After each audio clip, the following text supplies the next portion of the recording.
You know when it click through, try to send this about to be a show, be fun.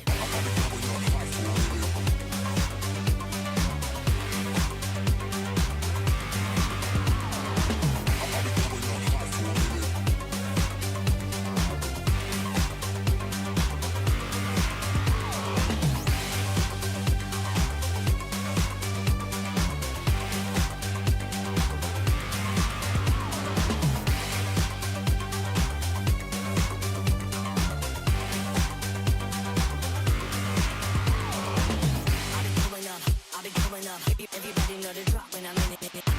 Drop the top when I'm in it. Everybody drop when I'm in it. Yeah, I go so slow. Everybody know I'm on. You know when it click through. Try to send this about to be a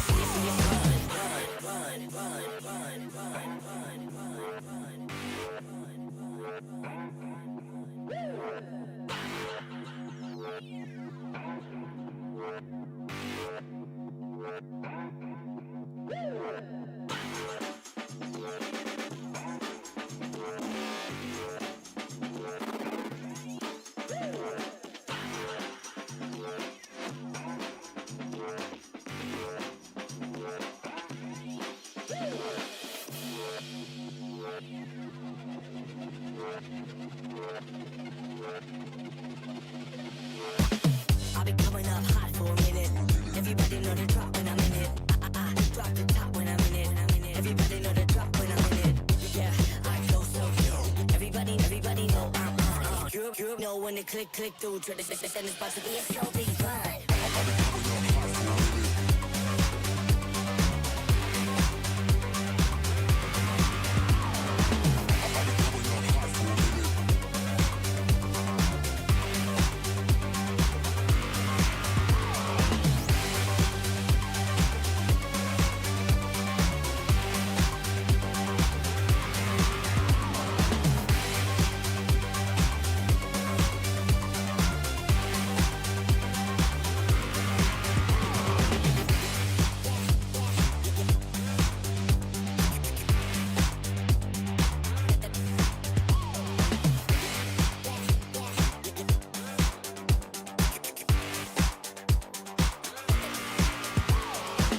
I'll be coming up hot for a minute.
I'm feeling high when I'm low. I need it more when you're close to me, close to me.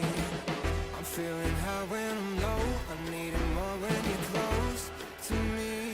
Oh yeah, yeah, yeah.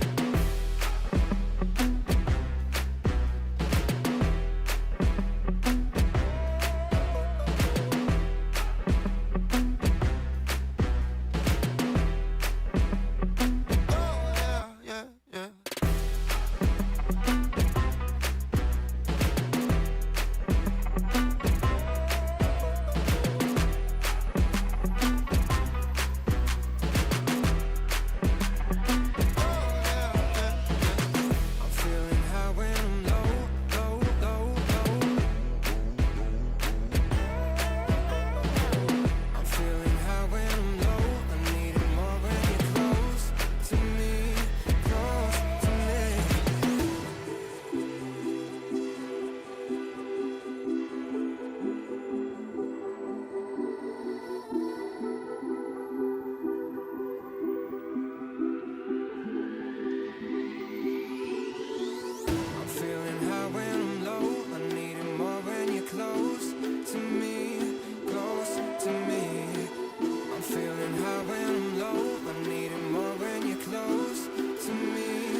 when it click through. Try to send this about to be a slow beat run.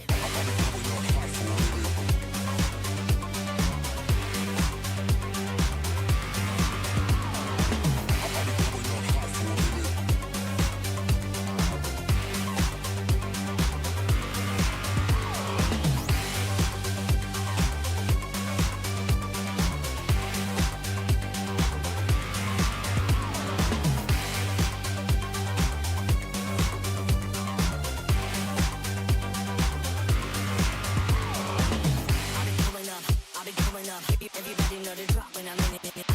Drop the top when I'm in it. Everybody drop when I'm in it. Yeah, I go so slow. Everybody know I'm on. You know when the click through. Try to send this about to be a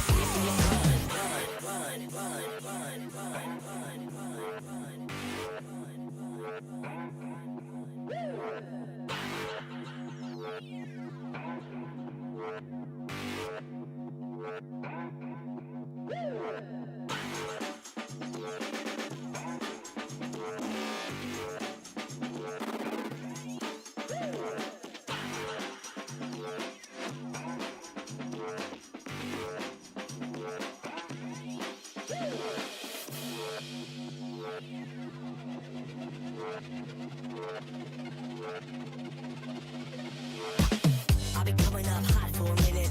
Everybody know the drop when I'm in it. Drop the top when I'm in it. Everybody know the drop when I'm in it. Yeah, I go so slow. Everybody know I'm on. You know when the click through. Try to send this about to be a slow beat run.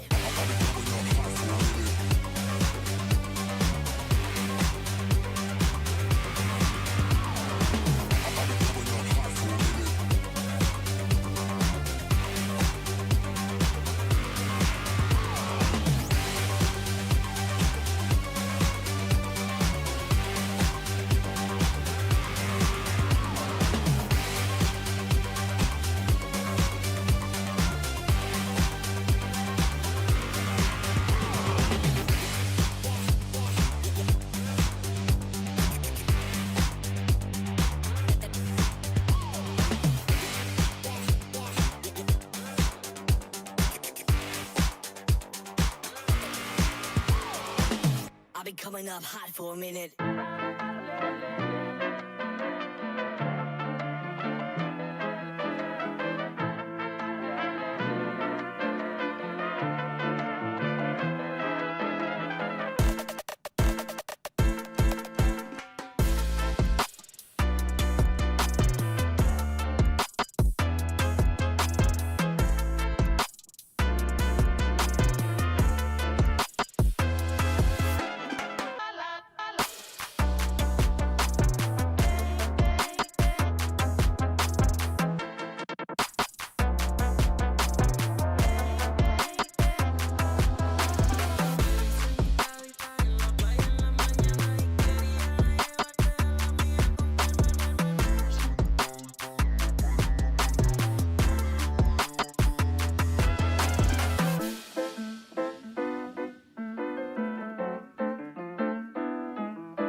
Shall we do the turn now?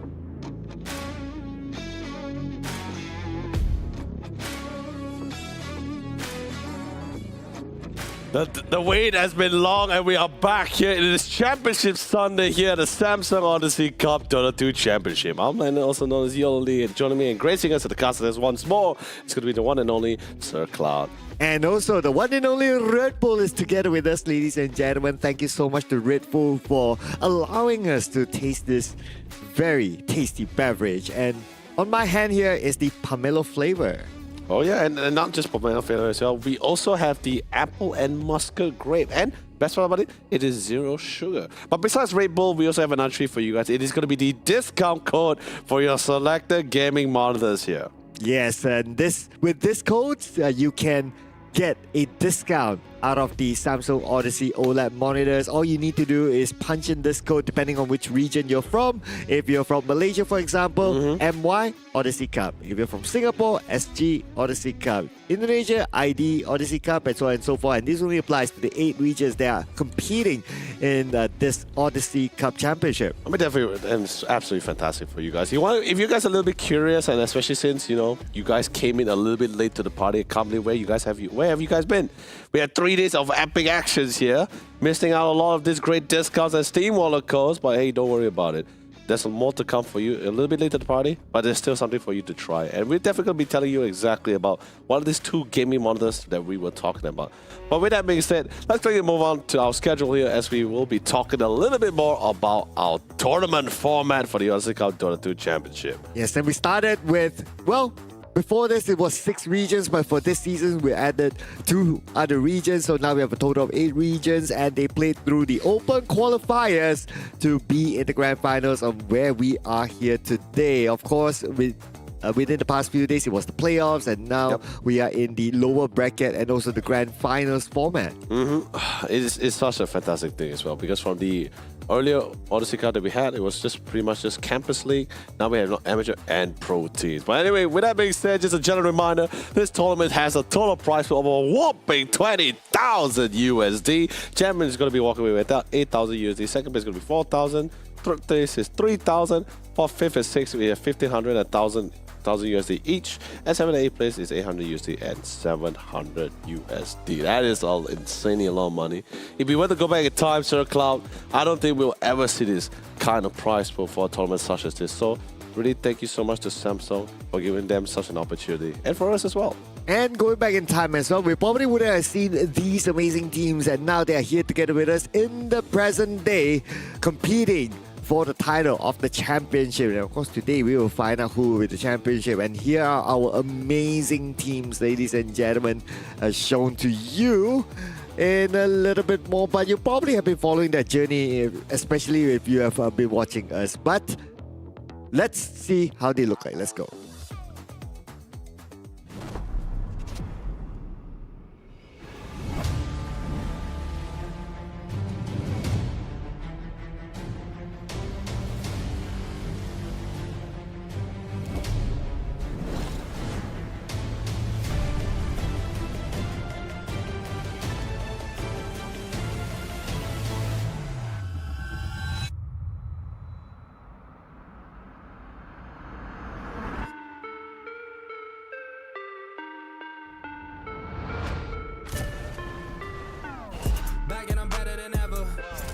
start a vendetta. Oh, now they call me, I seen them. All of those times getting severed. I told them all I get let up. They ain't not tired of me never. Give me a shot and I swear I shoot like Berettas. That's how I shoot. Lately I'm driven like I'm on the roof. They in my lane, I got told on the move. Now that I'm popping, got too much to lose. Look at the numbers, got nothing to prove. I'm in the city, just me and my crew. Told me I'm sick and I know that it's true, but I'm still gonna ball. It's like I got a flu.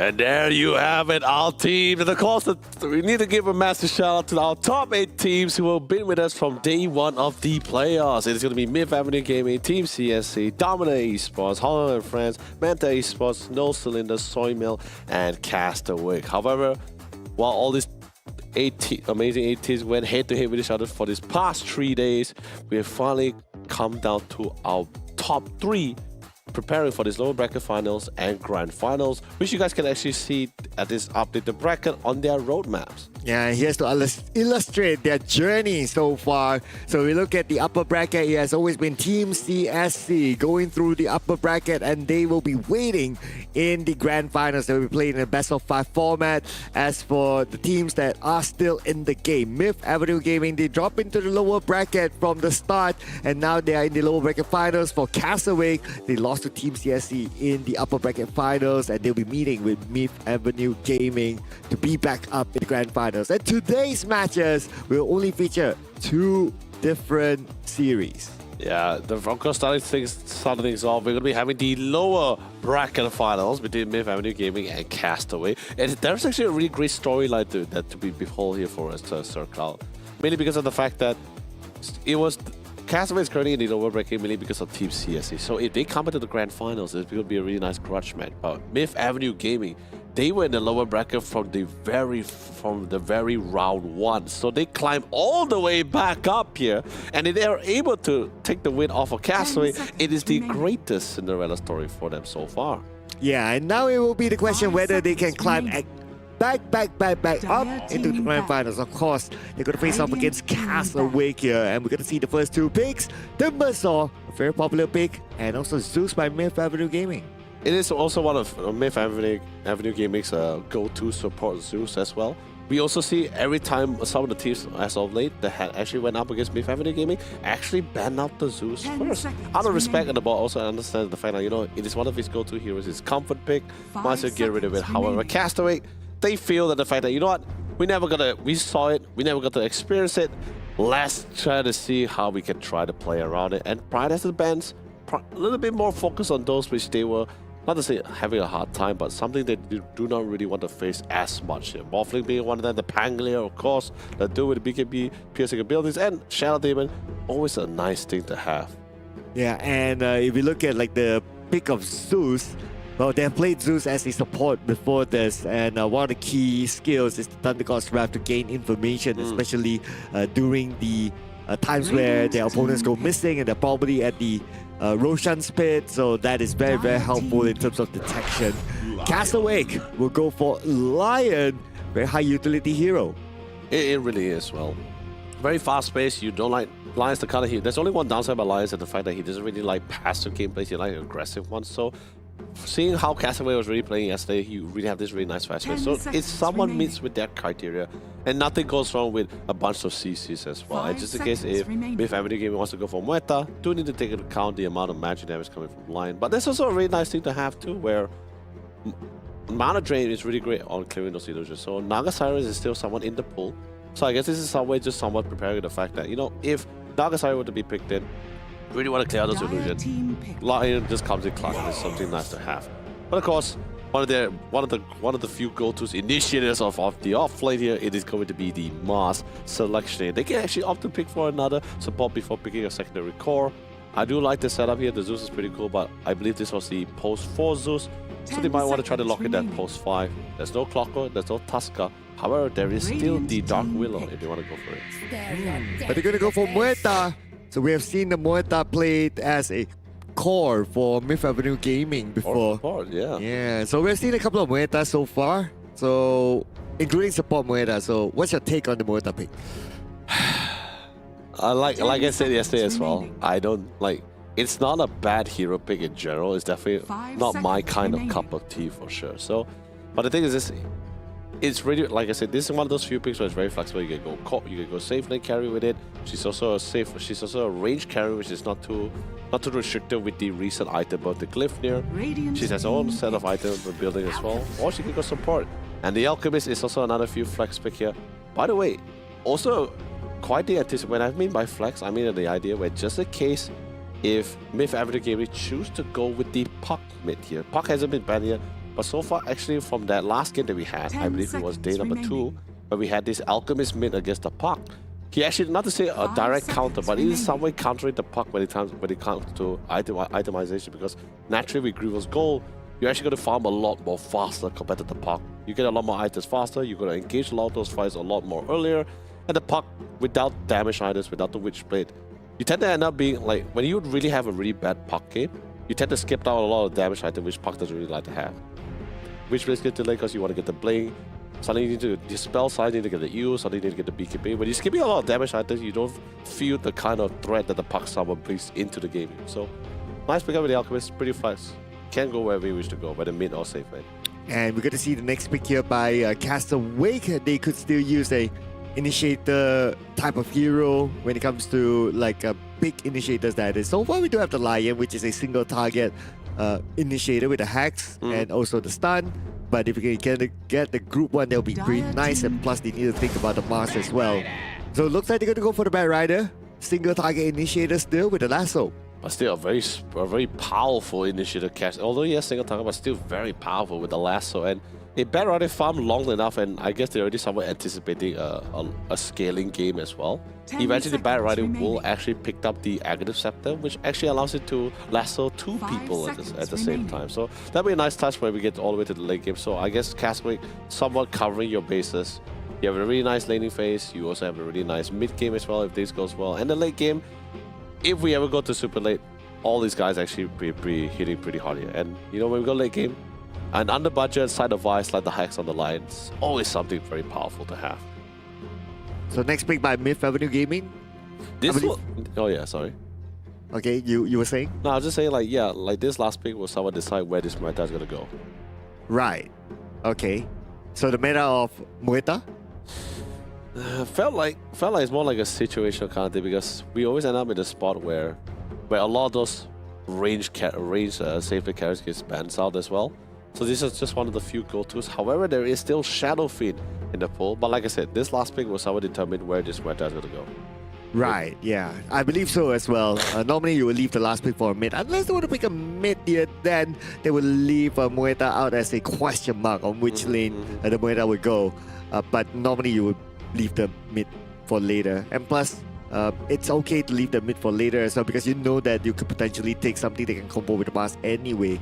Like the Invoker is still kind of open, so that would be a pretty nice pick as well. But we're going to lock in the Ember Spirit.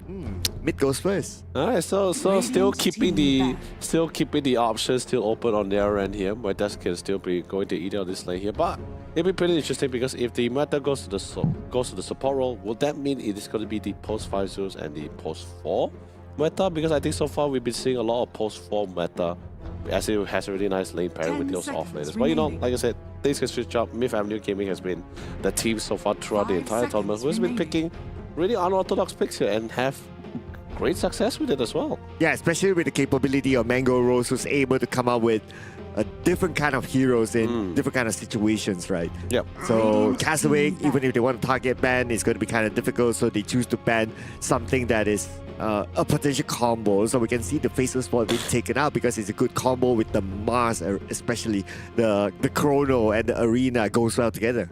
Yeah, I get the idea. So it's definitely not the most. It's definitely not the most like meta ban for sure. Actually, Faceless Spot, like I said, is a pick which we haven't seen for the longest of time here. But going up against an unorthodox team like Myth Avenue Gaming, they also see the threat of, Chronosphere is pretty much in the same category with the Black Hole. There is no real proper counter for it. It's literally a game-changing and at times game-ending ability as a team fight ultimate as well. So you do not want to get that potential, especially you throw the void, and meta will also, even though if it is a support meta, she will get to a point if scaled long enough can dish out really massive damage, a lot of damage when she actually gets into her ultimates as well. So looks like Castaway assumes that okay, this is going to be the meta support. They're going to be locking in their safe lane. Whereas Castaway, not a lot of mid lane options pretty much left for them. There's some great ones, but we'll see what this last pick will come in. That's when we decide whether the Aqua is going to go mid or will go to that safe lane. Pop. So call is a puck. Alright. And it's going to be the TA. I mean, I'm sorry, I'm talking about for Castaway. That would be nice for them. Oh, okay. But now you can't go puck. No, don't go puck. I scratched that. You can't go puck. Because of the TA? Yes. Alright. Well, I mean, if they choose to go for it, but like I said, because naturally, TA is like the traditional counter to the puck as well once he gets the shot. But that's of course in the laning phase. But I believe this is going to be the Ember mid, unless Ember carry. Myth Avenue Gaming just sort of constantly just puts me in the spot where they can just pick whatever heroes wherever they want to go. But at least now we know this meta is going to be the support meta. Yeah, and they can swap things around. Like TA can go mid, Ember can go mid, Moita can go carry, and they have a good amount of options. But we got the DP, and this is going to be the DP's debut in the playoffs. Hold on, let me see. Let me finalize first. Who's going to is it going to be the mid DP or the off lane? Okay, yeah, it's going to be the mid DP. It's wonderful. So here's the interesting thing. So I actually saw a recent Death Prophet, and that was actually to go against a particular spirit hero, Storm Spirit on the other hand here. So DB is in a uniquely weird base. Although yeah, she did get a buff in her exorcism here. She actually got a few extra ghosts in her ultimate. So that's actually a pretty nice touch. Great at hitting those towers, but more importantly, the silence is always pretty nice when you throw it in. Although, if you're not with the Ember Spirit, with the Sleight of Fist, you time it nicely, you can actually evade out of the silence. But, when the fight gets pretty chaotic, a silence in without any way to dispel it, yeah, it can be something difficult for you to do it. Itemization-wise, even for the side for Myth Avenue Gaming, do need to take into account there's a lot of way to disable them. Stuns, hacks. BKB is definitely a requirement, so now you add a silence into it, now you have to buy even more defensive items. So somewhat depends on how the lane goes for these guys. If the lane goes great, then they can go as much offensive, as much items as much as possible and start snowballing out of proportion. If the game isn't going that great, then I fear we might end up in a state where the game might be very passive on their end at least. Question. Yes. If there's a refraction and the lion comes in with a hex, does the refraction be right? debuffed? No. So the refraction will still be there. Actually, I'm not too sure. I haven't seen it before in that case, but it should be there. Okay, that will be something that we want to observe because that can kind of change how some pickouts or team fights might happen onto the TA. True, but I don't think that's the case here. If a hex is a hex, it's unless it's not magically a hex that says I'm gonna debuff you. No, I don't think so. Right. So you think the refraction will still be there? I believe it will be there. Okay, you believe it will be there. All right. Let's see who will believe they can be in the grand finals. Of course, there's only game number 1 in our best of 3 series. The team that loses will still have a second chance because it's a best of 3 series, ladies and gentlemen. Cast Awake and Myth Avenue Gaming. This is gonna be fun. We had some great game. Quick moves onto Mango Rose, but look at the amount of damage from the side. And Mango Rose will draw first blood against Kishka, but he will not be able to get away. JG is on the chase. And a Castaway will get Mango Rose, but Ayat gets Castaway instead. So it's a big trade here. Myth Avenue Gaming, they got 3 of them. They totally underestimate the damage output as well. And what's even better, such a well-placed silence coming in from Ayat as well. Completely silenced majority of people and literally well-placed in the walk path as well as they're chasing down the TA. They were all grouped up perfectly for all the AoE skills. And literally just melted away. My god, I don't think they expected to have this many people falling this early. 1 for 3. Yeah, and like what you say, right? They kind of underestimated the output damage from the Zeus, especially. Dude, look at the net worth already. TA and Moita is already like a lot of gold. You have the Zeus, and then you have the unstable concussion. I mean, those AoE effects at level 1. Obviously, with February Gaming, we have the advantage. Well, with that being said, lane-wise, feels like there's a lot of poke potential, but then again, bad right. Oh, Castaway is actually going to be the. Okay, so it's not going to be the post. It's not going to be the post 4 bad rider. It's going to be the post 5 bad rider. Okay. And he's going to give protection to Shidori. With his own Ayat, so that's going to be fine. But the bigger target is going to be the Mars. But Lonely Chucky, he is tanky, so level 1, still alright. Lane-wise, I think bottom we're going to be having a little bit of contention. I mean, it's natural, right? Bad rider goes toe to Ayat. Silent comes in, and then the best part about it is very fast for Chuck. They actually go in with the reinforcement until Cast would actually go try to go for the pickup. It looks pretty great for them. Top side, I think when you have this Zeus, hold on. Okay, sounds stable. Cockroach still go through. Top side, when you have this Zeus, it's a pretty nice nuke when you're going up against the Timber as well, because Timber doesn't really like. Timber is not really a big fan of magic nukes as well. So especially since there is a lot of physical damage in this game here, which I think Armor is going to be coming in clutch later on. Well, that's a bit of a block there by Kishka. But it should be an easy clear of the ward. Yep, the ward is currently down. And the camp is back up again. At the bottom, we do see a spear on the Castaway. The chase is happening right now. Lonely Chucky still on the back line. He was stunned by the unstable concussion. And now he's amongst them. Okay, pops out the magic wand. Give him a little bit more sustain and he will get out of danger. You know, he was like 0.3 seconds away from actually stunning himself because of the silencer. So I was on the edge of my seat here because I was wondering, is he going to stun himself there or is he going to be able to get it out of time? Just nice enough to actually pull it through. Mid, I think mid is going to be still pretty standard here. This creep storm is always going to be a nice thing to help secure last hit. At the same time, you place it a well-placed creep storm, you're also going to be able to get some extra hits in on top of Yona. It's level 2, so eventually Pokemon, as naturally as a range melee carry, you'll be able to take this fight head on. And the best thing about DP as well, if he's not too concerned about sustain because of his Spirit Siphon. So even if he's out of region or whatever, oh, hold on. We do have the Hex here on the Ares. Kishka, hoping for the Fog of War to give him extra protection. Oh, Here the comes tree the line. spike. Nice one, double stun. And Mango Rose just in the nick of time to help him get that kill. But oh, here we get JG. Oh, Mango Rose gets it. But JG gets one. But yeah, it's a 1-for-1 trade. Both supports. It's really nice. I guess you pit a CC support aggressive one alongside with Timber, so you can actually get a really good lot of stats, a lot of kill potential and control that top lane as well. But then, hilarious part, right? Naturally Timbersaw, every time he shreds with the whirling death, yes, you're getting bonus damage when you shred trees along top of enemy hero, but at the same time, you're really sort of cutting up the tree line. The line was just trying to juke through. But support for support, I think it's still totally fine for him. Yeah, overall it's still mid-Avenue Gaming. Just on net worth as well as amount of kills. And when it comes to like the last hits, especially on the mid, a bit more to mid-Avenue Gaming, but it's not that big anyway, it's fine. On the bottom, it's more of a tussle right now. A bit of a pull here by Castaway. It's not going to affect the lane that much.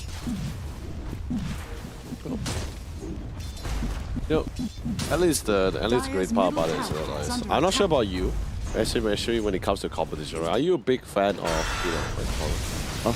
I'm a big fan of Rice, but Ares. I tried. It's not a big fan of getting killed. Okay, that's going to be the Hex. But Mango Rose to the Refraction. Look at the damage with Psyblade onto Kishka. Not enough to take him down. Nope, no tree line, sadly. And a beautiful Quilling Blade to cut it out. You see this, what I'm saying? These are just one of the really small things.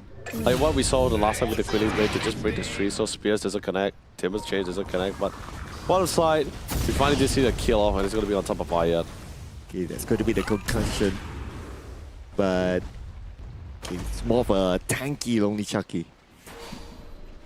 I mean, there's something you really need to concern about Mars as well. He's not really a high burst hero, so he's the kind of hero that just like does like periodically damage. Oh. Okay, second time around. Okay, this time they should be able to get it. Now pops the magic wand. It's fine. Yeah, so Mars likes to do this periodically damage, right? based on his skill, off his skill, cool. Whereas for Bad Rider, he learns long prolonged fights. The more stacks he gets from the napalm, the more damage he does, and it keeps going on and on and on. And it's such a low cooldown napalm as well.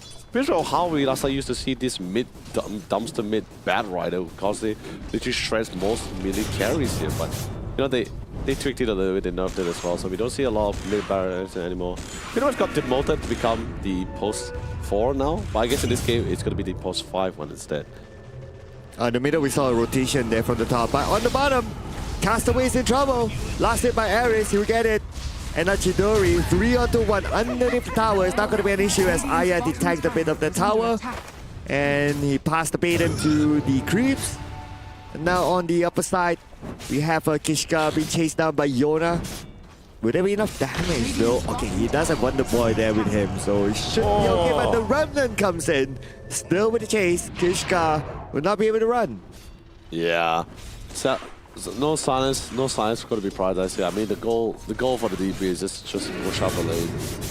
Push out the lane, try to get that tower as quickly as fast as possible. Once, especially since now he has the exorcism, you can always try to roll to the bottom side. Oh, look at the bottom. Yeah, 3v1. And a stable concussion. Not able to deny himself. Instead, Ares will secure the kill. Dire's middle tower is under attack. On the top. So we have a sandwich situation on the Yona. Yona chasing down Kishka, but let's not forget that Kishka, he does have the stun, he does have the hex. And Castaway will make sure he doesn't go up to the high ground. Remnant back to safety, back to the mid. It's a rather quick slick move there by Yona to bait out a couple of skills for himself to survive as well. Bottle empty. He should be able to fill that up soon with the bounty rune at the bottom. It's not picked up by anyone. It's back up, full bottle. Stops the lane with Aya for the moment, just so that Aya can, well, stand guard and get any experience that he can get from the mid lane. Love the rotation coming from Big Family Gaming. Didn't really waste any more time, didn't want to give too much of an advantage as well. So, really making this really nice timing, a really aggressive rotation with those side lane portals. I think that's really great so far. However, a little bit of leaving to the top side. We do see the occasional rotation coming from the line, and it's just mostly to secure those runes. Power runes, particularly, if you're going to try to shut down the Ember Spirit slightly, then it's just slowly going to be delaying it as much. But like I said, mid, we're not going to be anything. We're not going to see anything too crazy. It's pretty hard to catch, except unless maybe once the lion comes in, we get a point in the silence that maybe we could, but no silence yet. That hex is that comes through. That's the hex. Okay, that's the hex, and that's the stun. There will be enough damage for Wonder Boy to get the kill. I thought he was able to remnant away, but because of the single target CC, that was good enough for them to get the kill. But top, right now we have JG.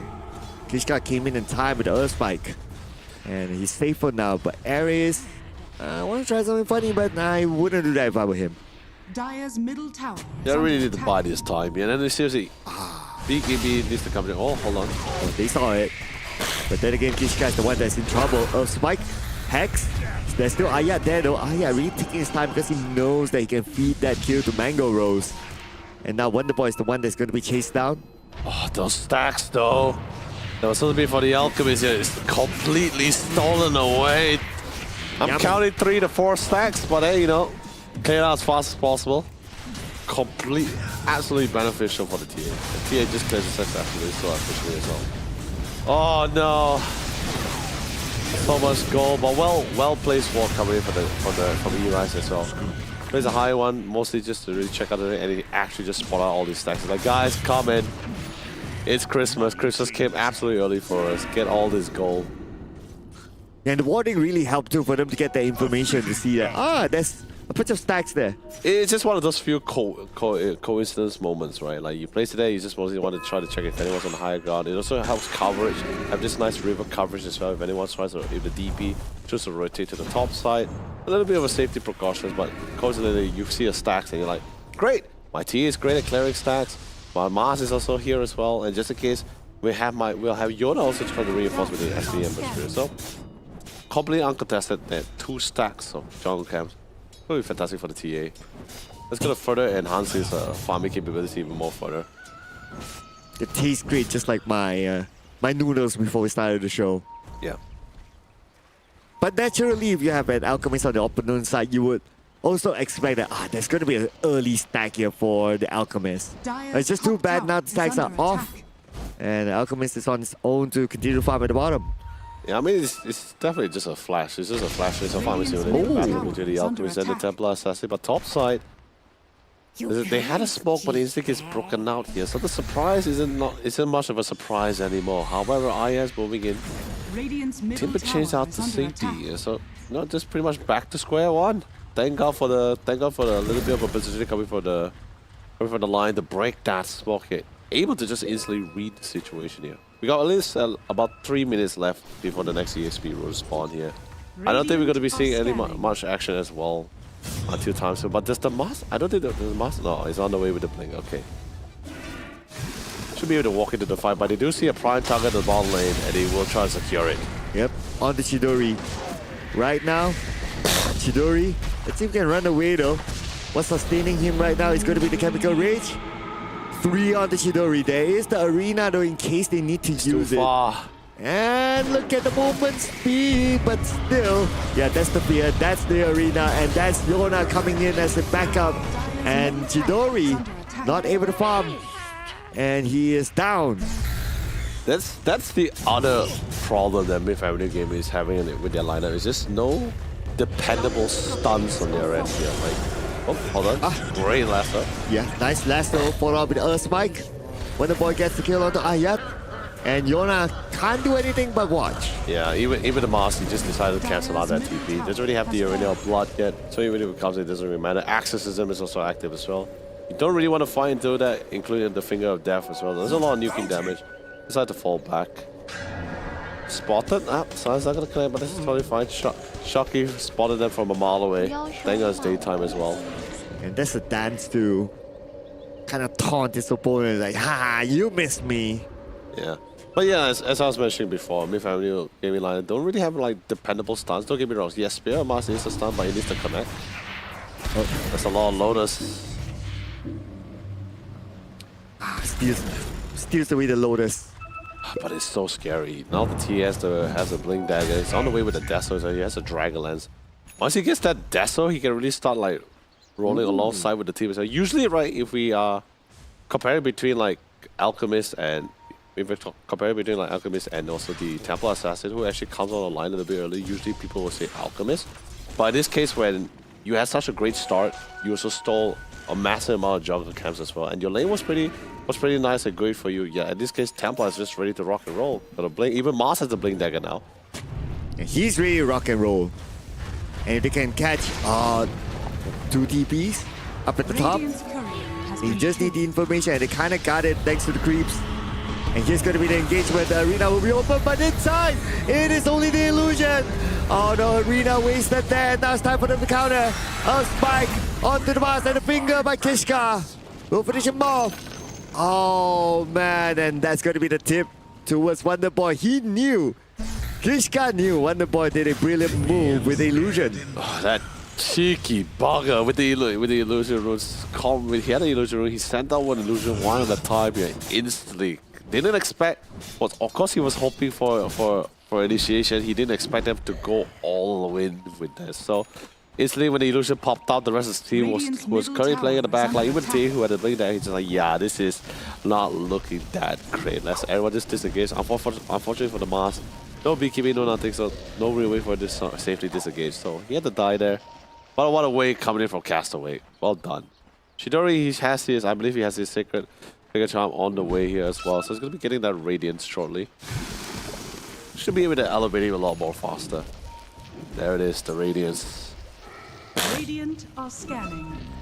And Chidori with the Radiance, he'll be able to farm real quick now. Yeah. But the evasion is also pretty great too. however, no stacks though. The stacks was cleared off. Just too bad for him. So he'll be dependent on whatever that he has at the bottom lane. I mean, which is totally fine. It's because this is we're talking about Alchemist, right? With the passive greed score as well. So it is a slight delay, but it's definitely it's not a major setback at all. It's totally fine. He's pretty comfortable. No one's really engaging him too much here. Although yes, finally Mid Avenue Game is playing a little bit more of an active play style here, especially since they all got the blink dagger as well. They don't see any real need to just fall back to be passive with this farm. Tier 1 mid tower is broken down, now they open up the map. Get some deep warding, get some more, a little bit more map control, get a little bit more visioning, because this Alchemist is a little bit too comfortable. Initially, the TA was in the lead, but like I said before, he will climb up very fast. That's going to be the Hex. 3 on 2-1. Follow with the Earth Spike. You're not able to run them away in time. If he's alone and you have that kind of combo, it's going to be hard. Yeah, plays the lane wars. Also, the lane wars is definitely really great because you just want to give as much coverage as possible. And by the way, here's the cool thing when you have a Zeus on your lineup. You have a natural sentry here because he also, with his Thunder Strike, he actually can show vision here and can actually help you clear walls. You actually save quite the amount of economy even for the support side. I mean, yes, you still want to buy sentries, of course, but you don't have to expend as much since when you're playing around with E-Rise here. That's something nice to have too. And potentially to get more gold out of the Observer Awards as well. Great save of an economy. Speaking of save, so Lonely Chucky, he does have the arena. And this time he's taking his time. Just to make sure that it's not another illusion. He managed to get under, but before that, Ares will fall. But there should be enough damage by Aya from the side as well to provide it on to the members of Castaway. They managed to get one. And they got the tanky as well, which is Chidori. Goes up to the high ground, Wonder Boy with the killing spree. And he has the BKB now. Oh man, it's so inspiring, but they really want to try to run. Double kill for Lonely Chucky, and they're not stopping yet. What the next target? Remnant Nut to the high ground, and that's going to be the last note to stop, to buy time. Silence on the two of them for the side of Mid-Marine Gaming, but silence is now off as Mango Rose will be on the killing spree. They'll be looking for more kills. Look at the back line. The damage of the Lonely Chucky. JG is onto him. JG with Chakra. Won't have enough damage to take out Lonely Chucky, but Mango Rose took out Wonder Boy, his old teammate from Atlantis. And that's going to be 2 on 2-1. No tower in the middle. And Mango Rose will secure a triple kill. Oh, he has that fight elevated so much. He even got the death out of this from that long, prolonged fight too. It was a little unfortunate because they actually had this fight. They actually thought like it was just not. Actually, they didn't really think that the whole party was going to be there. But well, oh well. Hey, you know what? Kids gotta say like, hey man, you can take my life, man. I got a really big kill. I'm fine with that. Take me away. That's gonna be a nice figure stack, but of course, well done. Well done. Hashtag support lives matter. Yeah. But here's another stack for Mango Rose, so he's pretty rich right now. Just look at this, highest on the net worth, above an Alchemist. I mean, of course, it's a race between Alchemist and TA, but like I said, if we just talk about without confrontation, without any interruption, then Alchemist is definitely going to be slightly faster. But in this case, that's not how the game always goes every single time. But oh, good spear. Okay. And of course, there's the Ada. And Eras comes as well from the back. Which is a very big thing now, right? Now, Iron has the Ados here. That's going to be allowing them to get some really more consistent, and this is more consistent follow-up with their disables here. You set up probably for the mask, you have some really good cash here, especially when you're trying to lock down some of these high mobility heroes like the Timber Sword too. He's going to be timber training all across the map here. But Myth Avenue, if they keep solidifying this aggressive, then this is going to allow Ember Spirit to go a little bit more aggressive with his itemization, which is going to be pretty nice for him. But for the mask, naturally, you still want to get that BKB, that hacks necessary. There's still quite the amount of magic output going to be pushed out by Castaway. Until Alchemist get that BKB, then he has to be a little bit concerned about that silence being dropped out by the Muerta and that Arena of Blood. And Mango is going to get a free tower at the bottom, while Lonely Chucky is at the side as a bodyguard, so nobody will dare to engage. And look at the Alchemist. Need a swap towards the top now. He has to leave the jungle open at the bottom. No choice, because now it's invaded fully by Myth Avenue Gaming. And all they could farm is at the top for now. Oh, and the best one, but the T also has a shard as well. Like, basically what the shard does is that whenever his trap is activated as well, you actually silence anyone within the vicinity as well. So, gotta look out Timber Saw as well. It's gonna be annoying since he doesn't really have the BKB. He is going for the Crystal Garfos, which is much needed. So there's a lot of damage output coming out from the TA and the Muerta later on. So more armor, stack as many armor as possible, and an Alchemist naturally builds into the AC, so that's also a pretty nice touch to have. If the Death Rower wants to, he can also go for the Shield, which is also one of the traditional item parts. So there's a lot of armor for each of these guys. It's gonna be must have. But until then, No BKB. Sure, the Alchemist will have the BKB. Thank God the DP had an early BKB. So it's not going to be too restrictive for the Silence coming out from the TA. However, depending how the fight prolongs, if they're not able to get the necessary pick up in time, yes, post BKB, that Silence is going to be a problem. It's going to be a problem for Chidori now. Look at this. Myth Avenue Gaming, they are around. But they're smoked up, they don't see it. But they will have the vision advantage though. Unfortunately, the vision did not detect Wonder Boy. Yeah, it's smoked up. Unless Zeus decides to drop the ult now, then they'll know. Okay. Chidori is there as well. Okay, smoke. But no smoke is broken yet. Oh, man, it's player dies. But Castaway smokes it will time out first since they actually popped it out first initially. Radiant are scanning. Kishka tempted to take the Lotus. Scan onto the bottom, nobody's home. Castaway, they have the high ground. Oh, hold on. Okay, we'll see an engagement soon. And it's just like Castaway, they don't know the presence of Myth Avenue Gaming. They're still in smoke. Okay, there you go. There it is. Want the smoke. They know they're up near high ground. Arena catches 3 of them. We have the BKB on the Wonder Boy right now, but Wonder Boy, what can he do amongst them? Wonder Boy has to step out of this. Wonder Boy will be the only one that survives because of BKB, but the rest now will chase him down.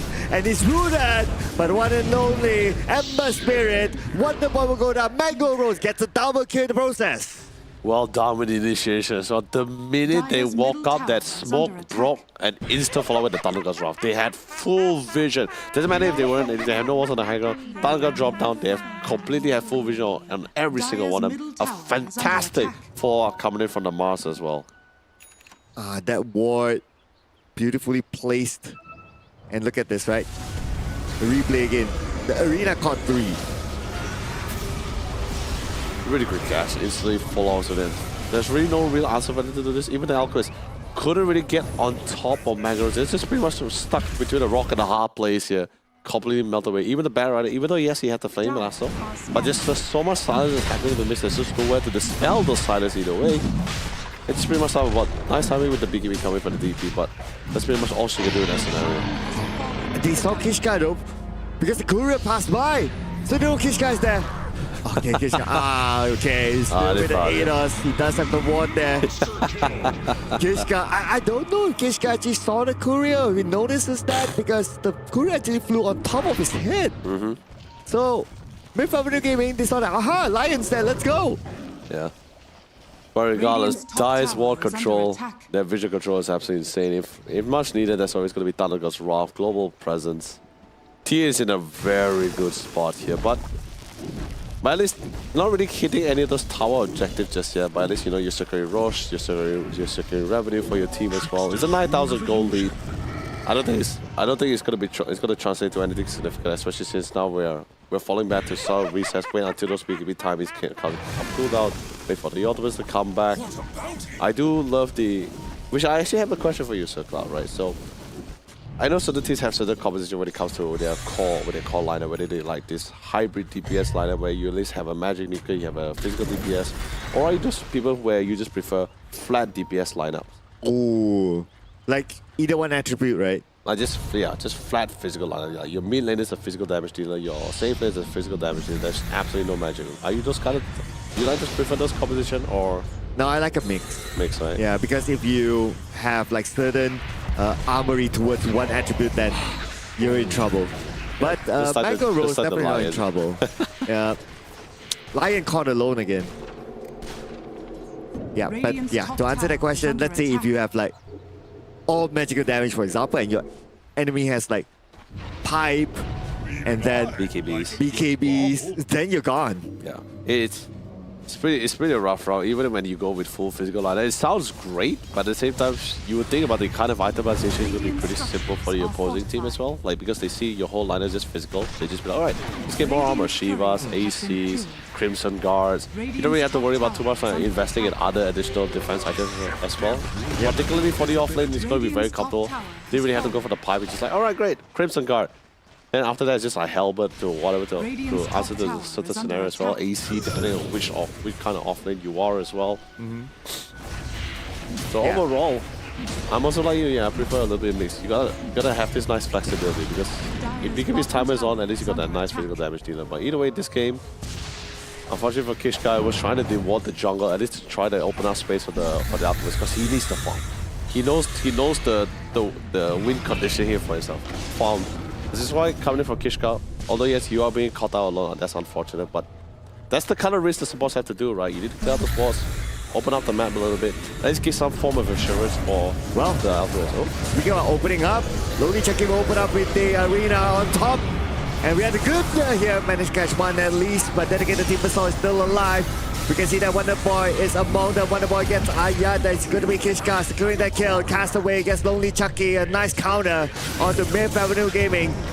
The HLD model is still okay, but Magoro is still able to get a Beyond Godlike kill against Castaway. Yeah, it wasn't looking so favorable at all. They dived in, but like I said, once the BKB comes in, then it's going to be pretty difficult for them to do the maximum damage output. And even TA, he had the Aegis.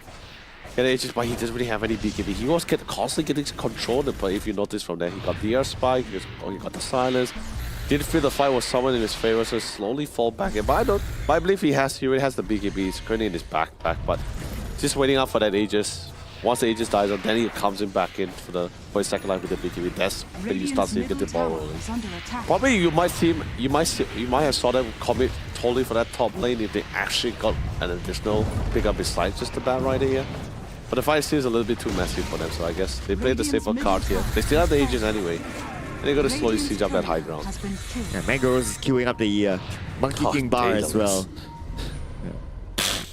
And let's see, second round onto the high ground. He does still have the HLD model for about 40 seconds, so this is going to be all in for him. He knows how the skills might be on cooldown. The finger is still out. And Mangoros, no issue. I mean, 30 seconds more on the HLD model. And definitely Castaway, they will not commit too much onto him yet. Look, JG trying to go for the quick deny there, but that's the trap with the silence into the steering chains. Let's see how much damage he can do. Oh, he's doing a lot, but that's the root. Yep, and of course because of the Desolator, kind of forced him to take a little bit more damage. They got one Rex though, but because they kind of know that the Age of the Immortal is expired, so they will let that one go for now. I mean, it's fine. You know, you still got the objective. It's a slow and steady. They definitely still have the initiative, but they are, of course, they're not being disrespectful at all to Castle. They're definitely reading between the lines. They also know this is the lower bracket finals as well. Every win is definitely an advantage for them here. So now they have the BKB. Pretty confident. It's just a matter of how do you really want to re-engage into the fight here. I am observer. Can we do a check out on the Alchemist here? I want to see like what's his current state of things here. Yeah. Okay. So sadly he's currently died, but he does have enough of the AC. He's currently walking to that secret shop. Because he doesn't have a courier. Yeah, the courier is dead. That's unfortunate. But so you're walking down. Gonna be able to try to maybe farm a couple of camps along the way too. The MKB buy is definitely gonna be a must for the T, especially since the radius gives some natural evasions as well. So you do really want to just have every hit really hitting on the Alchemist. But speaking of hitting. Yeah, here we have the arena. Catching Wonder Boy. Wonder Boy forced to use the BKB to walk out the arena. He's safe for now. But he has no BKB. And Ramirez goes straight in onto Lonely Chucky, but Lonely Chucky pops his BKB as well. He's so hard! But look at Mango Rose, he has a BKB of himself. And he'll definitely get a kill here. It's going to be JG falling. Lonely Chucky down as two big boys down for his team. Yeah, despite the AC, he saw Mangaros hitting him and he's like, yeah, you are hitting way harder than you're supposed to be. But what a last though! Yeah, tries to go up to the high ground, does not make it. Instead they go down to the lower ground instead to get the kill on the Mango Rose. Godlike kill streak ended. And they're not done yet though, we still have Yona there being chased. And another Remnant tries to get back to safety. Kishka still going in for the chase. He does have the Earth Spike, but with another Remnant, you have to let that one go. Yeah, good. I mean, it's also relatively difficult as well because I believe the Ember Spirit also has a Liquid Sphere in hand. So I think Kishka also just figured out like, hey, you know, pretty difficult if one of my two of my CC skills is currently on cooldown. He probably needs both active to actually get the Saber on top of the Ember. One to break this against, one to lock it up. Nice split mill on the other side, but not enough damage. A bit of an assist there, but Shidori from the back. Ayat TP's away. Yeah, no line for the disable there, so he's going to be able to just pop his ultimate, TP out to safety. Because like besides the Lion, the only other disable would be the Unstable Concoction and also the Flaming Lasso as well. So, oh man, this is such a classic DP, man. I miss the old DP when you can go DP mid, you can go DP off lane. It was a really fun time. And also he has the DP has a shot, which by the way, what she starts does for the Spirit Siphon is that the longer he actually channels it, there's a potential time where the person gets feared. So think of it as like a mini stun kind of thing. So it definitely in the long prolonged fight, it can be quite an issue. That 1 second just could be the key moment to actually try to win out those 1v1s. And Ayat, blink on Ayat. Okay, this time around there is the Lion there. So whatever it is, he cannot TP away. Combined with the lasso, it's going to be an easy pick-off. That is nice. And plus Chemical Rage is not a long cooldown anyway, so they wish to go for it. There's also still Roshan available. That last fight, although it was not a very massive full team wipe whatsoever, but winning all these small fights is giving them a little bit more confidence here. Sure, Beef Avenue Gaming is still having the gold lead for now by 7,000, but it didn't feel like the distance between the two teams' competition is that far apart. However, of course, initiation it does come key here. Thunder God's Wrath to counter get some for unnecessary visioning. Despite the fact that no one's currently at Roche, but they are someone pinging around it. He spot out the Chiska. Yep, this could be a straightforward one. He buys a bit more time, but he will still go down to Mango Rose. They're gonna go for the Roche? Yeah, straight up Roche for Myth Avenue Gaming. Yeah, they are. They spot the Alchemist, they spot the Alchemist in the mid lane, they spot the TP in the top lane. Kishka is dead as well, so they, so now the free Roche. Second Aegis in the hands of Myth Avenue Gaming here. Dire's middle tower is under attack. Hold on. Roshan has Nullify, fallen okay, for a second. I saw the second child and I thought like, wait a minute. Not Divine, right? I'm pretty sure it's Nullifier, right? Then checking forward, I said, okay, thank God it's the Nullifier. Not a divine, not a divine. Oh, Calm man. down. I mean, you never know, it's Myth. It's Myth Avenue Gaming. Dude. They've been doing whatever they want for these past 3 days. 32-minute divine. Okay, I mean, if they're daring enough to do that, then sure, yeah, it'll make things fun. Radiant That's all I can say as a viewer. I mean, speaking of Divine, we only had like, this past 3 days, only 2 times the Divine being bought, I believe. Yeah, one of them dropped. Wow, by the Immediate gyro, GG. right? Yeah, it was Yeah. it was Castaway's game yesterday with CSC. Yep, he was like all in divine and all the cards on the table. Okay. But cards on the table right now for Myth Avenue Gaming. They go up to the high ground with the Aegis of the Immortal. Lonely Chucky obviously. Oh, and he does have the refresher. Mars have the refresher. Shows himself. Tries to catch the backline. Arena not used yet, but we're going to see the lasso catching one. And that's going to be Ayat. The first target by Ayat is still sustaining. And now we have the Arena being called out. We still have the refresher though. Look at Lonely Chucky. Walks out immediately. Goes up to the high ground. JG will let him go for now. Instead, Mango Rose will focus onto the front line. Wonder Boy. High ground. And on the lower ground, we have JG. JG. Oh, nice. Jump onto the high ground as well. As Castaway will be taken out. We still have the Hex still active, and Hex is out. Yona not able to make any moves because of the Hex. Oh, we need to see back that again, man. I wish you could see, because I was wondering, it's like, that was a beautiful spear coming from us. He got a, by the way, very fast reaction coming from Kishka. I love it. The minute the mask blinking, it was an instant Hex. The whole team was in complete disarray as they were trying to disengage from the fight. Yes, they lost the Aegis, but once the Aegis came back out, a well-placed Silence, a well-placed spear, primarily focused to cater to try to keep this Alchemist back in place here. By the time Magaros came out, he's like, great, Alchemist, you're about like a quarter HP, and I'm like hitting for almost like 400 to 500 per hit. You are not gonna last long. And that's why Lonely Chucky did not use his second arena yet. He did pop the refresher, but because of like what you said, the disables were onto him, so he didn't have a real chance to use the second arena. Oh yes.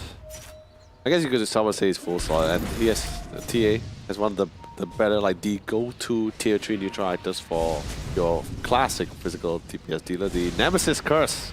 That's the best one so far. Don't think there is a better replacement. I guess if you don't get it, Paladin Sword will be the next best thing, I guess. Yeah, I'm a big fan of the Paladin Sword for post ones. very, very good jungle item. I mean, it's like the safer go-to, right? It's like a fallback plan kind of thing if you can't get the Nemesis curse. Oh, Chidori! Oh, this one we call Kantoi. BKB? Okay, now safe. Yep. But forced out the BKB though. Yeah, that is going to hurt, especially just like how close Myth Avenue Gaming is so near to their base right now and pushing out those waves. They already break the top racks, but it seems that is going to be their intended plan of entry here as they slowly make their way back to the middle. Thank God middle's been pushed out quite efficiently as well, but you know, eventually they managed to cut it halfway through, and they will have to prepare for this mid rotation. And this BKB is about like 30 seconds left for Chidori, so... Oh. Actually, no, sorry, not 30 seconds, 50 seconds. My bad, my math is wrong. It's okay. It's been a long time since school. I can understand that. That's terrible. But I guess also you want to wait out for that refresh. You get that double arenas, double spears, double BKBs. That's always very nice amount of control. Yep. And wait for another about 30 seconds to get the original arena. Last we saw refresher was about 5 more seconds, so it will be back up. And might as well make it a double arena by the time. Yeah. You can see the split now. Some of them at the top, and then at the bottom they're just all over Castlewake's lane now. Mango Rose goes up to the high ground. Oh, what a link Look at damage at the Chidori. The grip down the Chidori. It keeps missing. Lucky enough for Chidori. Mango Rose? We have Mango Rose with BKB. He needs to walk out safety, but Mango Rose able to blink out in time. Arena is open and it's still active right now. Ayat is still within the arena, but he will not give it the protection he needs to survive, and Chidori will get the kill. That didn't pan out exactly what they thought it was going to happen. You know, what the best part about it is like what I told you before. No dependable stuns here. Sure, you got the glyph there to rotate in place, but it's not really a stun or a hex here. So when they rotate in place and doing damage, they did see part of BKB. They're like, you know, maybe we can burst him out in time. They blinked in, they tried to get him up, but instantly, very quick about it. When they saw the blink animation, he popped the BKB, walked right out, perfectly into the clutches of Castaway. That round, Myth Avenue Gaming, the Moss had totally no control of how do you want to take that fight head on. A little bit of a surprising factor for them, but they still be able to survive this one. Mega Rose. Okay, he sees Chidori. Oh, he's playing with the Fog of War. Ah, yeah. Only checking with him though. Okay, oh, here comes. Oh, a missed spear that we saw that. Instead he got hacked, but now he turns out the BKB. Mango Rose on the outer side of the arena. Trying to dish out as much damage as possible. The Glypter is still active, and the Glypter is now expired. Chidori with BKB. Mango Rose will be the first one to fall to the hands of JG. They don't have the main damage dealer now. Goes up to the high ground to find Yona. Yona remnants away, and Yona not far away in that, because on the other side we got JG waiting for him. Yeah, Chidori is like daddy's home, ladies and gentlemen. Basher in hand, just completely went to town here on our dear Void Templar Assassin. Yes, Templar loves it when he's at the back. He loves it when he's nuking. He loves it when he's assassinating. That's it. It is literally in the name here. But Alchemist doesn't care about that. The spear didn't land, unfortunately, so that was literally an unfortunate one as well. Since they were also clustered up as well, Alchemist just whacked it however you wish. And like I said, naturally when it post BKBs, the BKBs are literally having the downtime. The hacks comes in and it really hurts. But you know, even though they did lose the line relatively early, the nullifier really cool. Thank God they had the sentry pre-placed, they had the detection too. But Templar Assassin just melted away. And Lonely Chucky blew both of his arenas, but not able to get much out of it. But they still need Mango Rose. Yeah, definitely. But you know, I did say for now they have no dependable stun. That's only until the Scythe of Vice are being picked up by Myth Family, I believe. So the Mars is really picking it up. The Ember is probably gonna pick it up on the way. And then, of course, I believe he has enough of that. Just hold on. Ring of Health, Milestone, that's about 1,000 gold. Just a little bit more, I guess. You should have enough for the Abyssal. And now Kishka is being the gas station. Yeah, this shot is relatively nice. So you slow it. By the way, Mandarin also does like very minimal damage over time, but it's not really much. But the slow is something that you really like to have. And for Mars in particular, doesn't really have the craziest mana pool. So if you actually like really drain him long enough, Actually, it might end up in a situation where he doesn't have enough to actually prop all the abilities. Because remember, the refresher, the amount of cost on that thing is expensive as hell as well. So both sides resetting. Mid Avenue Gaming. And it's just waiting out for the Roche, right? But Yeah. now Castaway, they feel very Radiant are confident. scanning. I believe the Alchemist has already picked up the Abyssal as well. That's pretty much why they decided to smoke up and try to find someone out. So even if the TA has the BKB, he is going to be locked in place. They do have the Dire Thunder are God's Wrath though. scanning. Just cast it one time and then instantly going to be able to see that everyone's actually not too far behind. And they can like U-turn. Be like, ha, behind us. Or maybe they just want to run. But anyway, they spot the team in the lane. Okay. Castaway. They turn to try to take something out of the bottom. Dire's Might bottom go tower for the is high under ground. attack. We do have a DP with a Heart of Terrestrial, so super tanky Dire's now. bottom tower has fallen. Timbersaw with a heart as well. Ooh. I mean, It's going like really, really tanky up against Mango Rose.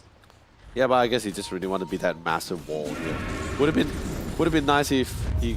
I guess he wouldn't need the Shivas. We already have another Shiva. But you know, 2 Shivas. Not to say there's nothing wrong with it, but hard is fine Radiant's because you know the middle beauty about the tower hard is that is under if you're out of fight, you can actually regen health very fast and get back in. Oh no! Stun. Did they know? No engagement. Okay, he's alright. It's alright. He was just beside him, but because of the Oh, fog of what he couldn't yeah, fall back. see. Yeah, fall back. Oh, but still they managed to catch one under the arena, but it was Wonder Boy. So all he needs to do is use his BKB to walk back to safety. So close. Radiant's top Yeah, they barracks did are a under pan attack. out as to how they wanted because they also had a really nice cliff wall if you notice on the triangle. They saw the Ember, they didn't really want to get into it, but sadly, Shidori is a little bit too far before he actually Scanning. got close enough to get that stunner. So a little bit of a mishap. No BKB at the DP. Just reset. It's about 60 seconds. But more importantly, the Mars has the Sight of Vice here and a refresher here. So because I believe this is going to be the Hex reveal, can be a really great punish for the Alchemist here. Because usually most of the time, a lot of our carries, I believe we've seen before, they want to try to only utilize the BKB if necessary. They see one. Okay, blast with the arena. Now no more arena. The refresher was used, but the fight will continue on. We have a couple of BKBs being used, including Castaway from the other side of the arena Abyssal. itself. And Mango Rose had to back off. He's taking a lot of damage earlier on, but here comes Aya to take out Chidori. Aya gets the double kill for himself. Wonder Boy amongst them all, but there's nothing much that Wonder Boy can do. Instead, Aya is going to get the triple kill. Now the Remnant will have to try to chase down Kishka. Tries Radiant's middle to go tower up to the is high under ground to get attack. Kishka earlier on, but you will not be able to get it. But it's okay. Now you can go for the objective. So many great saves on Mango Rose as well. Once that BKB is all cooled down, once BKB is all cooled down, pretty much they had the full freedom of completely controlling that Alchemist. Great force stop. You forced out the Mango Rose out of safety because he got locked down by the Abyssal as well. So now this is a situation where within 6 seconds, if Alchemist can't really get that kill on Mango Rose during that BKB timing, then it becomes a really massive issue. But of course, that's only if he's somewhat the last few people left in the entire fight here. If he has these allies nearby, then I guess there's going to be there to at least best assist him in any way. But still, that BKB, all about that one. And Mid Avenue Gaming, they managed to force out 2 buybacks.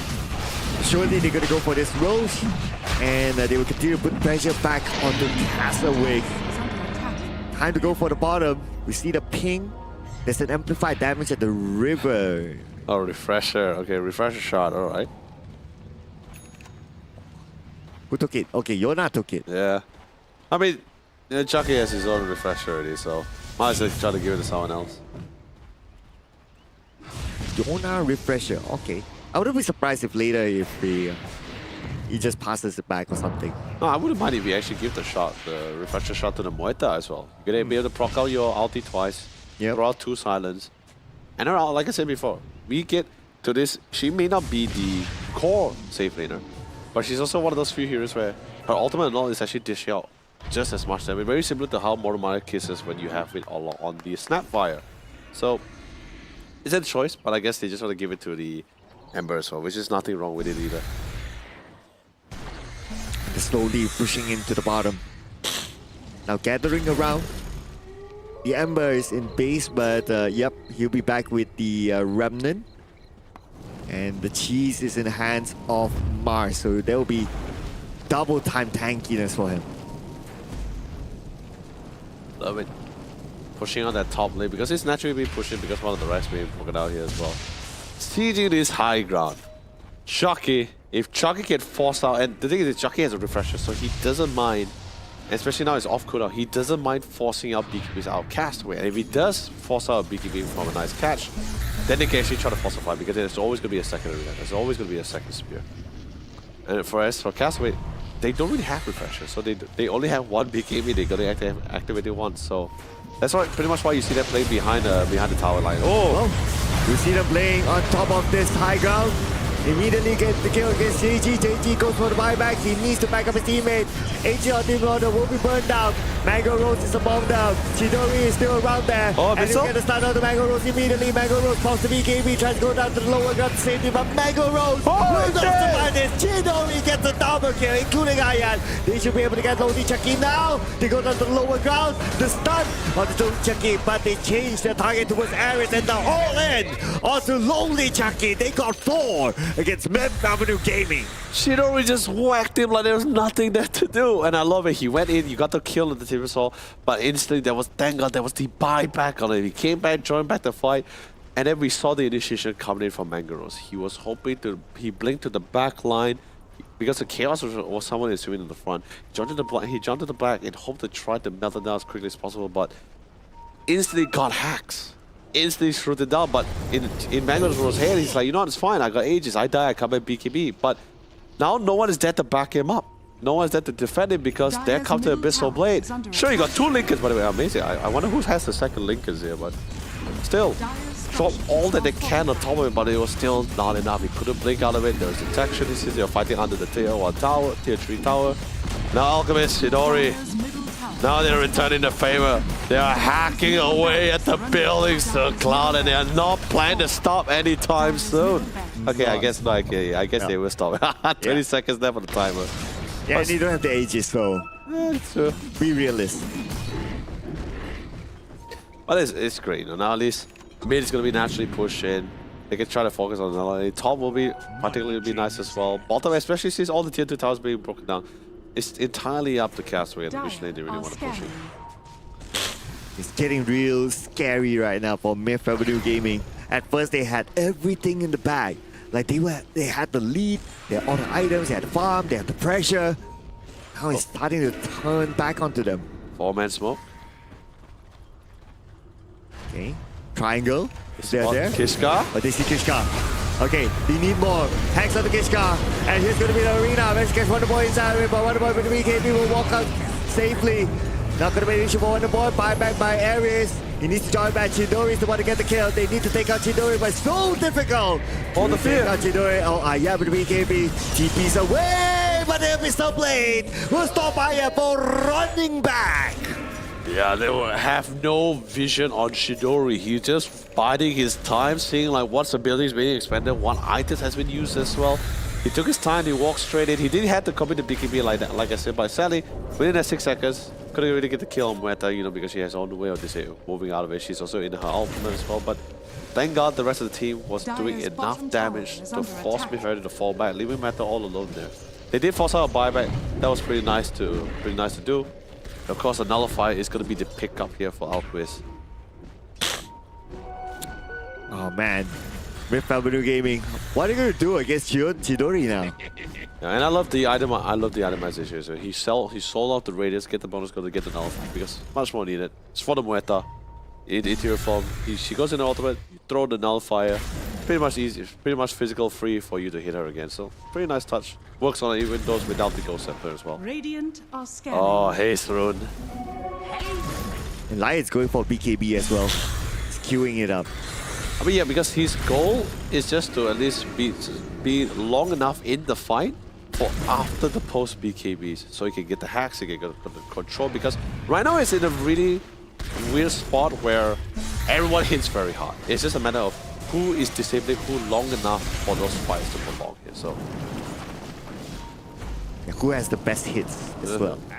And especially once Bat Rider gets that refresher, I hope he gets a refresher. I mean, Scepter is also pretty cool, but refresher would be a lot nicer. It's all about that lockdowns, perma lockdowns, BKB piercing abilities. It's always great. And look at the graph. It's starting to go up again. 51% now to Castle Wake. Okay. Or is this graph going to be like your heartbeat? It's Will it be my heartbeat? That is a very good question here. But over here. Hold on. Okay, yeah, okay, thank God. Castle is getting the refresher. Thank God for that. Yeah, so he got the refresher. Got double lasso. The blood thrown away from Mango Rose here for the silence. Well, Mango Rose is back up and he will start on the left side. Roche in about a minute more. So they might want to wait this out. Might as well. Unless they see a good clear engagement, but unlikely for now. I mean, it's all about the pre-setups first, right? Like farm for the buybacks, farm for the necessary last item as well that can somewhat help change in the fight here. And then just push out those waves. That's something, I mean, that's like allows Zeus to do that here. But that refresher, oh. I don't think they know about the reveal of the refresher just here on the bat right here. And he also has BKB, so nothing really to stop him unless he actually got caught first. And he's relatively soft. Doesn't really have a lot of armor as well, so can be nuked down relatively quickly. But here it is. Any particular game-changing I think you think that's somewhat required for any of these guys here, Circle Up? Divine Rapier. You bring a Rapier on, it's go time. I don't know, man. That feels like a glass cannon of an option here. But you think about it, right? With the level of protection that right now the Alchemist has, if he has the Divine Rapier, Oh, it broke? Okay, but before we continue on the conversation about the Divine we got a Rapier, TA. looks like we're going to see a fight here. And of course, it's going to be the Spear with the Arena, and then the Magic Catch 1 is going to be Lonely Chucky with the BKB on the other side. We do have JG with his own BKB as well. The double Arena comes in. Chidori will still get Aya, nevertheless. Castaway falls to the hands of Mango Rose. And now Chase happening. Mango Rose with the refraction. How's it to buy enough time? And Mango Rose. He's running. On the same thing, but the chase is happening all the way to the right. We got Mango Rose single-handedly taking away Castaway. And now Lonely Chucky is in trouble. And we have Chidori here chasing him down as well. Chidori, where are you gonna go? Yona with the double kill and Chidori with a triple kill. Brave Avenue Gaming fell apart. They're running out of time, no chemical range as well. Full disengagement. Ladies and gentlemen, fall back right now. Buybacks after buybacks. Feel bad for Castaway because he bought back, but he had the refresher up, so he already has the flaming knife, so all he had to do was just throw it on top of the TA. But Stanley Magaro is just like not having it. He's like, nah man, you are out of here. Oh. And it took so long for them to take down Mango Rose as well because of the refractions. So annoying. Yeah, but now this is gonna be their third Roche. Definitely gonna be putting it in the hands of Magaro because he has no buyback now. He went all in with this. This is gonna be his secondary lie. Okay, the Roshan's banner is still there. We'll allow someone else to pick it up later. And in the middle. Oh no! I know. Too This far. is bad. This is bad. Teammates nowhere to be found, and he has no buyback. Buyback becoming diebacks here. Now suddenly out of the blue, mid whole plans deciding on trying to push up their high ground. It's literally delayed. They're like, you know, no Chucky, nope, not happening. Falling back here. Oh man, I don't blame Chucky. I mean, yeah, sure, it's a little bit far forward. You're definitely asking for a means of punish, but I guess he was hoping on a psychological level on the fact that, you know, maybe he's not alone there, but they were willing to just take that risk. They just melted away. Thank God they just pulled it off. It's just too bad if Chucky didn't die in the middle. He could probably continue the pressure at the bottom, but because that happened, everyone has to back off. But it's totally fine now. At least there's no way. Let me look ahead now. No buyback, no buyback, no buyback. Everyone has no buyback. But I'm looking. I see everything that's no buyback. But I'm looking at those that's not on timers, not on cooldowns. So Timber technically has a buyback. He just lacking your 600 gold. Same goes for the Moita as well. Oh, reactive. Yep. Helps him to sustain in. team fights. Yeah, this is the one that's going to really keep him alive as much as possible. Lucas with the BKB, but more importantly, side of Vice. Great. All right, time for the high ground, people. Timbersaw does have the Hex. It's ready for it. AGs are the Immortal still in the hands of Mango Rose. And this will be their defense. They know that the mask is still not there, so they don't need to worry about the arena. 45 will be used. No creeps there yet though. But a bit more time bought. 10 more seconds before the masters arrive. And Mango Rose teasing members of Castaway, but they will still get the tower down. Bit by bit, you know?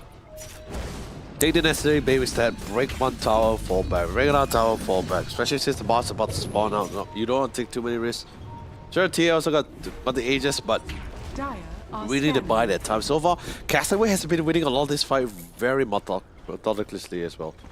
It wasn't that kind of thing where, oh, we're going to be reactive, we're just going to jump right into the fights now. Very priority picking. Try to get as much intel as much, track as much as possible. Even the last fight towards that Roche, if you notice, everyone was just trying to find that TA. I mean, that's of course after Alchemist killed the Morta. Just ran straight for it. This is where the small, long become heal. Yeah, everyone's playing like that bit by bit sort of thing. AGs and Cheese is still active. Now it's going to be Castaway playing the slightly cautious move. Oh, they saw the Ember Spirit, but he remnants are way back. Yeah, I mean that'd be pretty hard. Unless JJ's in position for the starter part. He does have it. Hold on. Okay. It feels like they see what it's try to bait it out by just JG alone. His team is there on the buy for the reinforcement, but there's the scan spots, no one. Even the bottom side, everyone doesn't really have any rough idea what exactly what everyone is here. Doing the prerequisite, Zeus coming in, like I said, Zeus. When you have a Zeus in your lineup, he's a natural sentry. He was pretty much clears out any potential what is currently within the area. But they are slowly moving forward here. Spawn Mangaros at bottom. And what's now on the high ground? Big chilling. Man, with every gaming, I guess towards the next extent they might as well wait for the Roshan. As long as they have control over the jungle of Castaway, you just need to buy time and Roche will be up. But they still have the Aegis. They can wait out the Aegis. I think it's totally fine for them. But it is definitely more of the slower game here. We're currently in a position where no one is willing to take any risky moves here. Now just like you mentioned yesterday, working the farm for that moonshot. I see that. I see the two hypers. We're already approaching 60 minutes, so it's bound to come. Yep. But okay, to be fair, I mean the moonshot is pretty nice for the Templar Assassin. I mean, you get to like you said yesterday, right? Like you get to a point, the game goes long enough to a point where there's nothing else you could buy or change or exchange for. You just go straight for the moonshot. Yeah, then you know, you're like, okay, we're at the stage. You see it queuing up. Let's see you'll be able to get it. But you should be able to, because we have about 2 minutes, 30 seconds before the Roche. It's still time to farm. It's gonna be okay. Yeah, definitely for sure. Observer, my friend, can we open up the item list? Doesn't seem like anything that was changed. We did see, of course, the radius for the side here. No. There you go. No. Hey. Yeah, I'm sorry. I mean, he calls the shots here, not me, man. Dude, he needs to have like a credit counter, right? Every time you ask for it, minus credit. And then you have to pay to top up the credit. Yeah, okay, so not really much change in the itemization of anyone's side here. I mean, except besides the more obvious one will be Chidori with the radiance here. And of course with a bunch of Roshan banners. 2 banners. Yeah, you're gonna get that maximum duration. But you know, until we get there. Oh, Thunder God's Wrath. Yep. A lot of intel, a lot of vision. Okay, Lodi check it. Oh, blinks away to safety. Oh, look at this. Templar! They got someone else. He's dead alone. They caught Mango Rose. He doesn't have any right back. Ares is down as well. This is going to be a disaster for Mid Avenue Gaming. The arena, a defensive arena, blinks away. Mayday, mayday. Help!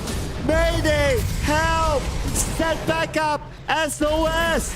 Help! Red alert! Everything! Another arena hacks onto him inside his own house! Oh no! Call the cops! Call 999! Call the army! They need everything! They need all the help now! Oh no! And the best part about it is 16 minutes into the game. Tier 5 neutral items here. That's a really nice mirror shield. Especially perfect for the Lions too. I feel the pain. No, I do feel the pain. Like, especially the best part about it, it was not the fight they were looking for. And the worst part about it, the TA, not to say that, I believe, I could be wrong, was spotted in the ward before coming in, or he actually blinked into the fight on top of the line here to try to melt Kishka as fast as possible. But like I said, you're dealing with a Bat Rider with a refresher and a BKB PC, so it just wouldn't matter. The pain. I do feel the pain. The pain. It is hurtful. Oh no, without a buyback. Oh, we got one, but Okay. not without the TA. You need the TA. Yeah, you have no Top tower. other damage. Okay, you have the Ember. Okay. He tries to defend. The pain. The pain of watching our structures go down. The pain. And it's in Mega Creep. The pain, people. The pain. Oh no. Oh no. Yes, it hurts a lot. And I mean, 20 seconds left on the clock. Ages or so was someone tied down as well. So popping the BKB to try to do one last hurrah and try to keep it here in place for as long as possible. But guess what? Flaming Lasso. Oh, with the arena. But the arena will not help. Save Yoda. And now Lonely Chucky is the one in trouble. Castaway will still be taken away. Ayan, Castaway still gets Lonely Chucky.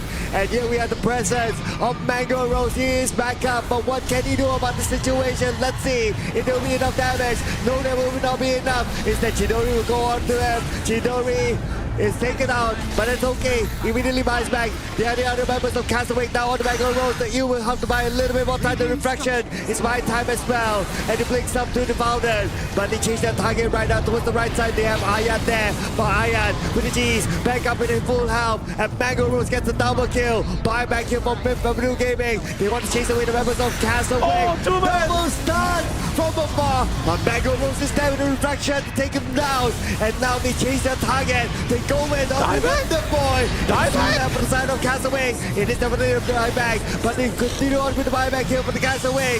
JG is still there. But who will stop it there? Castaway shows up with the BKB. There is a finger from Kishka to get that one kill. Mango Rose is down. Mango Rose without a buyback. It is a dieback for him. And here we go.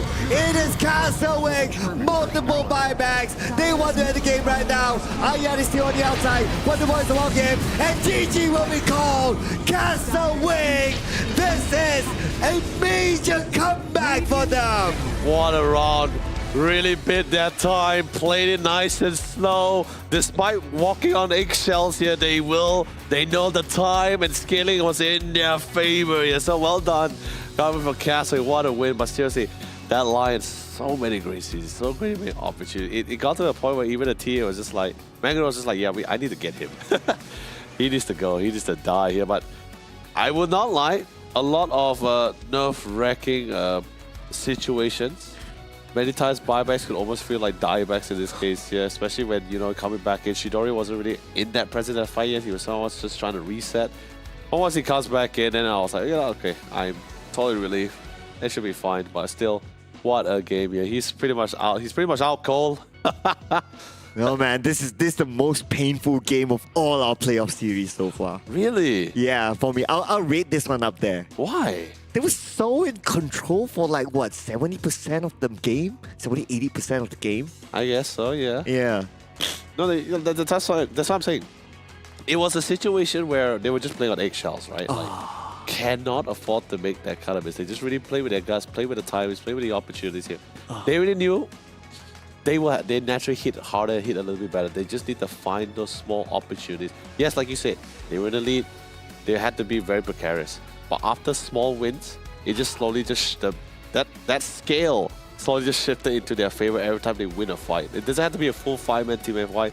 If the minute they kill Mangaros, woo, it's going up there. They kill everyone, it's slowly keeping it just kept going. Painful. Painful. Painful. And the game went more than 60 minutes. Someone Can you imagine like your regular ranked game, right? If you play and it goes above 60 minutes just to lose, you'd be like, oh, 60 minutes of my life gone. Together with my MMR. But then again, even if I'm in that spot, I'd be totally fine with losing this kind of games. It was not the kind of game where it was so super one-sided and it going to 60 minutes. No, it was more like both teams was having this really intense game of chess here. A single move that can somewhat determine the pace and the tempo of the game here. Really well done coming from both sides. It's a really well game. But anyway, Castaway Gold will be the one to take the crown for at least the first game. It is still a best of 3, but this is exactly what we're looking for in the lower bracket finals on Championship Sunday, because these two teams are fighting for a spot for one of the grand finals. But hey, look at the bright side, right? Which later will be continuing on it. At least one of these 3 teams will at least solidify already be one of the top 3 prize pool at least. Yep, that's true. But to make it painful, they're one step away from the grand finals. Just say it. But anyway, it's still only game number 1. We still have at least another game or maybe 2 other games left because it's a best of 3 series. But before we get on to that, check out the best moments here from this round. Yeah. A lot of the situation was just really all about that small wins and small decision making. But I love the part where they were just solely dedicated to just protect Mango Rose. They were like, what happens post BKB? That was pretty much what was the idea of the scenario was what happens after post BKB. What initiative? Look at Mango Rose. He blinks all the way to the backline, right behind the DP, right? So of course, sorry, not big behind the DP. He got pulled in by a beautiful flaming lasso BKB, forces out the ages here. But he knows for sure they were very confident to take this on because of that Abyssal Scepter. I feel that one item pretty much just somewhat changed how Mega Rose was somewhat going to be played throughout the entire game. Sure, before the Abyssal came out, he was pretty confident, like, yeah, after pop BKB, they can't really do anything about it since there's no refresher on the flaming lasso. But now when we got to this super late stage, the itemization somewhat determined how the game was going to be here. Now, unfortunately for Castaway, died early. He had the first lasso. Die relatively early, but this is what I'm talking about priorities. Like, look at Shidori. The entire time, didn't want to hit the closest person. Just casually walking past everyone else. Although ideally he wanted to stun the TA, but go for the Ember. That's also a pretty big thing. Oh man. This is why this game is so beautiful. It can swing just like that. And the beginning of the end, I would say started from the fight at the top, and then when they got that cleared off, they pushed in, they just never left, and there were like countless buybacks in this final fight alone.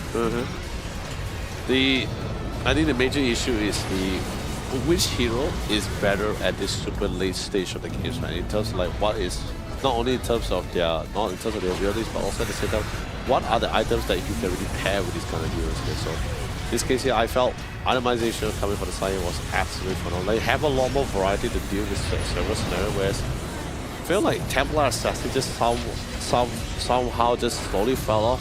Naturally, like I said, with Alchemist, will definitely get a lot more better items. Definitely a little bit more variety. But of course, MVP is going to be none other than Wonder Boy himself. Oh man, look at this. KDA 5630. But he is also the former teammate of Mango Rose. So Wonder Boy will be like flexing to his old teammates like, hey, a little Civil War, you miss me, right?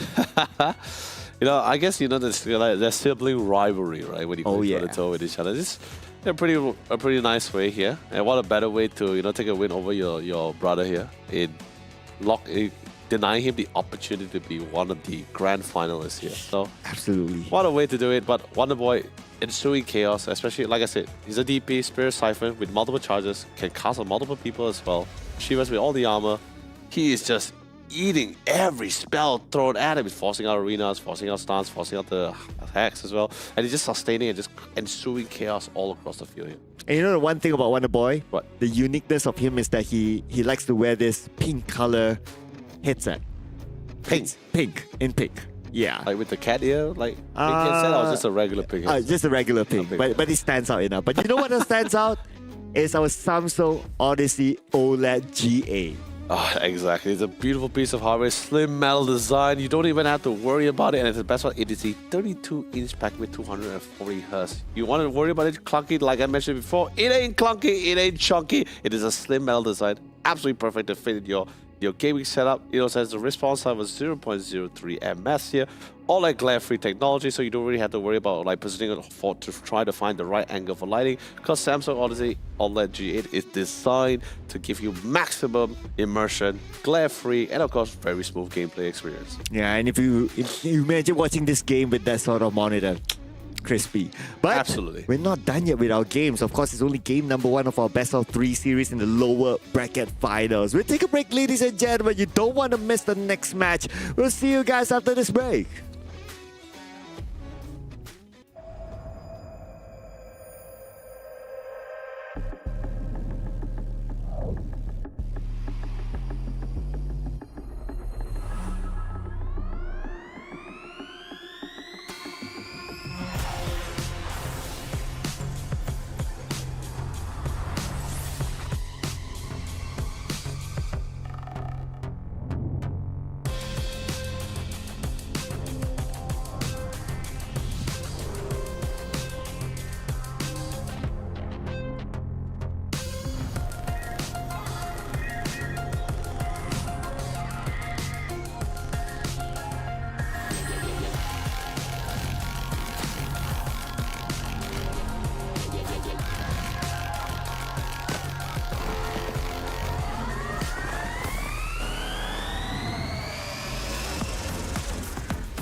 I'm feeling high when I'm low. I need it more when you're close to me, close to me. I'm feeling high when I'm low. I need it more when you're close to me. Oh yeah, yeah, yeah.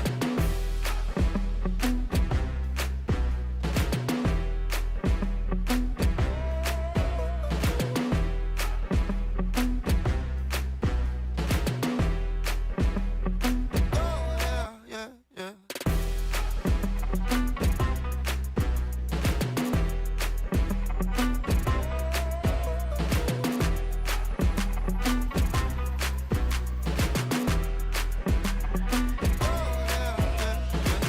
I'm feeling high when I'm low, low, low, low.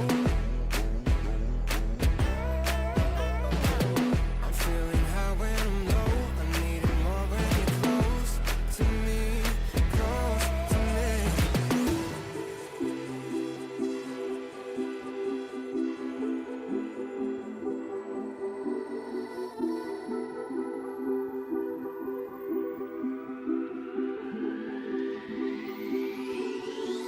I'm feeling high when I'm low. I need it more when you're close to me, close to me. I'm feeling high when I'm low. I need it more when you're close to me.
What a game that was, ladies and gentlemen. That's It why was. yesterday we told our viewers to not miss the day.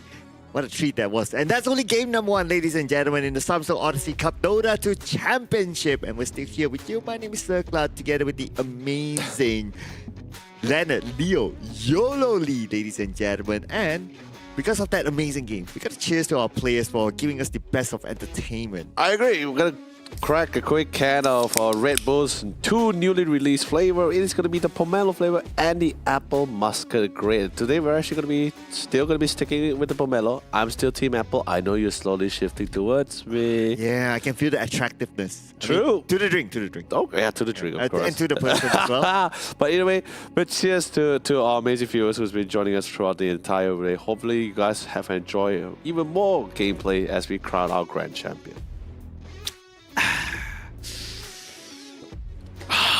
All right. Amazing, just like our game 1. Really, no matter how, although I did say I'm Team Apple and muscat grape, the pomelo really has this really nice aftertaste. It's really satisfying for some reason. Hopefully we'll be able to bring that the green can up.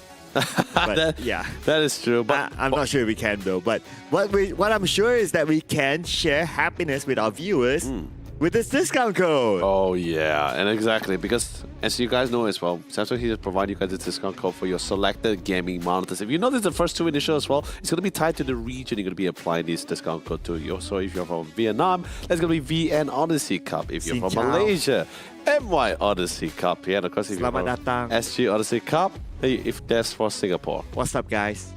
You see? See? We went for the more generic and safer option, okay? Tell me they don't say what's up, guys. And, are you telling me no one says ni hao? True. Is it? Yeah. But I'm more generic at least. Come on. I mean, no, honestly, it depends on which household you mean, right? So, if you're talking to a household who is where English is their mother's tongue, then sure, yes. If it's the Mandarin, that's a different story, right? How does it sound like in Korean? 안녕하세요. Okay. 안녕. All right. I needed lessons. Oh, konnichiwa if Japan, I don't know.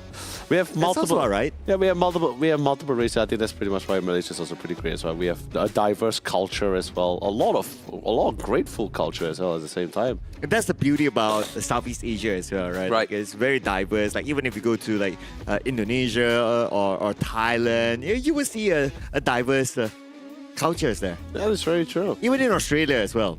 Oh yeah, that food culture is also Yeah, really insane. Oceania. Absolutely fantastic. Have you been to Australia or New Zealand? I've been in Australia. How was your experience? Actually, very fun.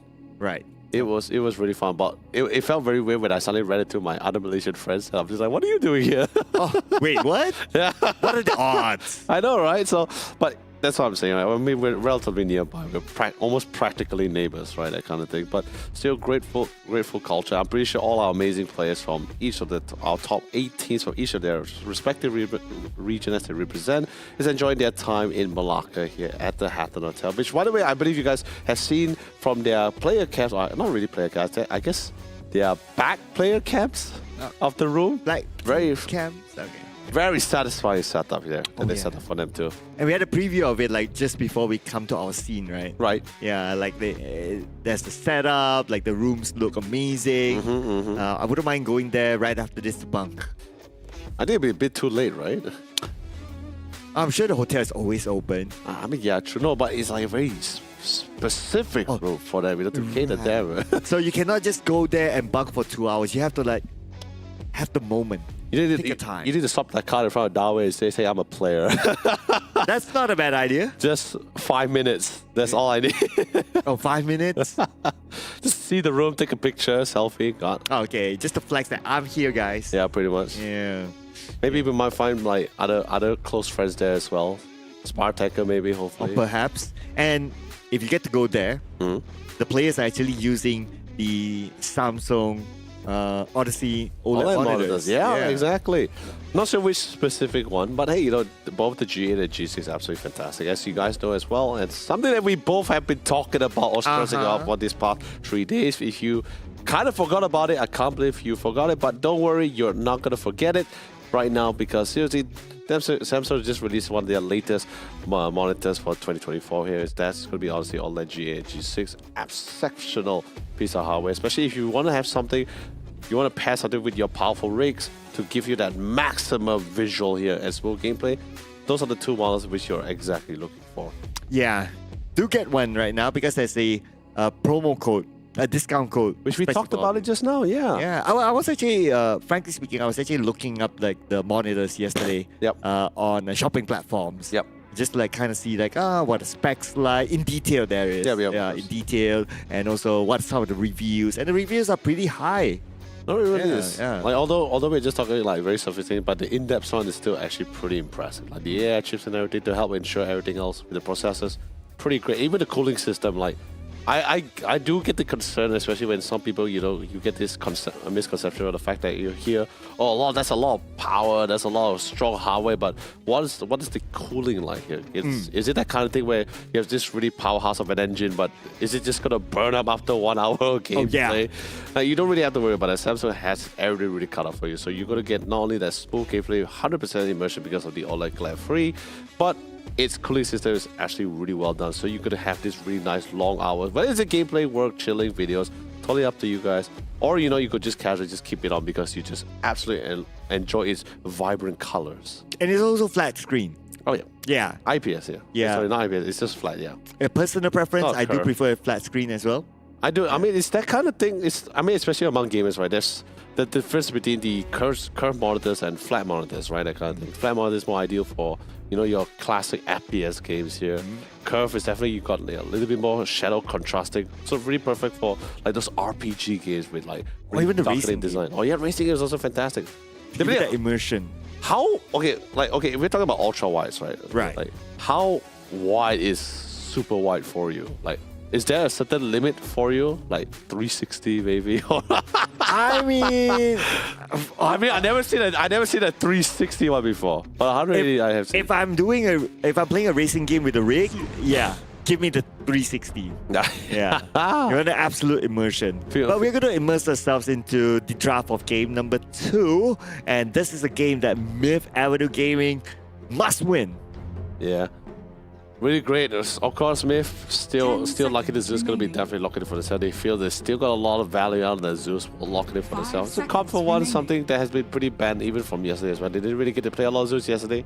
It's now today. Castaway, not really too much of a fear, but I'm surprised they're still willing to let go that Timber Saw. And that's going to allow Castaway to actually pick the Timber Saw in. And by the way, during our break time, I had the opportunity to reconfirm with my observer just that we were testing it just now. So even if they were to change the itemization, when we got to that Super Day game, even if they were to build a Silver Age to break the 10 Timber or a seconds Nullifier, remaining.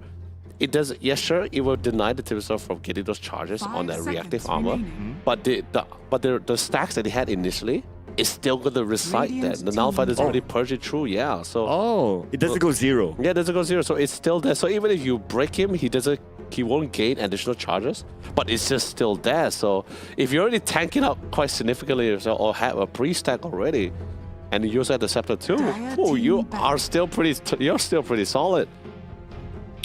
So, in other words, it doesn't matter whether you use it on Timber Saw at the late game. No, I mean, if we got super late into like that game we had, right? Both sides pretty equivalent. Then sure, it 10 feels like it didn't really matter seconds even if you were to change that silver age towards the very end. 5 seconds But if we're still remaining. early game, you're snowballing. You still have some form of a lead, and everyone's itemization isn't really maxed out yet. You get a silver age early, yeah, that'd be great for him. Yeah, totally fine. We're going to see the respect band towards the Alchemist. He was the one that helped the team make the really, really big comeback.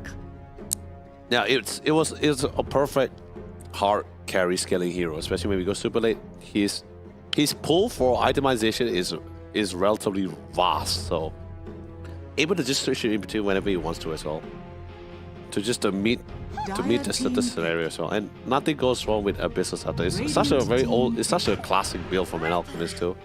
But anyway, Castaway, we'll not get the lioness of respect coming in from Myth, but they will bring in the original post 4 here. It is going to be the Hoodwink herself.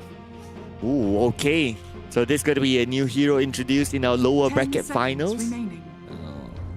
Support player for sure. Oh yeah. The puck is 5 banned out, by the way. seconds remaining. I mean, it's whether they ban the puck or pick the puck. I feel there's you can somewhat play around with the puck here. I mean, especially after what we've been winning these past 2 days. I mean, we saw some really exceptional pucks, I think, in day number 1. But after that, I think people just somewhat got the feel on how do you want to play around it and which hero to pick against it as well. Oh. And speaking of picking against, that's going to be the Grinch over the Soulmine. Something that Myth Avenue actually had a really great success with from yesterday's game as well during the lower bracket round 3. Yeah. Especially with Soulbind, that will stop Timber Saw from flying around. 10 seconds remaining. This is going to be the classic off-lane BB as well. No 5 safe lane BB. seconds That thing has been long gone. I don't think we'll ever be in another. I don't think there'll be a universe at this current patch, at this current time, where we see a safe lane Dire team BB. pick. I don't think Mangoros is a fan of that kind of hero. Like, you just walk around, you just spam. Nah, he likes something that moves around, that's capable of going to the back line, that's able to come up with a massive right-clicking damage. So I don't think this will be a 10 safe lane seconds BB. remaining. Anyway, there's your offlane Timber, your safe lane 5 Gyro, seconds remaining. hybrid DPS. Doesn't really have to worry about whether, especially going out against the BB, where Especially when you're physical, not really that great, but when you pair with the Rocket Barrage, you really actually can dish some pretty great damage on that Bristleback. So really nice pickup coming from him. Side of position, I mean, we saw yesterday as well the refresher satanic. Oh, yeah. And also the rapier.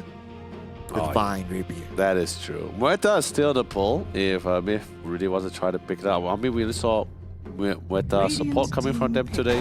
I mean, it's only one game in here. And, oh, that is a very nice pair. Gyro with the clockwork in that lane, that is a concoction that is going to be quite disastrous for any animal who to be going toe-to-toe with them. Last pick here. It's going to be the unload, which is totally fine. You want to hold on. No. Mid unload. Mid and a lot. Mid unload. Okay. Lots of mechanics though on Castawake, if you think about it. As in mechanical heroes. Oh, robotic. I mean, except robotic, mechanical. Yeah. 10 seconds. I get the theme, you know. No gears on the whole way, 5 unfortunately. I guess seconds remaining. even a crossbow is just a simple pull. Dire team Yeah, that's back. like medieval time mechanic. Yeah. Very powerful one with the sharpshooter ultimate, true. But anyway, Underlaw is great. Like I said, he still has that nice global presence. He can pretty much stand the front line. Itemization, you always like to get that ADOS first, so you got a nice long range route. Great for the team, but can 10 always ensure seconds chaos. remaining. Will always force your opponent to try to get some form of 5 saves, seconds BKB remaining. whatsoever, force style to try to get them out of those routes. But before something really great for them. Respect to the Templar Assassin. Well, it is Radiant going to be the team safe back. lane pick remaining for the mid-family game. They are getting rid of a lot of prime selections here. The only one that's still left here. Who is... Let me think here. Who would do great against the Timber? 10 seconds That is also remaining. not dependent. 5 seconds I would say remaining. it's the best, but if they want to take the priorities not in terms of Radiant winning the team lane, pick. but more of the game, they can also try to pick up that Nature's Prophet. It's not really banned yet. It's also not pretty heavily favored as well because of the reason after the Glyph. But we did see a game yesterday with the CSC at Castawake where they pit the Nature's Prophet carry against the Gyro. They understand like the Gyro sustainability comes from the 10 Satanic where seconds remaining. the Shark coming from the Nature's Prophet, the Curse of the Treant, not only reduces 5 reduces seconds health regen, but also at the same time he's also picking up the Skadi. So it really made things difficult for the Gyro to really sustain in that long-term fight as well. Which came in quite pivotal towards that last fight against CSC here, where CSC was able to take that win.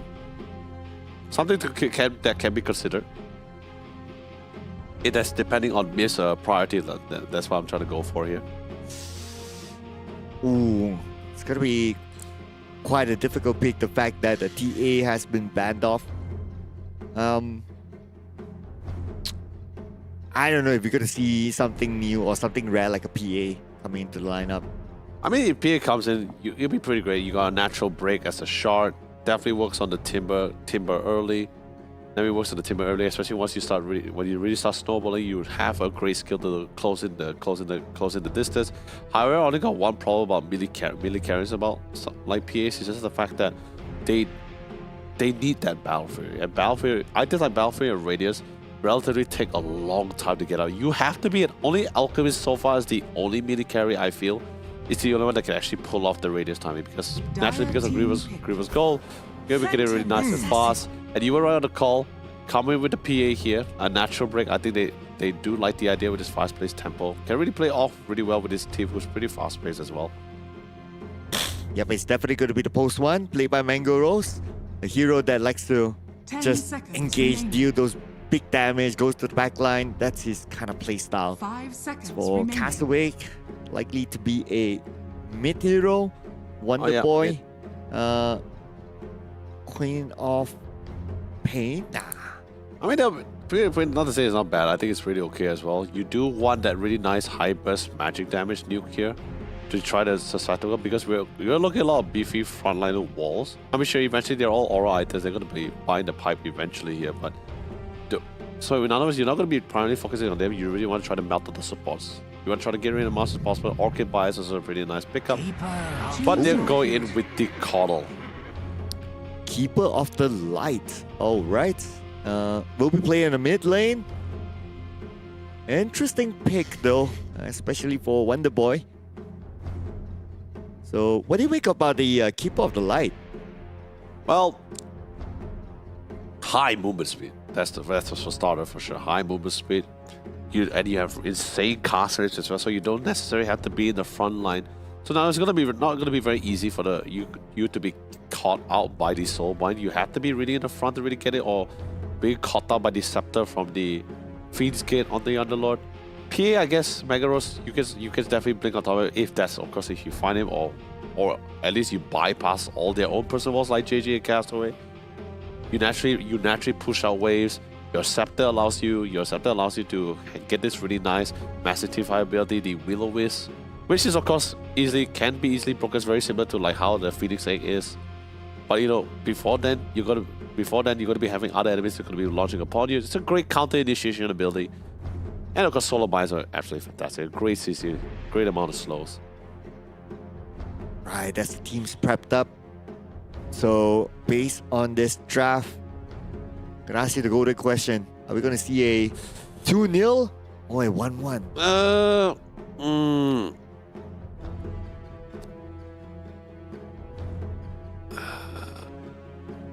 Looking at the dynamic of things, especially with the atrophy aura on the Fiend's Gate, I think, yeah, especially when you go in mid, you do not want to have that another mid hero because the atrophy aura reduces damage, physical damage.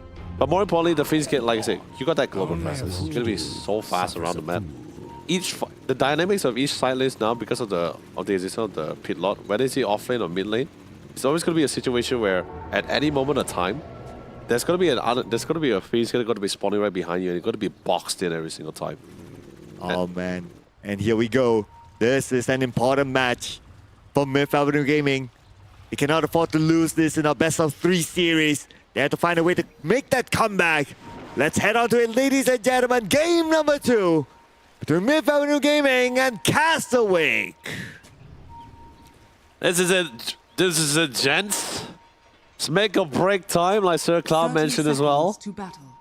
Of course, it's nice to play. I think they have learned enough of their patterns that they like to go for this nice backline flank here. Got this nice warning on the top side. Hopefully they see if any unfortunate prey they walk into their clutches. But looking at the positioning coming from the dire side, they'll primarily focus on going for those D-wards. And they will actually get that D-ward off. Yep, the D-ward is out, so that's 100 gold as a start. The battle begins. But when it comes to bounty-wise, yep, one more to go, then it should be a 50-50, yes, a 50-50 in terms of that. But in terms of the dewarding, at least they get that 100 gold start, but it's not going to be too much of a gap as always. It's going to be the laning phase now. And when it comes to the laning phase matchup, the mid will be interesting because it's a quarter going up against an Underlord. We don't get to see this kind of matchup that often, so I wonder who will win the mid. Actually, it's a very hilarious thing, right? So, if you try to guard on top of Yona, he'll definitely force out the Firestorm to push out the wave. But also at the same time, Wonderboy also does the exact same thing here. So, if Firestorm pushing the wave, God is also going to be pushing it with his own way of pushing it. But first blood, wow! Whoa, calm down, people. Oh, Mango is definitely not calm. Blink Strike is level 2 against Kishka, level 1. But Kishka, he has the magic wand. We're able to sustain a bit longer, forcing Mango Rose to go back. Yeah, the constant magic arrest, like I said. The one thing that Timbersaw just doesn't like is just magic damage here. And since he can't really, since magic damage doesn't allow him to stack that reactive armor as well. And since it's pre-level 1, they just really went at it and poisoned that. And of course, and what a bushwhack! All the way back into the tree lines and for the Whirling Death to seal the deal. And for Arisket, JG, one more blast. Yeah. Man, it's a brawl down there. Yeah. And Mango Rose comes back. Okay, he will have the advantage of securing this creep wave at least. And Kishka cannot move forward. It's dangerous for him now. But the top, I see Lonely Chucky going down. Nope, he is a percent back. It's to be expected as well. Like, you have this gyro and clockwork. Actually, honestly, even if you look at the current existing parries, right, what is it? Gyro, Gyro with the clock or Shadowfield with the clock.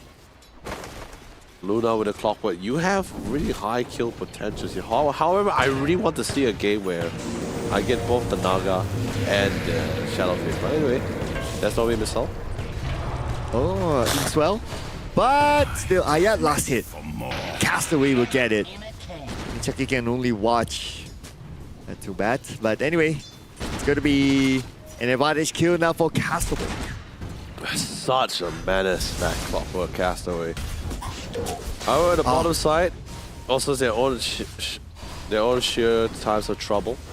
Sure, level 1, you're pretty great, but once you put more levels in, especially once the reactor armor comes in and the bush, right, you get more points into the bush, right?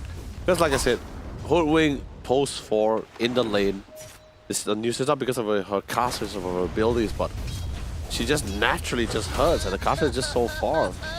May not have as high base damage compared to Shadow Shaman, but Radiant structures are it still pretty hurts. That's going to be an early 45 there. Just to try to defend the bottom tower. So it looks like most fights happen at the top, at the bottom. On the middle is just more of like just going back and forth until the rotation happens later. Mid is all about who skill pushes faster. Who clears faster, man. Firestorm or Shiva. But top side, that's the fight. Radiant's courier Yep. has been killed. And here we have Lonely Chucky. Ayat is there with him. Ares gets a kill onto Kishka. Alright. A much needed one. Although yes, he can play around the tree line. But once Mangaros throws that dagger, that slow is insanely long for such a soft support. And of course, you got a nuker like Zeus. Yeah, sure, you're eventually going to be getting. You're able to eventually will him down. We didn't see the whole process, but I'm pretty sure that's pretty much how the gist of it. Here comes the Inkswell. Does connect. Oh But no! the counter stun comes in onto Lonely Chucky. So a bit of saving grace for Chidori. There it is Yeah. again. One more hit. It's on cooldown. Too bad. But nevertheless, JG might get a trade. Gets Ares. Chainsaws away to safety. There goes Mangaros already anticipating the kind of lane they're going to be having. Has a salve in hand. Should be the healer. I believe that's a salve also going to be picked up by the team, so I saw it picked up on his cash. Maybe the PA also has the salve on the way.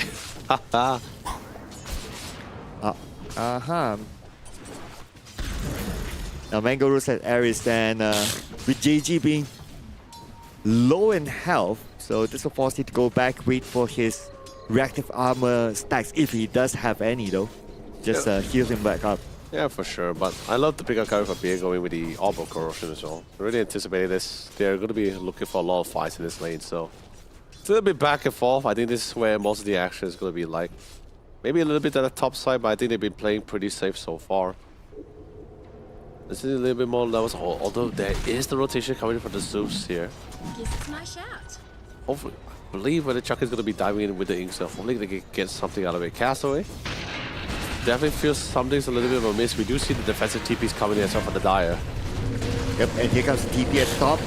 Oh, Only Chucky still going in for it. Fiend's Gate open, and here comes Yona coming in to give extra backup. Lonely Chucky was to get a kill.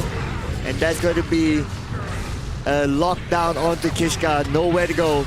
All in onto him. They will secure 2 kills at the top. Yeah, this is what I was talking about earlier. At any point of time, if Fiend's Gate is available, those fights just quickly shift so quickly as well. Even if Call does TP, I guess in the solo line that's definitely going to be quite helpful, but no, it's not going to be as much of a nuisance as the Pin of Malice. It's going to be enough damage. Because the Illuminate, Illuminate did not connect, but it's okay. Chidori's still there. By the bottom, JG is in trouble. Mangaros should be able to get it. Lines of your fate come to Oh man, lots of fights, top and bottom. Yeah, keeping it nice and progressive. And now Mangaros currently level 6, got the coup de grace. Maybe crit anyone through, but like I said, he's having a Radiant are it's a normal lane. He's having actually no, maybe better than normal for sure. Should we have a countable? Got the prerequisite items. Doesn't want to stay a little bit down longer. Now it's all about the not BKB. It's all about that battle fury time, you know. Oh, back in front. The revenants of my people will Yep, walk. that's the punish. They all fought for the EXP rune. Blessed. And still couldn't secure it. Kishka was a little bit more quicker on the draw. Yeah, too bad. If he got that, then maybe it's going to be worth it. But the fact that he did not, then Are scanning. yep, it's a kill given away. It would have been nice. It definitely would have helped him get that soul bind a lot more faster. Once you get that soul bind, it's going to be pretty annoying for the Timbersaw since there's it's going to be someone locking him down in place alongside with Krishka, who's the hoodwing. Got a lot of kill potential. But is it for bottom or top? Here comes. Run onto Lonely Chucky. But we're still going for the pursuit. Oh, slowed down. But here's the presence of Mango Rose on Chidori. Chidori is the one in trouble. he's Mango Rose to secure the kill. Silence now. Activated. Mango Rose gets a double kill. Now it's going to be all in onto Castaway. But still Castaway get trade back. Get our Ayat. Oh, Wonder Boy is there. Where is Wonder Boy going to go? He does not have the escape mechanism. And it's going to be a straightforward kill. Got so much value out of that. Radiant structures Felt the are need to fight. fortified. Join them back in, especially when they spotted Wonder Boy towards the Radiant's top bottom lane. They say, tower yep, is under attack. we're strong. We have a lot of CC, we have a lot of lockdown, a lot of control. We're going to be very confident in this fight. Radiant are scanning. And we got to Radiant's Scan. bottom tower is under attack. okay, but that's okay. Just to make sure that nobody is backstabbing Lonely Chucky, so he's sure that he is alone on the lane. Radiant's bottom tower has fallen. I mean, Chucky will still be fine. He got the wall path and everything, so he should be able to walk out to safety. Timbersaw, though, breaking down the bottom tier 1, that's definitely a nice touch. Gonna be opening up the map for the fight for sure. But then again, you just need to be looking on that Feast Gate. Still on cooldown though, but once it comes up, they're gonna be looking for another engagement, and that's pretty much where I'm seeing it. For the Grimstroke, Zeus slowly making their way back to the top. Grimstroke. Okay. Oh, managed to plant the ward. Nice one. Box passed by the Castaway, just like that, together with the Inkswell. They try to chase him off because he's sure that Chidori will come. Oh, he doesn't know that Chidori is there. Oh man, that's gonna pay for it. We don't know extension for Ayat. Same for the bottom one as well. Sharpshooter comes through here for the break, and the damage necessary too. So, well done. Simultaneous kills across the maps here. Won't commit the Fiend's Gate for that kind of situation, but E-Rise back at it again. You spot Kishka? Okay. Yeah, there. Okay. Okay. There you go. Took a while. But at the same time, Wonder Boy is on his way. Ah, nice hook shot from the back. That kill is definitely secure now. It's just a matter of who will get it. It's given to Wonder Boy. Yona shows up, and they now play Ring Around the Rosie. Yep. They're just reconvening, so he's just rotating all the way back to the Timbersaw. But they smoke out. They want to see if they can try to take the fight again. Or maybe they're just trying to evade away, and they will find Mango Rose, Soulbind coming in for the slow. Go in the mid. We might see a brawl. Oh, Sharpshooter not hitting anyone at all. Try to go for the shield rune. Yeah, Mango Rose gets it. Other than that, Chidori, just back to the casual farm. Actions, at least they're able to divert the attention to the other aspects of the map. Except for that two deaths. It's not really like a setback for him. Wait, oh, I heard a hook shot. Hook shot. Okay, where do you go? Oh, okay. On the Castaway. He has to go up to the high ground. And the shot. Oh, Atos already in the hands of Yona. That's the debut of the Atos here, ladies and gentlemen. Oh, the Timber Chain did not connect onto the high ground. Aya fell to Chidori. JG needs to get away. Oh, okay, that's a close one. If that lasted long, then he's gone.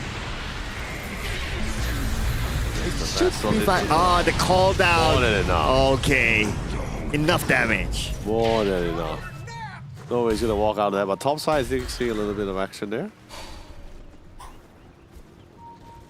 Right, rotating to the top now. Under attack. Nothing. Playing safe, going back. Although I do see the engagement. The PA jumped on somebody I saw on the Timbersaw. Try to make the run. Thank God for Phantom Embrace. The silence is always great. Mango Rose does the farm. Oh, okay. Arcane Rune, nice. One of the best runes for a Zeus. Much needed. Hasn't really got the Thunder Gods raw. Still slow, but that's totally fine. But all that stack founding, just give it to our dear friend Yona. I'll just back to the farm here. Observer, my friend, can we check on the PA here? Let's see what's the state of his band. Okay, so he's like halfway through. Broadsword's about 1,000 plus gold left, along with the recipe. That's always been pretty big. 5 kills, 2 deaths, 4 assists. The lane that he had is also, it wasn't too one-sided. He also had a bunch of kills. Actually, they had definitely had a better, much more better control of that lane for sure. That's of the courtesy of the Zeus harass and Nuki potential.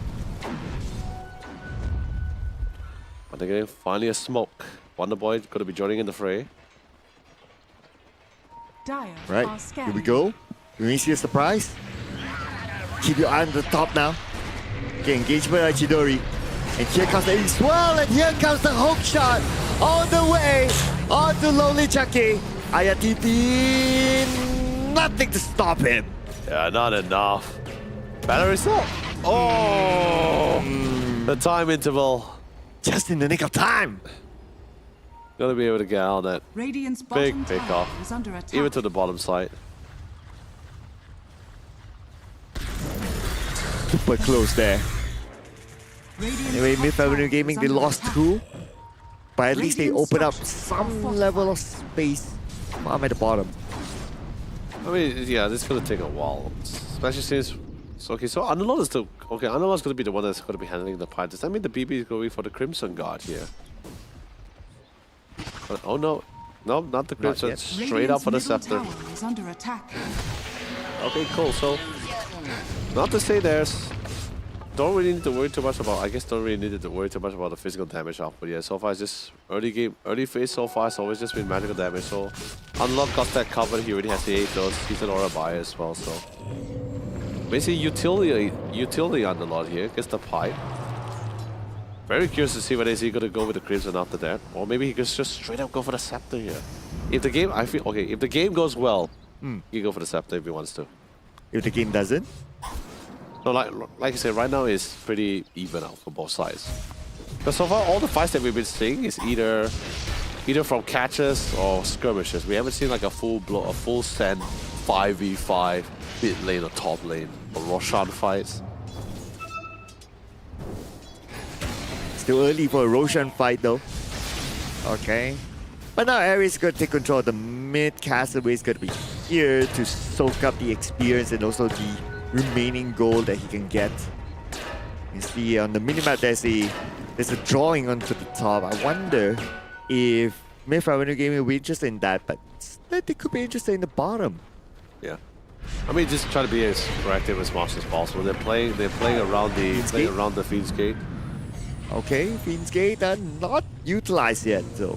No, it's Offer. the Fiend's Gate actually, if you think about it, he actually used it just in case to allow if he wants to escape or have anyone TP in actually. Works 2 ways, you know? Yeah, so it's more of an insurance policy. Yeah, oh, that's the hook. Hook shot, deleted immediately.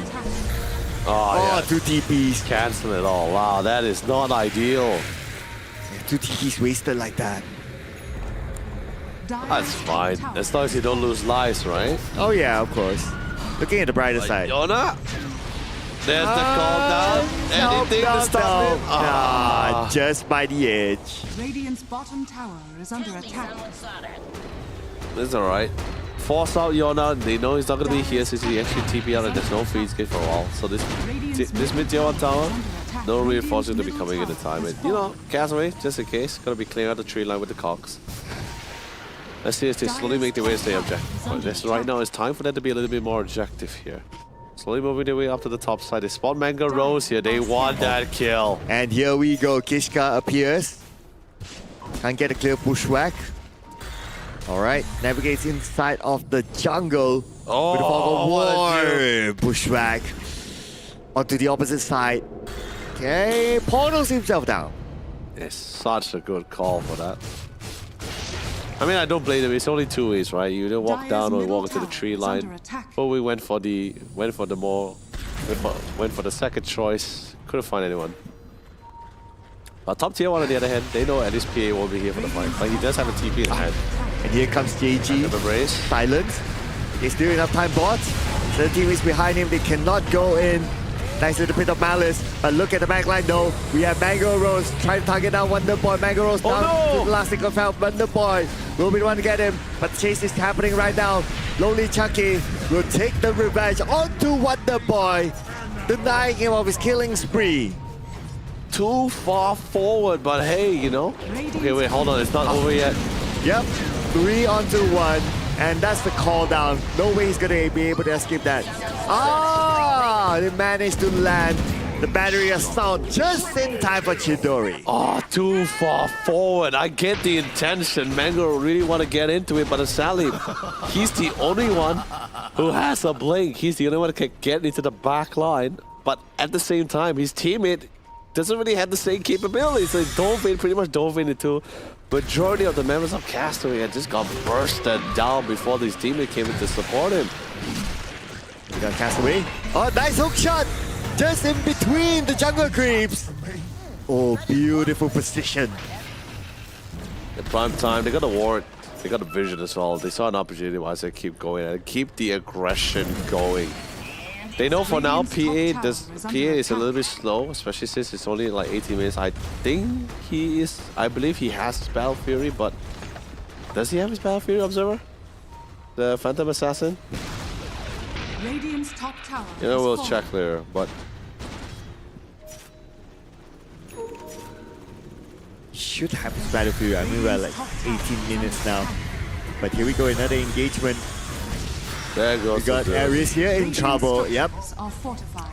And doesn't have Radiant's much middle health for him to tower is tank. under attack. Ah, he found another one. Say hello to Yona now. Oh man, right now mid Avenue Gaming, they're falling apart. Dire's bottom tower is completely under bursting attack. down. Not giving them any space to breathe or farm. They're farming their jungle. They're farming their ancients. They're farming the triangles. They're looking for kills here. While at the same time they're pushing out the waves, but all these stacks. Yeah, okay, so he does have the Battle Fury and also the Yasha, but they found him. Phantom Embrace. Not gonna be able to last for too long. Yeah. They don't care about the Brimstone. Aha! They still want back up. him. They just want him. They just want him. That's what happens if you're attractive. They all want you. You would get what I mean. Yeah.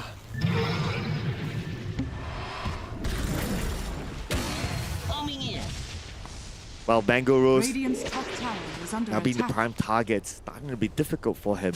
But then again, he does have he already does have the scepter, so he's gonna be able to try to run them Okay, down. there's going to be an ATOS and a bit of malice. Radiant's bottom And the follow up here, Wonder Boy behind him. But Wonder Boy, what can he do to save Chidori? Chidori was sustained for such a long time. Allow the backline to come in. JG surprised Ayat, and they will get an ultra kill. Immediate wipeout. They got one, but they lost all of them. Dude, Chidori was like, I am the bait. I'll take this fight. And do you know, before the whole team actually came in to do the amount of damage, he was doing substantially a little bit too much damage, and he wasn't dying, and he wasn't dying that fast either. Long enough to dish out enough damage for his team to come in. Okay, watch this again, right? All full HP here. And he just started going to town with this. Although yes, Connor's coming with the same with the Soul Fire, but look at the flat cannon going. I got Timbersaw come to the back line to just clean things up, just shredding in, diving in, cutting down trees and players alike. What an ultra kill, unstoppable, man. Man, there was no tunnel vision to the front that they forgot that Timbersaw is coming for the back. No, they thought they could burst him down in time with just 4 people, but you know, BB is not like that kind of burst hero. It's more like damage over time, reduce getting those goose stacks minus armor, then really start exploding. But that didn't really happen for him here, unfortunately. Oh no! Oh, wait. No, never mind. It's okay, It works it's okay. out. It's No one okay. saw that. Yep. It's all about them picking up Mango Rose. Hey, for all you know, it's deliberate. It's like, I just want to show you that I don't need a hook shot. It's fine. For my teammates.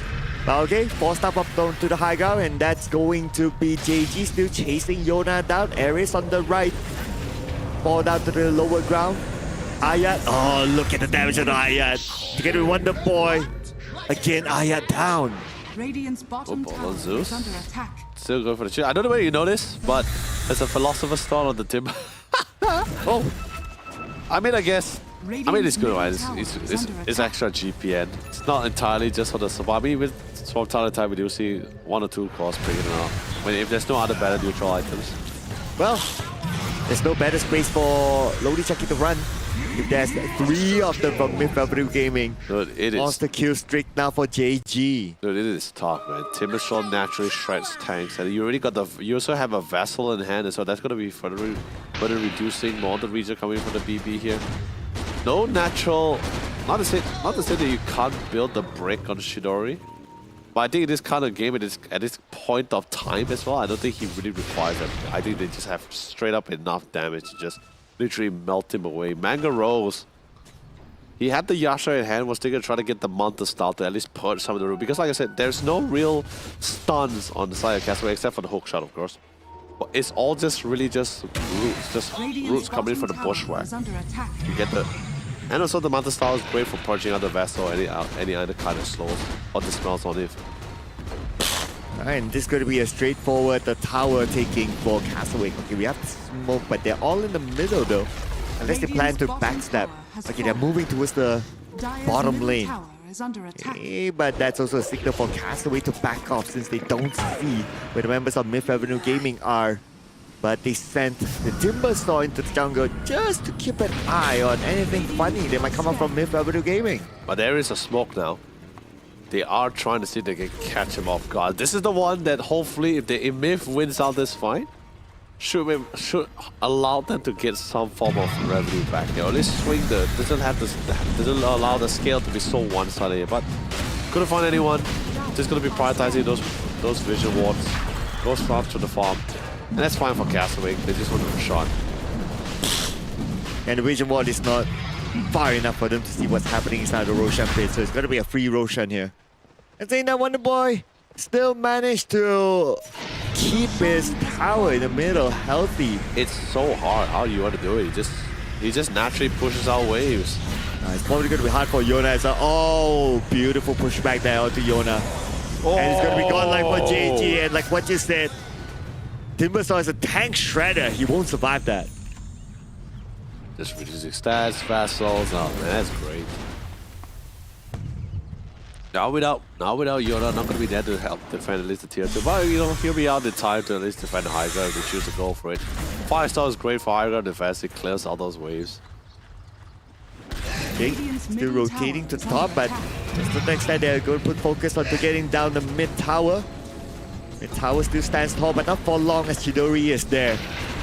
Next, the creep wave is out. The Black Cannon will clear off quickly without an issue.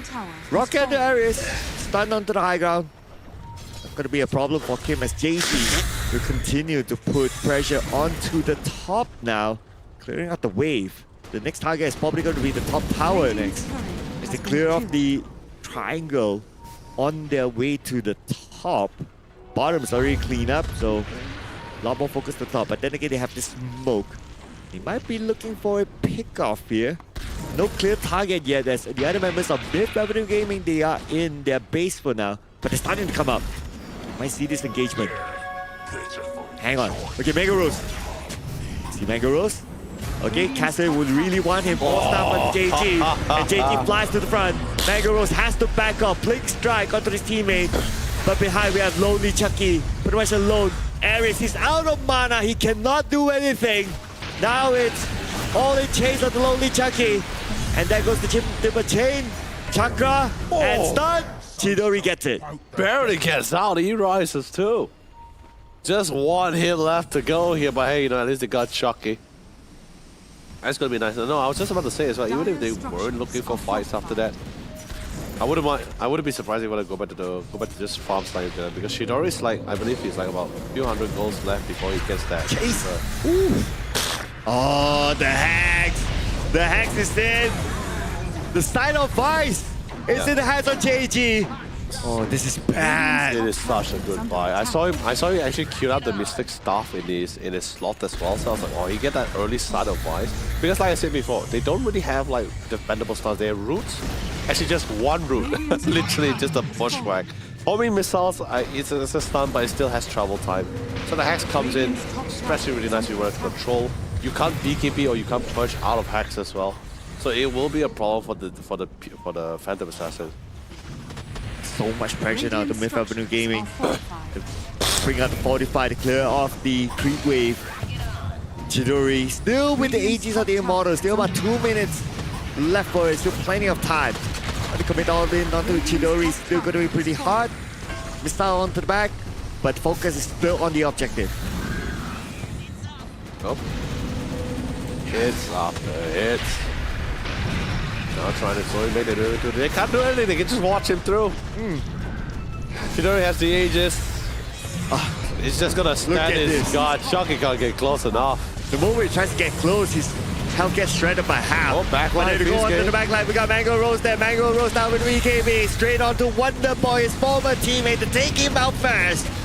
Trying to find the next target. Mango Rose gets back up to the high ground. And now they'll be chasing him down. Timber Chain, Chakra, and Blink Strike away. Surviving, but they did lose the objective at the top side. Yeah, Chidori didn't really mind. He's just like, hey, you know, Fiend's getting the back line, that's fine. I just want to hit that tower, hit that racks. And he said it's not the full clear, but at least breaking one of those racks is going to allow that lane to be naturally pushing. So in other words, now the priority shifts to that mid area here. Rocket Flare, spots no one. Like I said, it's only just the Underlord and the Zeus. Both of them are the best high ground wave player here.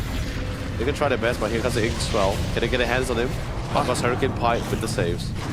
And Chidori, I believe his Aegis is about a minute left perhaps, or perhaps less than that.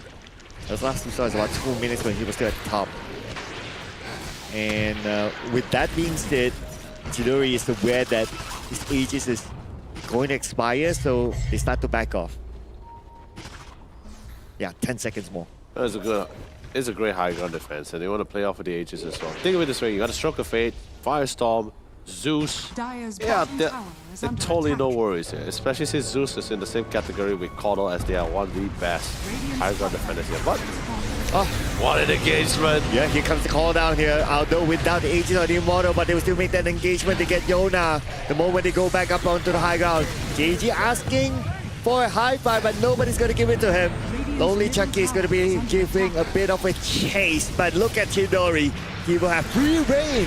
And with another bit of malice, a bit of force staff onto Chidori, but he will still get the tower. He does have the Satanic though, so that's why he's sustaining a lot longer in the mid by himself.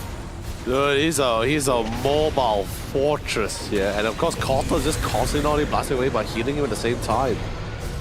Mango Rose chased back out because of that Chakra. It doesn't want to spend too much time. Doesn't want to take that risk yet. Dude, I don't think they expected them to actually dive them in the top side early. Like, the minute the racks break, Yona wanted to clear that wave. Out of the blue, Timbersaw just flew right in. I'm like, whoa, they're going in with this.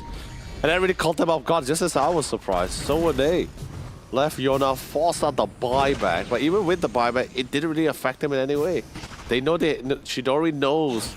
He knows he can get away with murder, and there's nothing they can really do about it. You point out right. I mean, they forced out one buyback. Okay, I heard the hook shot. Where is it? Where's the hook shot? Where's the Cox?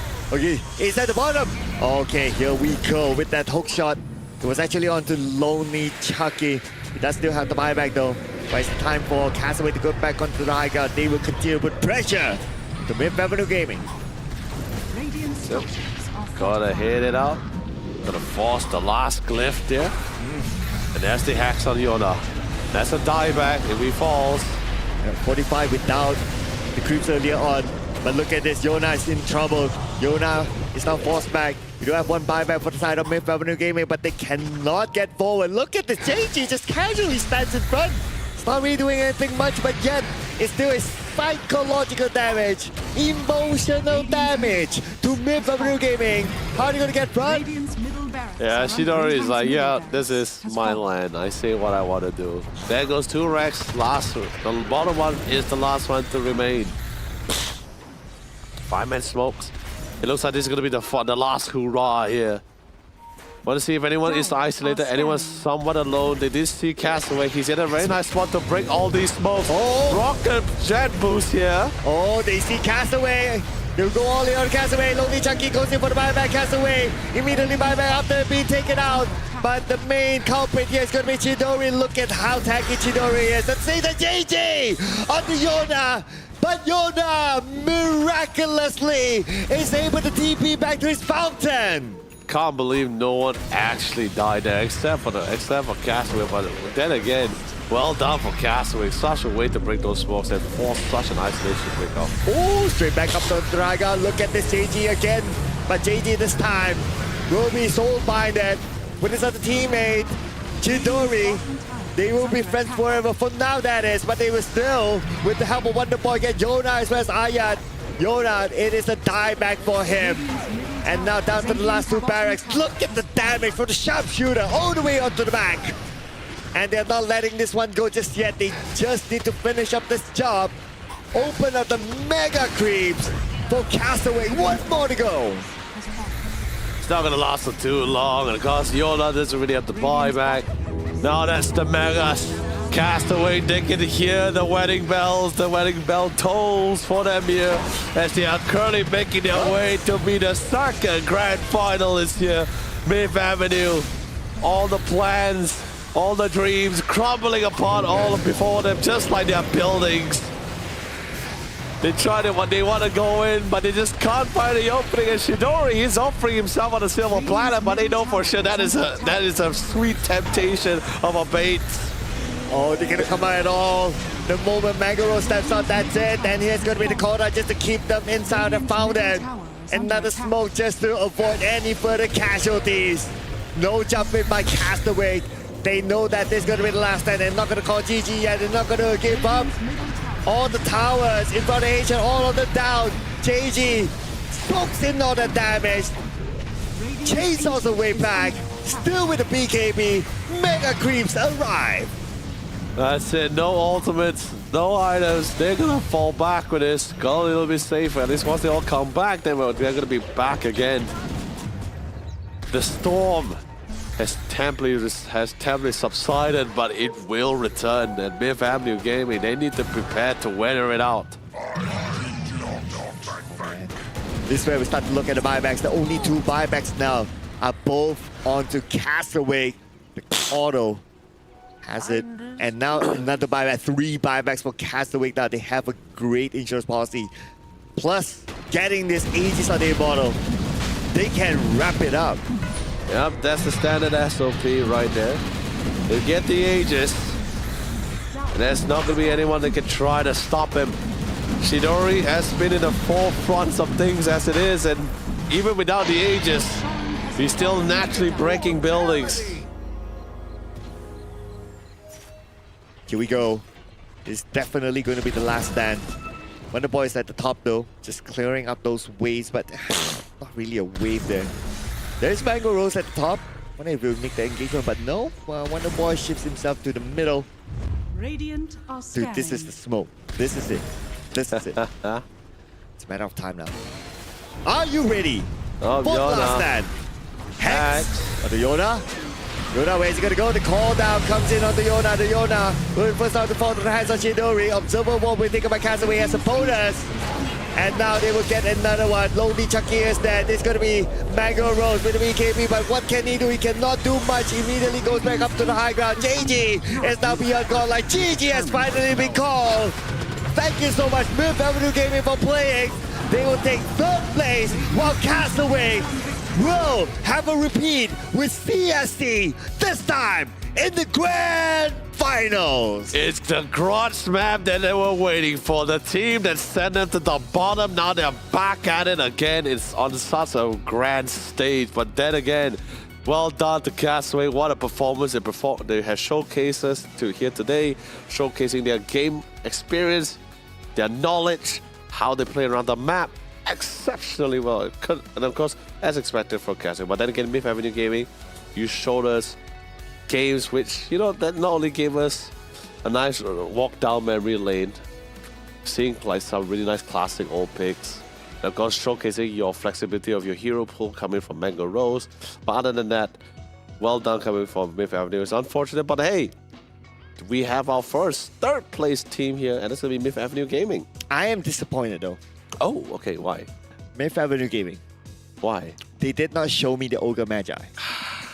I'm sad. Call Fernando, call whoever you want. Just say Yeah. like, where my ogre? Yeah, where my Ogre? Or maybe they're on my side. No ogres. No, we still have the grand finals. Nah, But, not gonna happen. oh man. Maybe CSC, they might do it for you. Crayon Shin-chan might do it for you. Hey, they are pretty creative though. I know. Yeah, I know. especially with the memes. Yep. Yep. But you know, but it works for them, you know? Something like how it worked, like the Zeus worked for Myth Avenue Gaming. True. Could have been swapped with the Ogre. Just saying. Yeah. Yeah. But anyway, great game for Myth. great game Castaway. for Castaway. Apologies there. Yeah, slipped my mind a bit. But great game for Castaway. This was a game that they had total control on. Yep. I mean, definitely for sure. It's like even in the lane, giving certain, I guess you could say, allowing a certain competition or at least lane combination to pass through, someone just allow Castaway to determine how their game really wants to go. Like for example, the gyro, the clockwork, that was really fantastic. Don't get me wrong, the Zeus support, we saw the potential and how much damage he was dealing inside against the Timbersaw, and it was pairing perfectly well. But as I said, I feel like this is just one of those few heroes where it's like it's great for the lane, but not necessary for the game here. So, but regardless, anyway, this is going to be the post stats results here between Myth Avenue Gaming and Castaway. Yes, and this time it's a very different sort of gameplay where Myth Avenue Gaming had a very difficult time with Castaway. And if you look at the stats, Chidori, man, 12-9. And he managed to get the Satanic towards the end that made him a fortress by himself, by your words. Yeah, he didn't really need the... Honestly, it felt like it was a game where not only were they in the lead, Chidori didn't really feel the need for the BKB as well. Like, sure, don't get me wrong. Peter Malice, definitely a nuisance, but he's... Because of the lead, the control, how much control lead that they have, he felt like, I don't want to be the guy to go defensive item. I want to be the guy that's dishing out massive amount of damage. He's just going to stand there and just soak up damage. But at the same time, getting the Satanic as the... Pretty much the order was pretty much like on. Chidori usually item order is usually like BKB first, like as a third or second, third item is usually BKB first and the Satanic comes with it. But for this game, he felt now if I'm in the lead, I just want to keep being offensive with my itemization. Forgo the BKB and just went straight for the Satanic. It also worked in a way as similar to a BKB where he gets that form of sustain. But if I were to look at these highlights, right, like the first 10 minutes, Yeah. Mango Rose kind of looked like he got it. Like he got like 5 kills very early on. But that was pretty much about it. He didn't really have like the space to farm because of how active the rotation that came in from Castaway. Yeah, no, I think they also somewhat just deduced the fact that, hey, you know, they don't have a lot of damage. They have a lot of CC.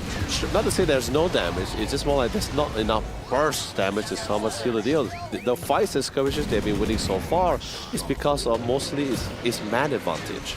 They always have like 5 people, 4 people because of the feed scale and the personal teleportation here. So once they started grouping up, the damage is just somewhat mitigated because now it's a classic 4v4 or 5v4s here. And this is like a very clear example. You see, he didn't even need the BKB. I mean, he still died here, but he still dished out so much damage. And that was pre-Satanic as well. And that was the wipeout here in the mid stage of the game. And the moment they got that wipeout, it's like they just continue to snowball on. They go up to the high ground, they take lane after lane, they have total control, and JG was so tanky as well. Yeah, I feel this game, if I had to give an MVP, it's either going to be for JG or Castaway. I feel these two guys were so exceptional. Well, we get to see whether your prediction is right or not, because here's our MVP. It's none of them. It is actually the post one, Chidori. No, I mean, of course, he's doing a significant amount of damage. His itemization is also great. Although, yes, it's like I said, it's just one of those few situations where your game knowledge and experience just comes to play, and then you just figure out, like, all right, maybe it's not burst damage, it's like prolonged damage. Underlord, there's a lot of CC, Firestorm, that's just pretty much it. And then suddenly out of the blue, use all the supports, Grimshaw and everything. It's just more of a supporting factor. You don't really have the nice nuking damage coming out from the team. No magic nukes as well. So, didn't need the BKB, very confident about, love the competition. But with that being said, kudos to Myth Avenue Gaming as our 3rd place winner for our tournament. But at the same time, It is going to be our grudge match of our grand finals. It's a best of 5, by the way. So we're getting all the action between CSC and Castaway. But not only are we have a treat for you guys for a great gameplay of our grand finals, we have something fantastic for you. It is going to be the Steam Wallet code of 154. We had a Steam Wallet code of 12 yesterday. That was the more unique one that we've received. But hey, 154, relatively simple enough to remember. You guys want to know how it works? It's very simple. Go to the Odyssey Cup website, which is odysseycup.gg, input the Steam Wallet code, and of course answer the series of questions, and then try to get yourself some nice in-game credits for whatever of your choice of usage. Yeah, you probably get inspired by some of the skins that these players are using, whether it's the courier skin or the hero skin or whichever. But you might be inspired by our rookie MVP, ladies and gentlemen. We're going to give it to Iraz, fresh off the block. Player Classic support who has been playing the post 1 and post 5, really done a really fantastic job for the Philippines. Hope to see you back again for the next Odyssey Cup. Cheers to you, mate. Courtesy of Red Bull Pomelo flavor. And by the way, fun fact, 0 sugar. Exactly. Fantastic coming from Red Bull. Yeah, 0 sugar, still with a sparkly taste. Gives you that tingle in your throat. Yummy, just like your MVP performance. Definitely for sure. But you know, we also have other things that besides Red Bull drinks that is yummy. It is going to be the Samsung Odyssey OLED G6 here. Yes, and the Samsung Odyssey OLED G6, the smaller brother of the G8. Smaller brother. Well, smaller form factor, that is. Smaller, stronger brother. Smaller but stronger, yeah. Packs a bit more of the MS in it, 330 MS. Yeah. 360 hertz. 60 hertz, yeah. And That's 0.03 ms. 0.03 ms. Thank you so much for that. And of course, you can get this with the promo code that's given to you at the start of every match, ladies and gentlemen. This is also the monitor of choice of our players that they are using right now at the Hatter Hotel. I mean, it's also my choice as well. I like. Of course. I mean, don't get me wrong, 32 inch is a little bit too big for me. But the G6 comes in clutch here with the 27 inch, and also has more firepower, like you mentioned. Exceptionally for me. Yeah.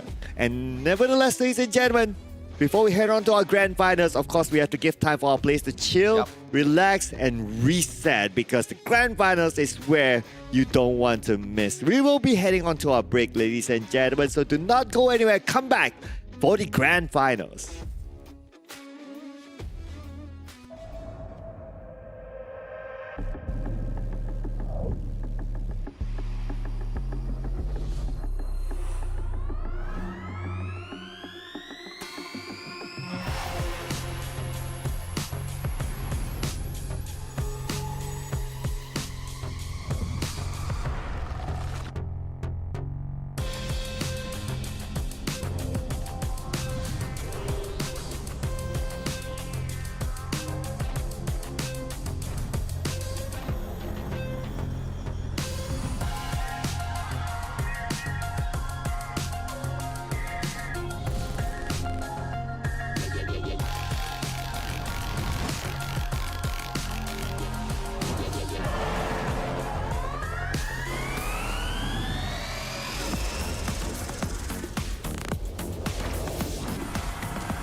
I'm feeling high when I'm low. I need it more when you're close to me, close to me. I'm feeling high when I'm low. I need it more when you're close to me. Oh yeah, yeah, yeah.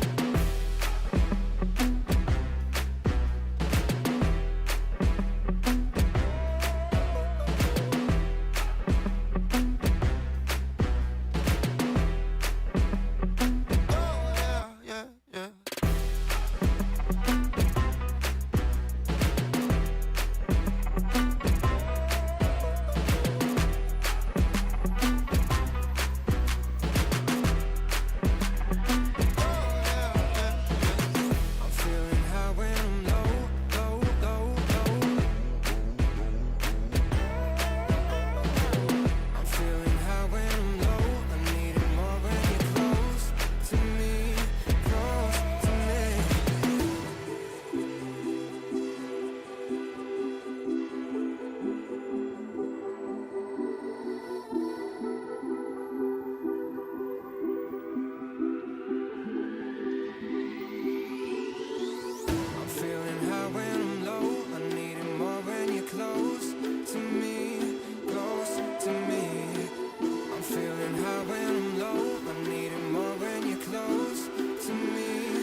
I'll be coming up hot for a minute.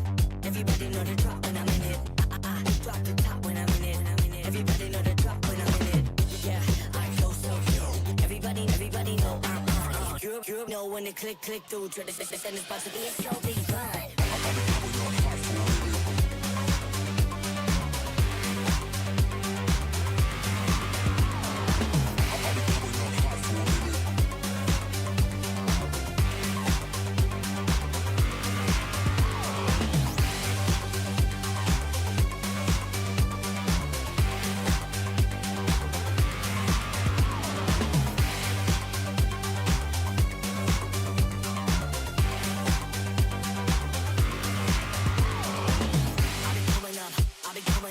Everybody know the drop when I'm in it. Drop the top when I'm in it. Everybody drop when I'm in it. Yeah, I go so cute. Everybody know I'm you know when they click through. Try to send this part to be a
The time has arrived, ladies and gentlemen. It's Championship Sunday here at Samsung Odyssey Cup Dota 2 Championship. I'm Len, also known as YOLO Lee. Gracing me as the cast of this once again is the one and only, and of course, very knowledgeable, Sir Cloud. Oh, you mean the very handsome Yololi? I don't have to say it, right? Oh, I like that.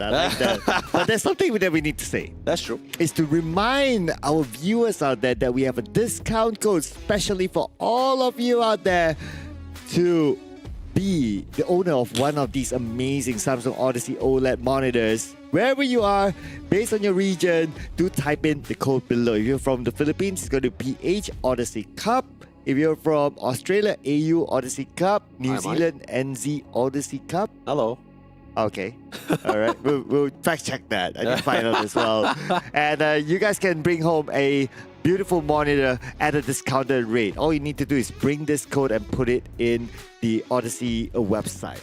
Yeah, it's great. And the best part about this as well, all this discount, not just the discounted things, we also want to show you guys what is the updated bracket, or at least the roadmap for our two grand finalists here, the journey that they went through to get to the place where they're supposed to be here. And here we are in the grand finals. Team CSC from the upper bracket all the way. During the upper bracket finals, they met with Castaway, and it was a 2-1 win for Team CSC to be in the grand finals. And from the lower bracket finals, Castaway won against Myth Avenue Gaming 2-0 to meet back with Team CSC in a best-of-5 series later on. And here will be the match. Yeah, Castaway, they got sent to the lower bracket finals there. They were like, this is just a temporary setback. We'll get back at them again, back in grand finals here. As they won that 2-0 against Myth Avenue Gaming in a very convincing manner as well. I think it's been a while since we had a very convincing game, except their first game was relatively long, 16 minutes. But with that being said, here we are, first match of the grand finals. It is, of course, just to remind you guys, a best of 5 here. And to start things off, they're going to be locking in their mid-laner heroes here, which they don't really care about who comes first. Puck was the first pick, I believe, and then after that, follow up with the Void Spirits. He said, you want to play a Puck? I will pick a Void. Now mid is currently out of the question. Let's look at the other side lanes. And also, a respect back for the Meepo. You don't always get to see that, but if you're up against CSC, we know Rain Cloud is capable of using that. We've seen it before twice, and it's amazing. But we're going to see other heroes being open, including the Shadow Demon that Castaway is going to take. This is nice. Although, yes, the nerf to the Disseminator was a little bit unfortunate. Also, the illusion isn't as strong as before. However, you still got some great save. The botting burst is great for fights. Especially since once you get the scepter, you get two charges instead. And of course, disruption you can always not only use for saves, you can also use it on your allies to get illusions to do additional bonus damage. So that's also nice to have. But of course, follow up, we're going to be seeing the tree unprotected. We saw how the shot was working out for him, and he will be bringing this back. However, Tiny coming into the mix. It's been a while. I'm assuming, like I said, I'm just putting it out there because I'm still not sure about it. Feels like it's going to be that support Tiny here. 10 seconds. Or mid Tiny? Now we got the Puck. Oh yeah, true. You can't put a Puck as a 5 support. seconds. So mid Tiny. But we've seen mid Tinies as cores before. I'm not a big fan of mid Tiny. I'm just saying it now. Oh, sorry, not mid Tinies. Tinies as cores. Oh, you're talking about Save Lane Tiny, but that was such a long time ago here. So What if they're trying to do a throwback? They did that with the Meepo. Maybe they're going to do that with the Tiny again. I mean, CSC is also one of those teams that's capable of coming up with drafts that just blow your mind. true, but I'm more looking to see the leave that safe lane as to the Nature's Prophet. Because Nature's Prophet, although despite the nerf to the Glyphnir, there is still there's also some nerf towards the Nature's Prophet to his first set for the Great Tree. And I mean, it's not as great as it used to be early, but it's still great pretty much when you go too late. Remaining. And Glyphnir, yeah, the item somewhat hurt for a lot of these heroes, for a lot of these range carry meta heroes that we had. Pretty much teams like Team Falcon love to utilize each other, which is why we're seeing the rise of Luna or other heroes that is not too restricted by the Glyphnir nerfs here. So Luna is going to be one of the gold picks here. They're still keeping CSC still keep things up in the open here. Ooh. And Earthshaker, which I think is great. You got this nice long range stun, especially nice long range stuns. However, if this is a support Earthshaker, then we're going to be seeing he's going to be taking some time before 10 you actually get seconds that blink remaining. dagger out. It's very similar to how a Marcy support, when you want to try to get that 5 blink dagger seconds first, remaining. it takes quite a while here. We do actually have a model of a totem just on the outside of the Dire studio. team ban. Just saying, and it's genuinely heavy. But we're gonna see the Underlord. Oh man, there's so many different compositions here. Okay, Radiant Underlord, team off lane ban. Underlord, tiny support. Yeah, that seems like it seems a lot more viable as well. The Nature's Prophet as the safe lane, that's been one of the few go-tos despite the nerf to the cliff near. Even yesterday we had some really good Nature's Prophet game, and it also paired really well against his 10 sharp really paired seconds against well remaining. against how Jark like to sustain with the Satanic. And the Scotty is of course a 5 nice touch seconds to add remaining. on towards the damage here. But either way, Radiant team Castaway, ban. we'll see the fight. Okay, Death Curry like a support. Get rid of the Clockwork, a great initiative. Although single target, they're gonna get rid of it. They can also add on the Dark Willow if they choose to go for it. Actually, no, it's looking to ban post 5. I Dire guess team the ban. Tiny would be the post 4. They're getting rid of a lot this year, and something that Undying actually picked up from yesterday. Yeah, so a bit of a respect there because you don't want to deal with we have to deal with the Tombstone as well for the Undying. So that's one. Totally 10 annoying. seconds And plus they, who are the good hitters here for the 5 Tombstone? Not really. seconds Maybe the remaining. Luna, but you don't want to spend the Luna like just hitting the Tombstone. You want to focus on the damage output, so that's why they Dire just team ban it out. We're also going to see the ban on the Primal Beast. I really wanted to see the Primal Beast potentially being picked up on the side here for Castaway. I think that would be a really nice way to really get into the fight here, to just start to cause some damage here. There are a few other heroes that's still available for them. Mars is still in the pool. Centaur, if you really wanted to get this 10 nice seconds disengagement, remaining. because it gets a pretty hectic, especially once you get the 5 size and the seconds average remaining. fully through. Great initiative as well with the Centaur. I would have loved a Visage, but the Visage got banned out as well. Oh, find a pick. Last pick here, and they have a lot of reserve time for them to consider what to pick. Okay, so Gyro is open. PA is open. Radiant team This is It's going to be a good pick. Oh, Elder Titan. Elder Titan. Interesting. So we could be seeing a tiny core. No, Nature's Prophet Core. But either way, Elder Titan, natural order, it's great. Armor reduction, magic resistance reduction. Echo 10 Storm is such a seconds long remaining. range ability. And of course, Astral Spirit is always great for this scout, 5 checking things out. seconds remaining. His ultimate splitter, or splitter, in this case here, BKB piercing, always something handy in a really tight spot. I wish I could say Ogre Magi, but No. Offlaners. maybe the next round. It's a best of 5.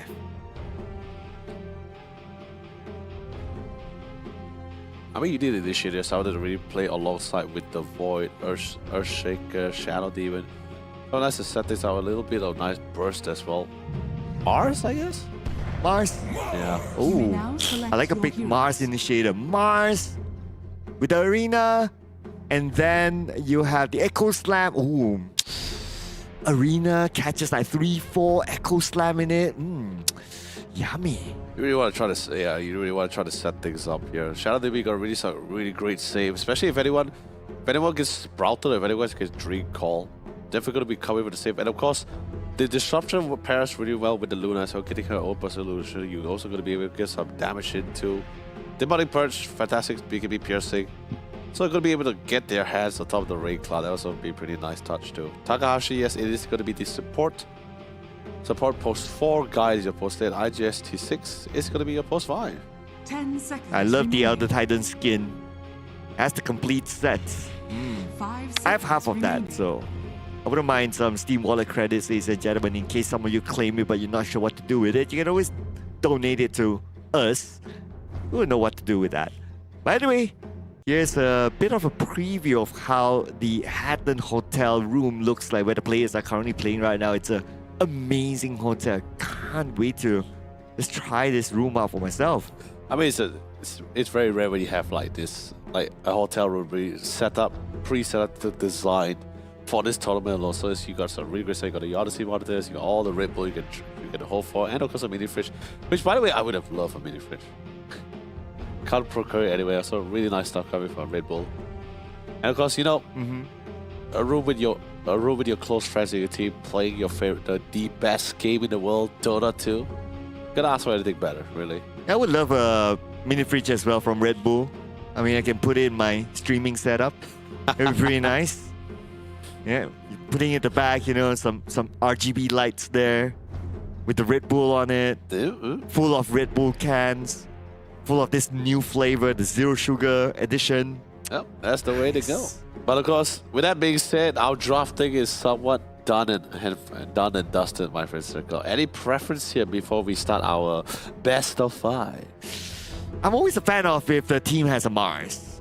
I think that having a good setup there, and plus we do have a potential combo here with the Mars, with the Earthshaker, and then you have the Luna. Luna is a fast pusher as well, not only to win fights, but also to get up onto the high ground. And here we go, ladies and gentlemen, game number 1 of our best of 5 series in the grand finals of the Samsung Odyssey Dota 2 Championship. Castaway, Team CSC. Castaway, we are not doing that, buddy. No. Castaway, no. 5 hours series. By the way, when he mean by 5 hours, I believe he's talking about 60-minute games, all 5 games. I'm out of here. Hey, no, we're not out. We're here for all the action. It is the grand finals. 5-hour series. I mean, just putting us aside, right? If you're the players, you'll be like playing for 5 hours straight in such a high, intense, high-stakes round. I mean, you'll be done. You'll be like, after the 5 hours, you'll be like, don't talk to me anymore, you know? I'm done with Dota for the next 5 years or something like that.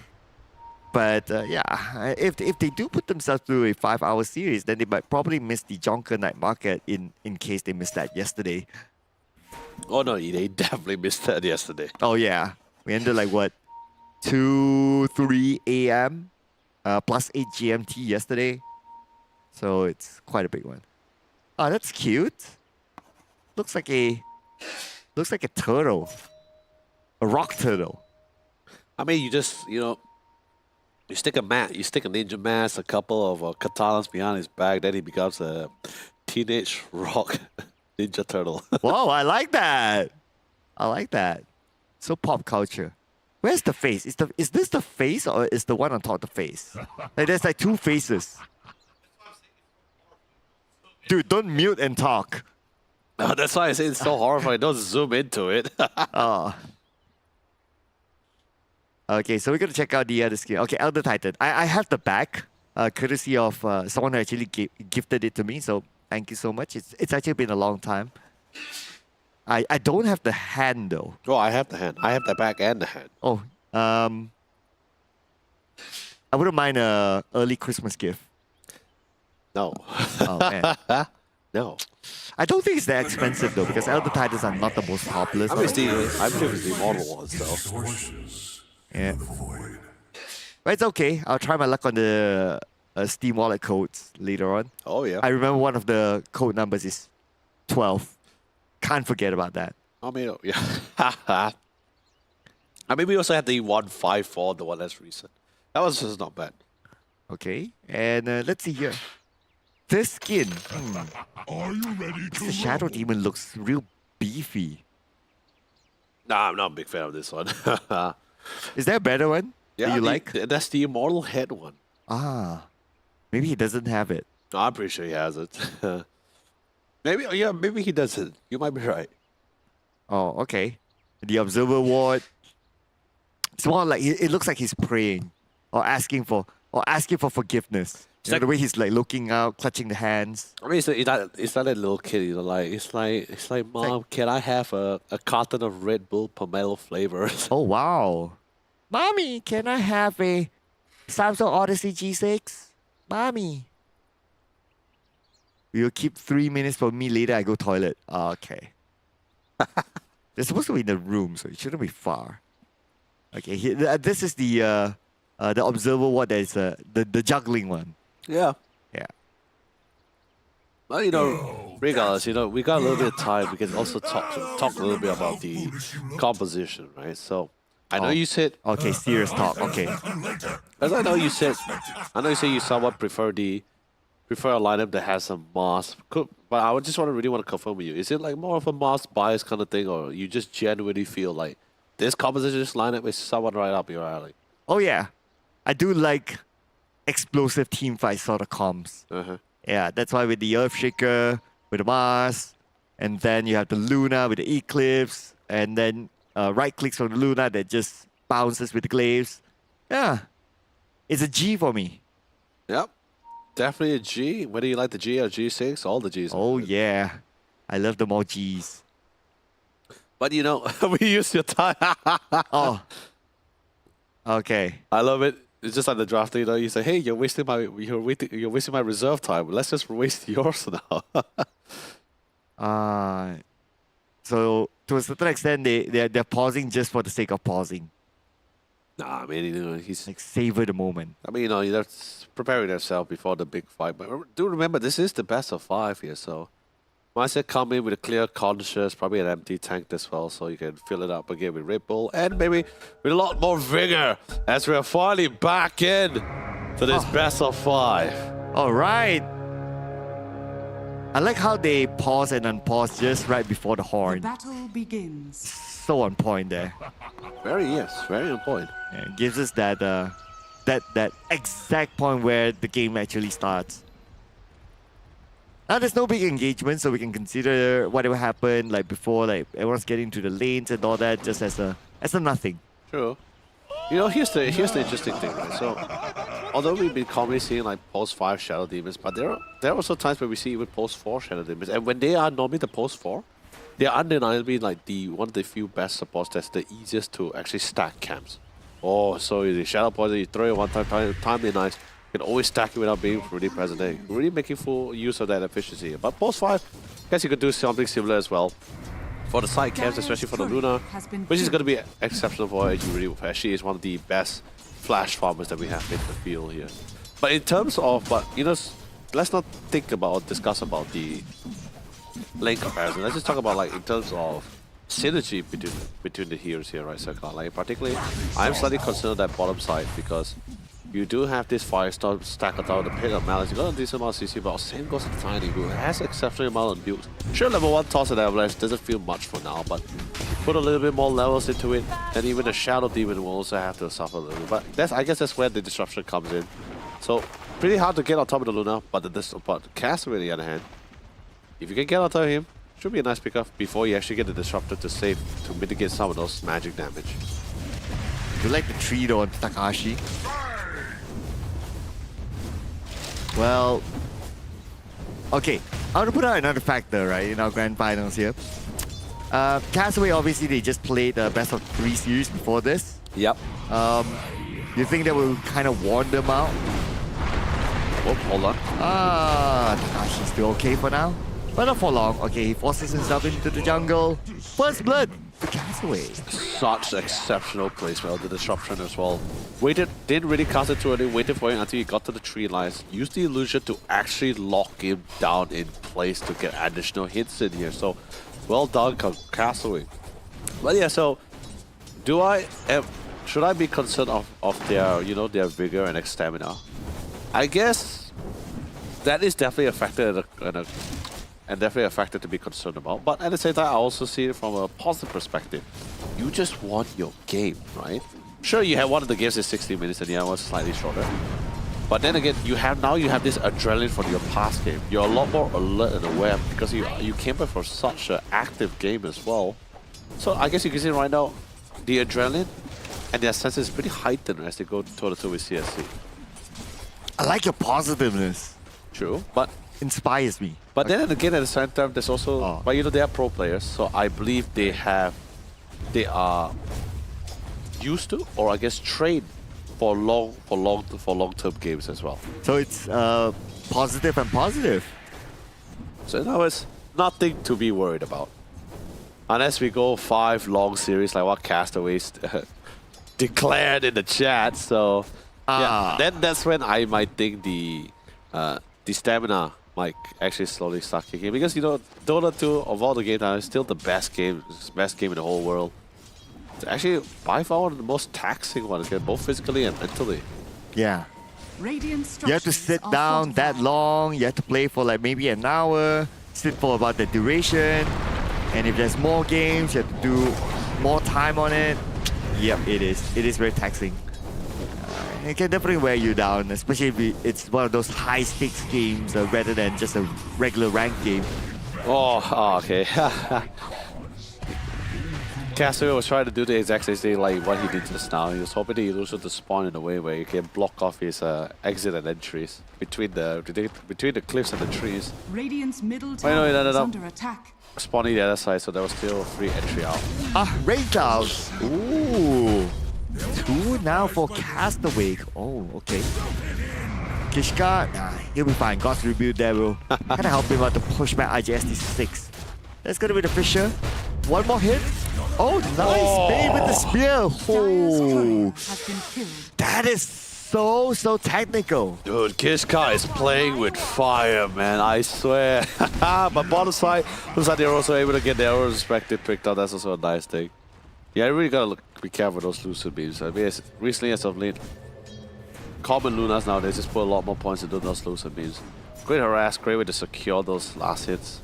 It's too far. But that was a lot of trust in JG.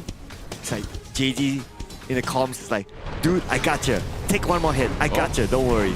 But Castaway, can he take more hits? Oh, Chidori got him as well. Like the level of trust between these players. Oh no! Oh, the Sprout missed. Radiant's Try courier to has go been for the killed. blind one and hope to get him as well, since he was just walking down. But you know, good attempt. But that's what I was concerned about, right? Like, especially once the tiny gets on top of you, that's gonna be so much damage, particularly for the Shadow Demon. It's pretty hard for them to gun on top of the Luna because naturally disruption, you're gonna be able to save Shidori. So the next best thing will be try to get on top of the guy who has the potential saves. If Casimir got enough opportunity, he can cast the disruption on himself, but Avalanche toss into the Pit of Malice and fire, so that's a lot of damage. He barely got out of that one. And Luna's courier was killed on the way, and I noticed that there were boots in there. Anyway, being a post one, as long as he can stay on his lane, the boots secondary, so that's okay. Doesn't need to make the big rotations yet, so that's fine. In the mid, Suki 2-on-1, but it's a puck. Oh, but they were still going for it. Underneath the tower. Suki. Radiant's Very low on bottom mana got is away. under attack. Thank God that whatever money he had left was just already preset that illusionary ores. My God, because I can guarantee you this for sure. Without the illusionary orb, probably would have fallen to the AD voice spirit. But look at his stacks. Dire's middle tower Look is at all under his attack. stacks. Oh, stacks. Okay. They're gonna come, they're gonna clear up the stacks, but before that, they're gonna get the kill. IGST 6 will fall. Looks like owning to cast a wake. Yeah, it's not gonna be easy to clear those stacks, but they can try. That's for sure. Dire are scanning. Stacks will be taken away anytime soon. That top lane, it's going to be JG versus Rain Cloud. Rotation by Castaway. Okay, there's also a rotation by the Earthshaker. 3 onto Rain Cloud. Okay, they're ready for it. Definitely has a Fisher. Castaway comes in. Shadow Poison, 1 stack. And here comes the disruption. Yep, nice setup there with the arena. Rain Cloud's in trouble, but he has backup here from Takahashi. But before that, he will go down. Castaway gets him. Takahashi blocked by the Fisher. You cannot go home. Yeah, Radiant's like bottom tower is the under Shadow Demon setup combination somewhat reminds me of the old school setup, right? Where you have the Shadow Demon with the Marana, these disruption that you throw out your Sacred Arrow, or something similar to how Bane does it with Nightmare with the Sacred Arrow. So it's sort of a pretty nice touch. Radiant's bottom tower is It feels under like every time attack. when there's a gang with the disruptor, especially with the Master present, it almost feels like a guaranteed stun for sure. It's 7-0 now. If it goes 8, it will be the biggest gap that we've seen in the playoffs. So far, the biggest one that we have had is good. It was 7-0. Dire's top And tower it goes is under 8. attack. Yeah, gotta keep the fight going, gotta keep it active. Dire's structures And plus, are it's great too. It's pretty difficult to kill the Underlord and that bottom lane. Top side seems a lot more easier, it's a lot more viable, seems a lot more softer. And plus, he's the enemy safe laner, so You're slowly delaying the Dyer's nature's top prophet, tower something like what is they were under doing attack. yesterday. Hopefully this time they can try to push a high ground before that nature's prophet come online. I think that was something that Castaway somewhat Radiant suffered are from yesterday against scanning. Team CSC when the nature's prophet saved laner. But we do have a rotation by Dyer's Team top CSC tower- on top. Dyer's top tower But without the has tower, fallen. it's going to be hard for them to go in, and plus they need to kind of catch up into some momentum. But nevertheless, even though it's like 8-0, the goal difference is about 1K. I mean, it's like I said, it's a very small skirmish. It's like individual pickoffs or 1 or 2 kills across the maps as well. So it's not like really translating into a massive objective whatsoever. It's just one tier 1 tower to save place. So that opens up a little bit. So they want to try to clear out this camps. Especially with the top 1 tier 1 tower being broken down. They're like, yep, get rid of these camps. They're gonna be coming in anytime, so don't give any of these stacks away to Castaway. So very quick with it, but they also have their own personal stacks and the ancients. Just gonna be waiting for the Luna to come in. And since this is the kind of game where since they have some kind of a lead, and even the puck is slowly slowed down, Wonder Boy doesn't really have to worry about getting like an initial item first to try to dispel himself. He can just straight away go for that early scepter to be as disruptive as possible. That silence. Really Dyer's induces, he middle blinks tower it, is he's under silenced. They attack. have nothing there's nothing they can do about it. Like the only way is just the avalanche. Dyer's structures But if he's most of the time, are Tiny's gonna be the front, he's gonna be into the front line. So he will definitely be hit by that silence. Puck out. Okay, but the moment they saw the TP from the Tiny, the back out, they're not in a hurry to get the kill onto the puck. So that's okay for now. The Tiny is still with the puck in the middle, on the back, Fisher onto the puck, but then again, it is the puck that we're talking about. Illusionary up, easy. Still pushing his way through. This time they might get it because the stop. illusionary up is out. Okay, here comes the Dream Call, catching 2 of them. The Avalanche as well. No stun for the Dream Call. Rain Cloud makes its appearance, and this time time to get their first kill onto the members of Castaway. The arena is up right now. At least one are caught inside the arena. Time bought. Wonder Boy sprout onto him, but easy for him to get back up to the high ground. 2 for the side of Castaway. Went down onto the middle to the hands of Team CSC. Yeah, that's the beauty of the Fiends kit as well. Just straight away join right into the fight. Sadly, Yoshika doesn't really have the echo stamps now, so could really do massive insane amount of damage. But by the way, if you notice like how Wonder Boy was able to suddenly magically get a lot of HP back, that's actually because of the Shadow Demon's Facet, the Disseminating. If you use on an enemy, he will essentially reduce HP. But if you use on an ally, he actually gives them bonus here, bonus HP. A lot more sustaining team fights then. Got a lot of saves, got a lot of options, yes. And now with the fact that they have taken out the ward on the mid, so that's a little bit less detection for Team CSC. Yeah. Tower will be their next target. Yeah, of course. Castaway knows for the fact there's no freeze gate. They expanded quite a lot of their ultimates as well. They wouldn't mind to continue this siege. But eventually going to be coming back up. And you know, the pumpkin is like half. You got the Oblivion stuff. Oh, what For a sure. stun. But sadly, not enough CC. But once the silent comes in, then yes, Suki's going to have a little bit of a tough time. Yeah, just bring in the Orchid. And then especially for Suki. Actually, you don't even need the Orchid for the Wonder Boy because he has his Scepter. So that's like a natural silence that's going to be coming in, yeah. Naturally builds into silence, so it's a really nice touch. Observer Ward. Give it to Castaway. 149 gold. And now look at how Suki has been zoned out. Like, he can't even approach his first tower. And now with the presence of Wonder Boy together with Kishka. And the tower will go down. Dyer's middle tower has fallen. Now, bottom side, we do see the TPs. It seems they want to try to get on top of the Underlord, especially with the one with the Fiend's Gate. You want to avoid the Fiend's Gate, then go after the guy who can cast it out here. Yep. There's the Eclipse. It's going to be Guy. They got Fall him. to the hands of Chidori. Here is the Dream Core. Dream Core catches one. Arena is up. And the Arena moving on now. Here comes the ankle slam on the 3 of them. Team CSC. Goes a wipeout at the bottom. Okay, one more to go. And this is going to be the disruption.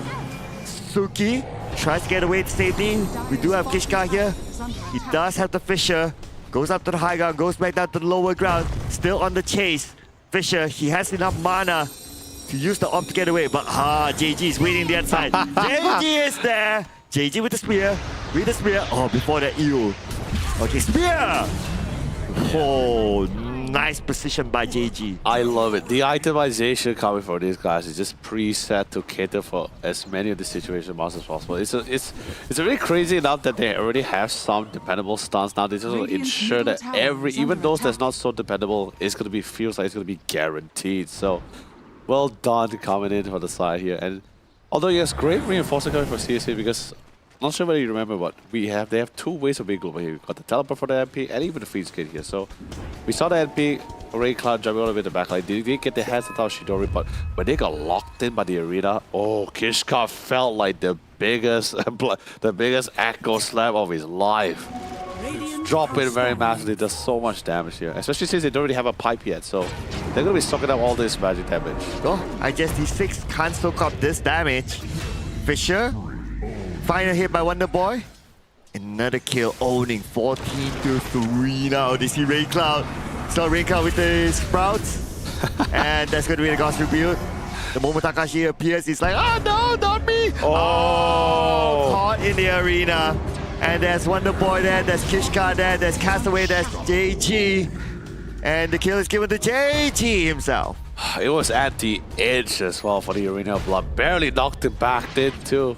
I think we also had a game yesterday where the Arena of Blood was just at the very edge, but not at the edge enough to pull him back into the arena. Actually knocks him back out. That was a bit unfortunate for that one, but hey, this time it worked out. They're currently in such a lead, and here's the Eels. Yep, Eel and Spear combo, and then you got the God's Rebuild, and you have the Fisher as the final touch. Yeah, just keep this HUD going, and you know, I believe Puck will already have his Witchblade by now. But with the game, how the game is progressing, it feels like he might actually have to skip certain items to actually go a little bit more dispels here. Because eventually the sign's going to be coming up for the Water Bar. Oh no. After the avalanche, Takashi's the one that's going to be buried now by Castaway. Okay, we do have the Dream Coral. Okay, and a bit of Malice. And at least they got one out of Wonder Boy. The Spear! Evaded by Suki. But JG is not out of it just yet. Goes up to the high ground. Suki still on with the chase. But Suki will not pursue further forward. His teammates are not with him. Yeah, but no, more probably because they saw Shidori up there because of the toll. So they're like, yep, nope, we're not gonna walk into that eclipse. Nope. Not happening. A lot of magic bursts, a lot of magic nukes. We're fine with just that one pickoff. Just go straight back to that farm here.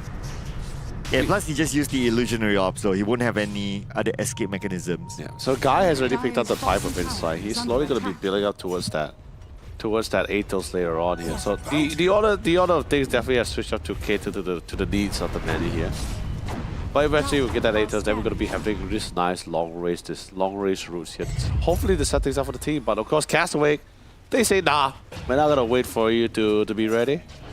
We want to find Rain Cloud. Not gonna happen like what yesterday. We're just gonna completely find it. Yes, we watched yesterday's VODs. We know where you like to be, Rain Cloud. Okay. We're gonna find you out. Turns around. He's somewhere up there. Somewhere up there. Okay, they didn't go all the way to the end. If they did, they would have found him. But instead, no. Okay, maybe Roche? Actually, it's Cloud. They were 10 seconds short, actually, because if they were 10 seconds, like, okay, maybe not 10 seconds, 12 seconds earlier, they will actually notice that all the camps was cleared out. So they would assume, like, okay, we cleared this camp, we cleared that camp. Then they will be able to just like, deduce that, okay, it's on the right side. But because the minute they reach there, it hit 17-minute marker. So the jungle camps will all respawn. So they were like, oh, okay, he's not here. Or maybe he was here, but no longer. Oh, wow! What? Wow! What? That was what? the most on-point blink that we have seen so far. Dude, Kishka is like just reacting so on kills, man. He was like walking. Avalanche came first, and then the blink. Yeah, but after winning all of these fights, that blink came out really nice in time. Not the fastest one, of course, but hey, you know, it works out. It's definitely going to be able to play in their favor here. And then, most importantly, we do have Funny at the Scepter here on Wonder Boy. Now the Puck. Very curious on the Puck itemization. I know he has the Witchblade. But is he opting to go for the Blink Dagger first, or is he gonna try to go for a Dispel item first? You wanna use What do your you think? credit Radiant's bottom request? tower Huh? is You under wanna use a attack. credit request? Nah, we'll find it later. So you're not gonna use the observer credit request? Nah, I'm fine. Okay, you're worried that he's gonna charge our you. observer has been doing a great job for this past 4 days, so Dire's top always tower is showcasing under us all the attack. best of the best. Okay, this time, thank God, no, not necessary for the Glyphnia. He actually opted to go for the Mjolnir. Well, actually, even before Glyphnia Radiant's came bottom out, tower Mjolnir was is under usually attack. one of the few go-to for the Nature's Prophets anyway. So Dire's traditional middle item tower came is back under in, making attack. full use of the Maelstrom. It's a great item build up, but oh no, Oh well, among the ball, IGST6. look at all the positions. Oh, Yes, they covered every corner. Yep. You walk in, you don't walk out. Radiant's bottom tower is under oh, attack. I see a rain cloud. Ah, no Oh umbrella. no, Ah, I see a mist spear. but oh, okay, he has the U. He has the. He's prepared for that. Yeah, I know, He's he- not- look at this. He's just not moving. Yeah, you know, he he's just like, he's like, yeah. I accept fate. I know. You know, he just gave credits for his due. You know, it's like, yeah, that's great. What an item. Good pickup. You deserve this pickup. 20-4 now, but at least the gold gap is still kept in check. 5K is still kind of okay, considering that it's 20-4. Dire's middle tower is under attack. Very fast. No one saw that. But Yeah. either way, Mage Slayer's currently on the way with the voice spirit. That's gonna help mitigate a lot of this magic damage. Everyone gets hit by his abilities, gets silenced, but also gets hit by the Mage Slayers. They're gonna be reducing a lot of great damage on their hands here.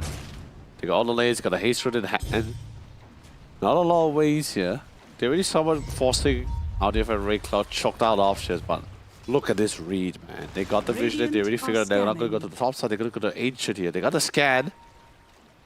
Barely got him at the edge. So they're gonna go to the bottom side. Won't find an MP here, but they'll find someone else at the bottom. Dire are scanning. And hanging there still. Okay. Perhaps an engagement. They have the ward in jungle, but that's not going to detect the smoke. Come on, the boy. Oh, tidy. Closest right now. Okay. JG.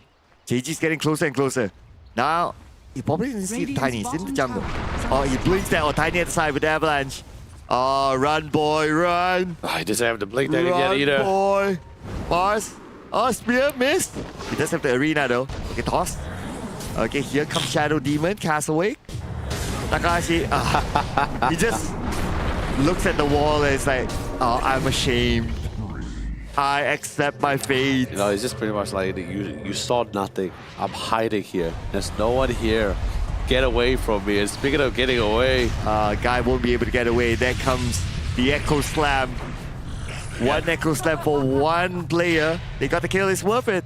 yeah, but at least now you know like how much damage he's mitigating with just a 5 player. I mean, sure, there's not a lot of creeps to get those echo damage through for the every shot here, but it's fine. He still managed to get the kill, respect the kill across the map, but it has to translate to an objective here, which is pretty much why you see Chidori just picking. Oh, so not Chidori, JG just picking that tier 2 tower. They're like, you know what, gotta get something. We're slowly dragging this out for literally no reason here. We're like 7,000 goal ahead with 22 kills. Let's just get some objectives. No glyph as well. I think no reason to stop them here. Is under attack. And they will continue to take this the top tower.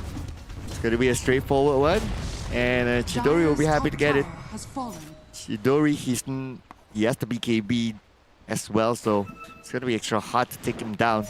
But look at the minimap. They drew Dire's there. middle tower is You under want to pay attack. attention to the bottom. You want to find the next pick off. They're going out in circles. Slowly pushing out the bottom lane because they already got the top tier 2. They want to try to make their way towards the mid tier 2 at the bottom one.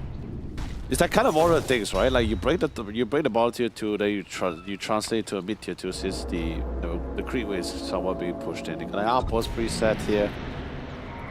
Don't think none of them can really contest them at this time of day. We got a BKB somewhat halfway through on their hands here, but yes. So that's a shard.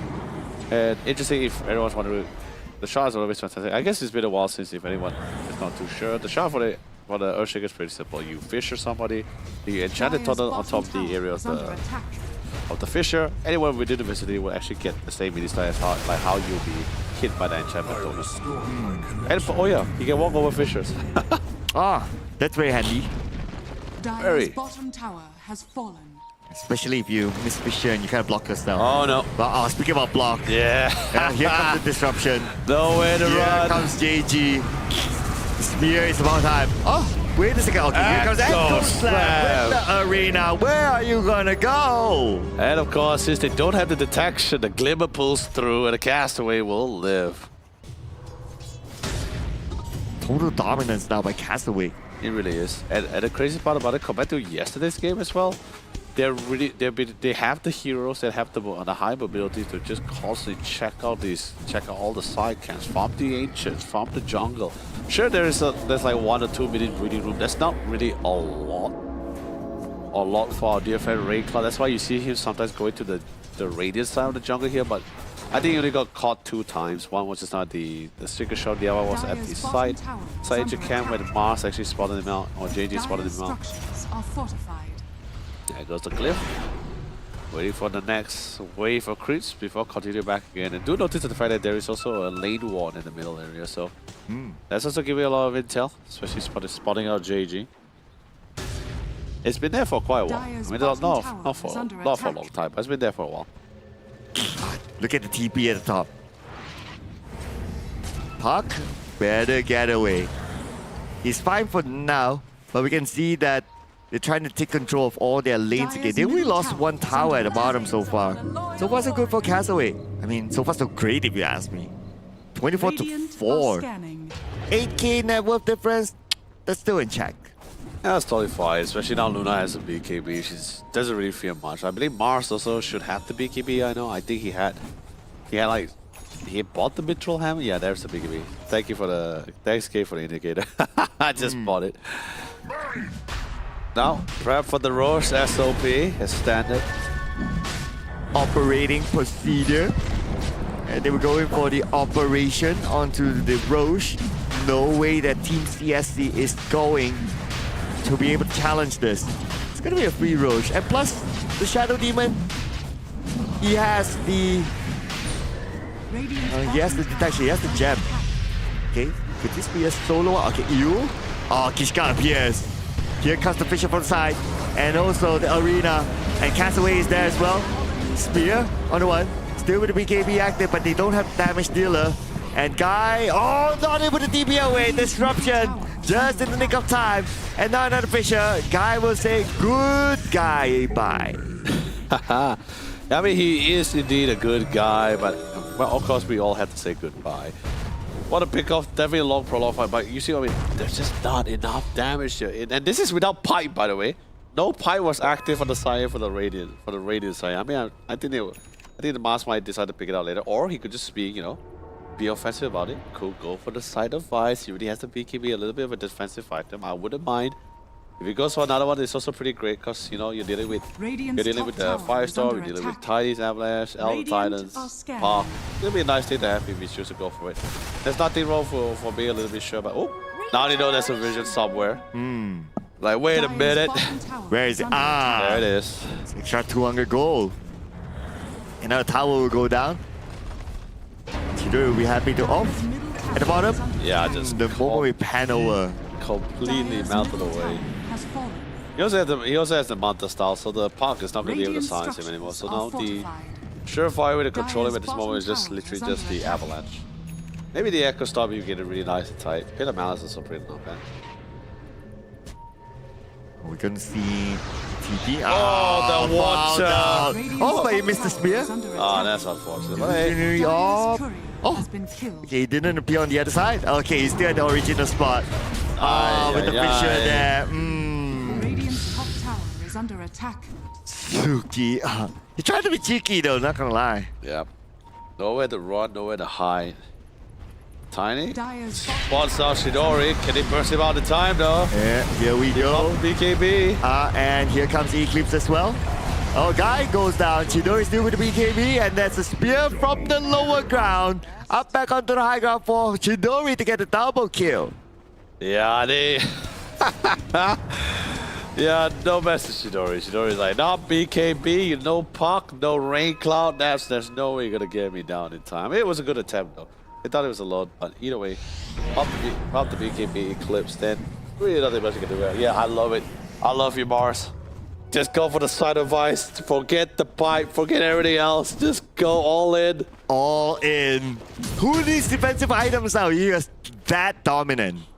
But of course, you want to get that at some point. You don't want to be overconfident. What do you mean? They're doing so great. No, that's what I'm saying. It's Wow. It will get like right now. I get it. If it's like yesterday's game, sure, they might want to pick up one or two for themselves here. But if it's in this game where they're really chocked out of option, Rain Cloud. I mean, sure, he's still second in the net worth here, but his rest of his team just really can't find a way to jump into this fight without being punished too heavily. There's too many BKBs currently active on the cores now, and a lot of saves, Fisher, Disruption. There's a lot of things. Wonderboy just got the Paladin sword, but he's And not Satanic. using it He yet. can't die. Yeah. Okay, Luna, Satanic, now queuing up the Blink.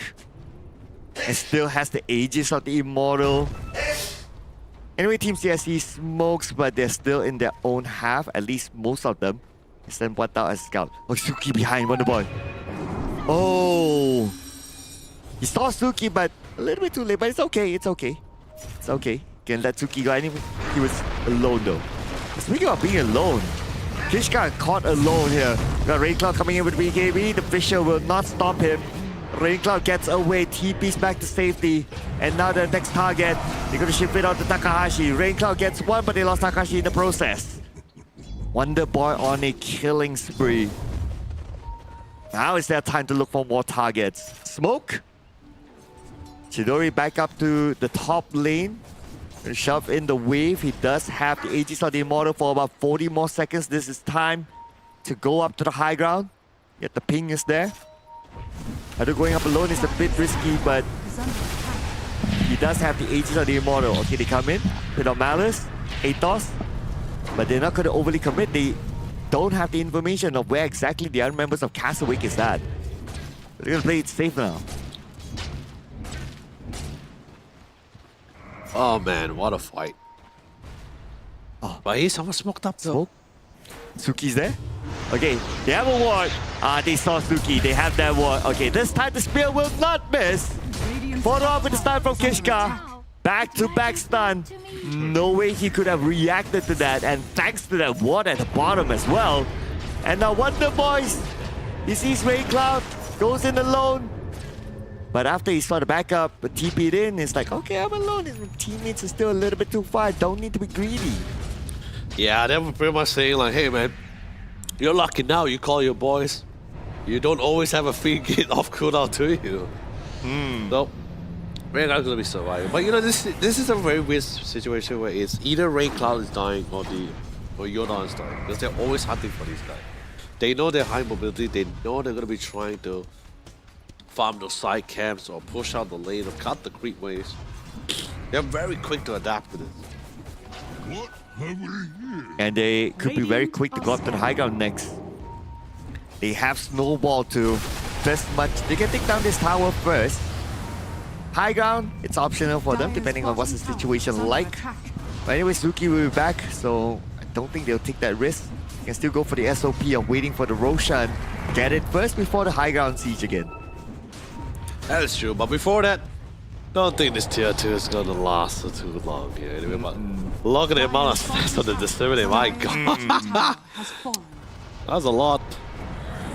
Can come in at a really nice tight spot if necessary. But hey, you know, this is a full item. Luna here. 32 minutes. Actually, no, I'm pretty sure he completed the item. He actually got full set much more earlier on. But still, 7-1-5 score line, top the net worth. Haven't seen much progression coming from Raincloud, but you know, he's being as safe as he can be. Oh, okay. TP'd in time. Whew.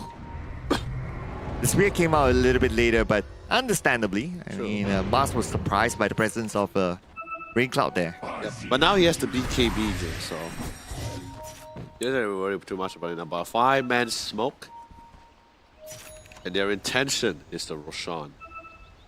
Okay, moving up to the top. Or anyone within the vicinity, at least. Okay, Kishka moves away. Alright, calm down. Retreat. He does have the Aether Lens though, so his Fisher is Dire's extra bottom far. tower is under attack. They have a lot of really nice deep warding as well. Should be able to spot them out, especially once the rush comes through. If anyone wants to come in and serve. Okay, up onto the high ground. That's our observer drawing is like, go high ground! And they definitely can afford it, even though without the Radiant's Aegis on the top Immortal, tower but is because under of how much of a lead they have, they can definitely go there, okay? Sending illusion after illusion with the Manta. Yep, just putting pressure back on the high ground. But it's actually not Chidori. Yeah, we're gonna take the time. I mean, we're gonna have. What is it? Oh, there comes the TPs. TPs. Oh, it's so long. Dire's top Underneath the tower. Not significant damage, but still. Wouldn't mind a bit of help from your own tower. The guy surrounded. Mr. Spear, that's okay. They should still be able to get it. Yeah, give it to Chidori. Still. That's a lot of really well placed work on the Dire side. Got some good intel. They found it to the mass. Used to set things up on Takahashi. You, Spear. Yep. Oh, but the Spear did not connect. But it's okay. Still enough damage for Wonder Boy. Hey Luna, now it's her turn to make her way forward. She's going in, she's knocking on the door. The pot clears up the way. Luna doesn't care. Yeah. Still gonna hit through. Not knocking on Heaven's door. Dire's door. Oh. Oh. Oh, at least I love that we both got the song reference. Oh yeah. It's a sign of age, I get it. Oh god, no. Oh dear god. I'm sure a lot of our Dota viewers would get the reference. Yeah, now they're going, but of course, Dire's they have middle some tower decent is high under ground attack. defense. Like, actually not really the best, but it can work with it. But they spot out the rain cloud. Oh, okay. Yeah, Wonder Boy is like, don't worry Yeah. guys, I got him. But he has a BKB though. They have a ward there. That's why they know Rain Cloud's still there. Wait, hold on. Okay. Is he waiting for him to TP so he can actually get the cancel out the TP? Okay, Sprout. Okay. Oh wait, did it Oh. cancel? No, he's still Yeah, he got was just the waiting for it. Yeah, anyway, he knows that there's a BKB, so Yeah.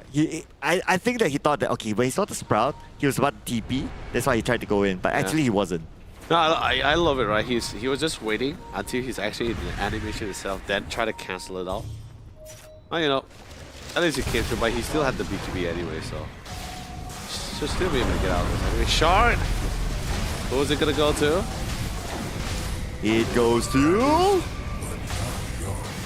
That's taking a while. Okay, Takahashi. Oh, okay, I think that's nice. It's unlimited trees. Bounty. It took a while towards the end, but that's Dire's okay. middle tower is under Oh. attack.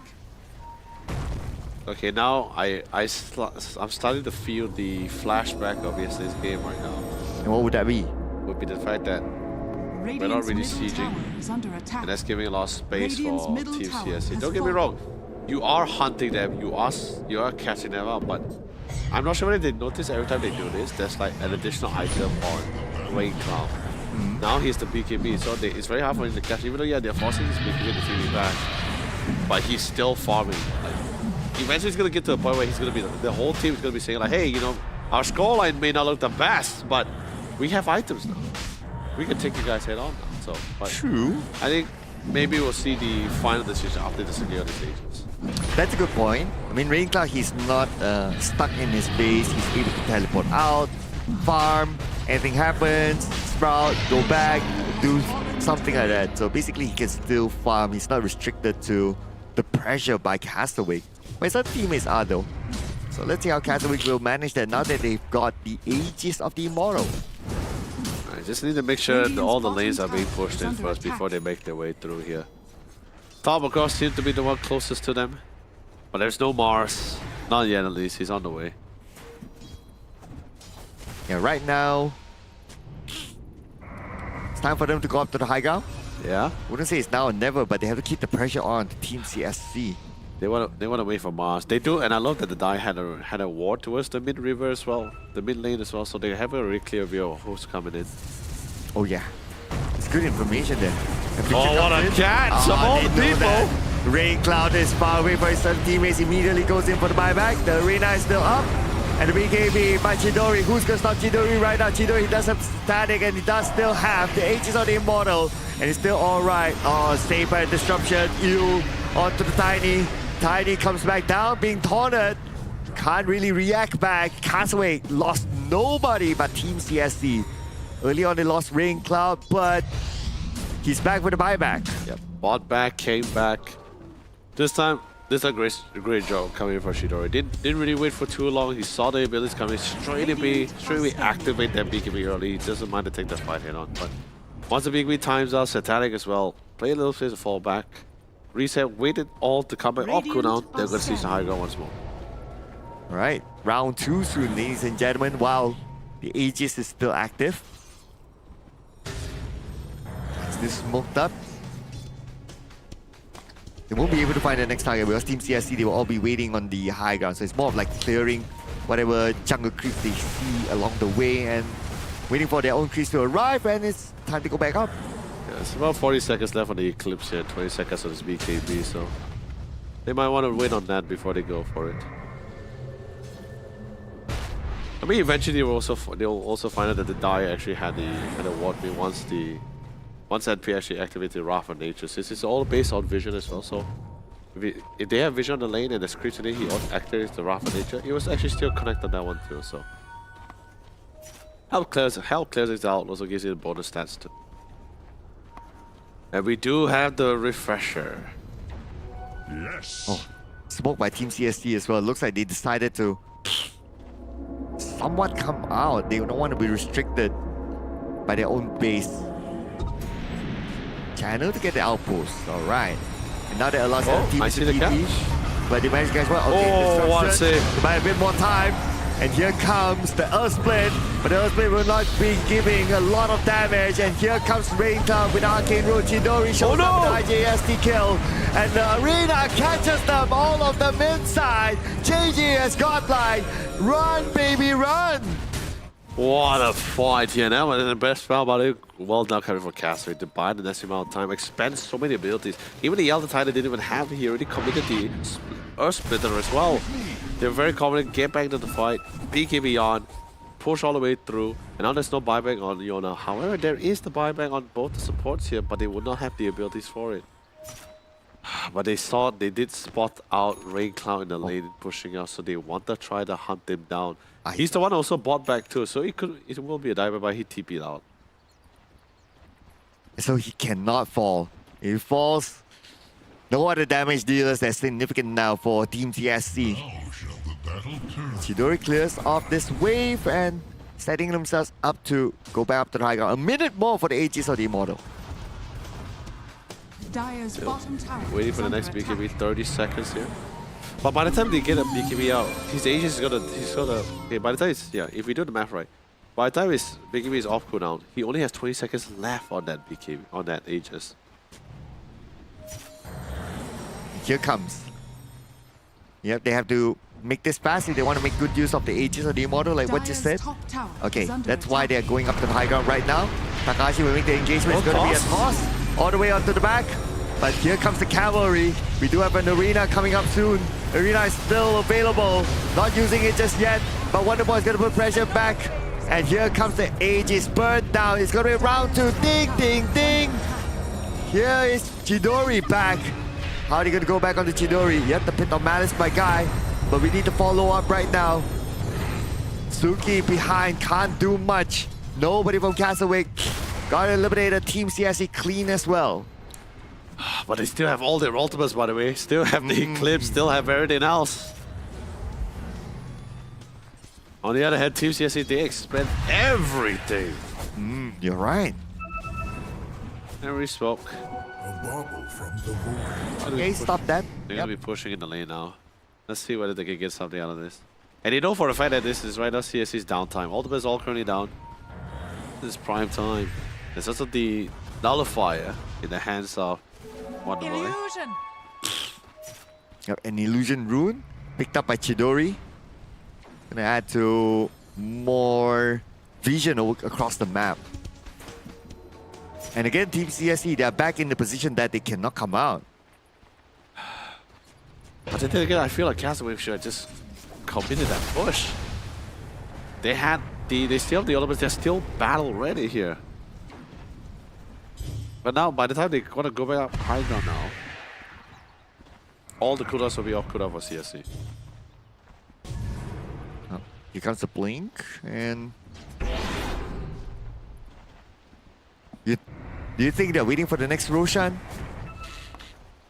or are they like just trying to find an opportunity? But it does feel like SOP moment for them. Wait for the Roshan, get it, and then come back up to the high ground. I'll be honest, I'm not sure what's the plan here for them here, but I can tell you that's for sure they could have just continued on that siege. They have all the elements, they force out the CSC pretty much just threw everything out of them, and they also still had the Roshan banner. But I guess they chose to go a little bit on the safer path here. But doing this means you're going to also give an opportunity for Raycon to slowly farm back here. I mean, sure, Luna is far ahead in Napo here, but it's not like even now Puck is already currently third in the Napo. It's slow, yes, but it's there. Yeah, really taking the time now. Not gonna make any mistakes. But I do get it right, the concern. Because they have, although they may not have their ultimates, but they still have really great skills, really great wave clear skills. The Firestorm is doing great so far. Echo Storm if really necessary, on top of Avalanche or Toss. Yeah, so that's why they're like, okay, you don't mind waiting for the Roshan. I mean, might as well. It's about 25 more seconds. So it's more of like keeping the lane checked, keeping Team CSC in their own base, and when the Roshan comes up, let's go, boys. What is... Okay, so here's going to be the big question, right? What does it take for Team CSC to make this comeback now? Dragging out like this? Late game? I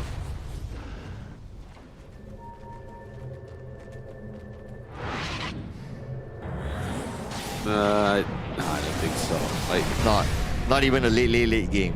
unless Underlord starts building a like right click like DPS items and then sure maybe we can, I guess, maybe go super late. But I don't really want to go super late with this. Of course you don't. Anyway, it's a best of 3 series, so this just... Best of 5. Oh, sorry, best of 5 series, so this just game 1.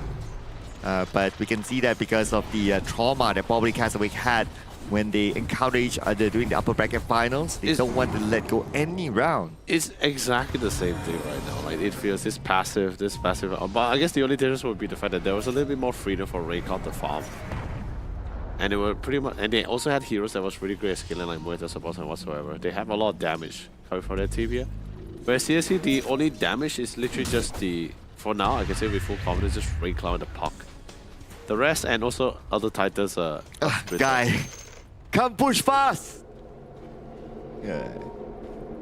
Good tip there by Castaway. Radiant are scanning. Asking for it. Okay, Roche is up. Okay, after they get the Roche, then they will push. I don't know why, I feel like it's going to be deja vu again. Rinse and repeat Yeah, rinse and repeat. for like the next 10 rounds. Please don't do this to me. Castaway. Final option. Yeah, definitely give the Aegis to Luna. It's always going to be Luna. But they did ask for a 5-hour game, so... No, that's Castaway. That's just him. No one else asked for this. Unless they're heading the direction because they are now in the driver's seat. Okay. Aegis for the Immortal again. Rotate back down. SOP. They already have the Mars in front, starting to clear off stuff, starting to get information, and high ground time. Alright. Gonna push out the mid. At least top is naturally being pushed because of the Luna's illusions.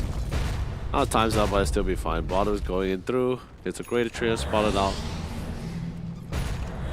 You know, their whole person Mata, they're gonna be securing the Tormentor first. Yep, one more Tormentor before they go up to the high ground. And this time it's given to... Oh, who got it? No, everyone has the shot, so it's just Oh, okay. So it's just more like denying the Tormentor away. But then again, because of the damage of the Tormentor, he's forced to use the Satanic. I mean, he's gonna be coming out of cooldown, but still. Yeah. Patience for 10 seconds. It's absolutely fine. Okay, normal round for nature. Alright, it's Satanic up. It's a very weird situation where it's just constantly. It's like it feels like I'm on a seesaw, you know, or like a tug of war. It goes left, it goes right, it goes left, it goes right, it goes up, it goes down, it goes up, it goes down. They just need to, okay, they just resolve themselves and get up there. It reminds me of that movie where, you know, life repeats and repeats and repeats. What do you call that movie again? Not too sure.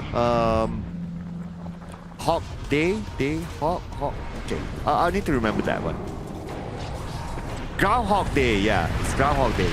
Alright, finally we go up to the high ground, and here comes the arena on top max.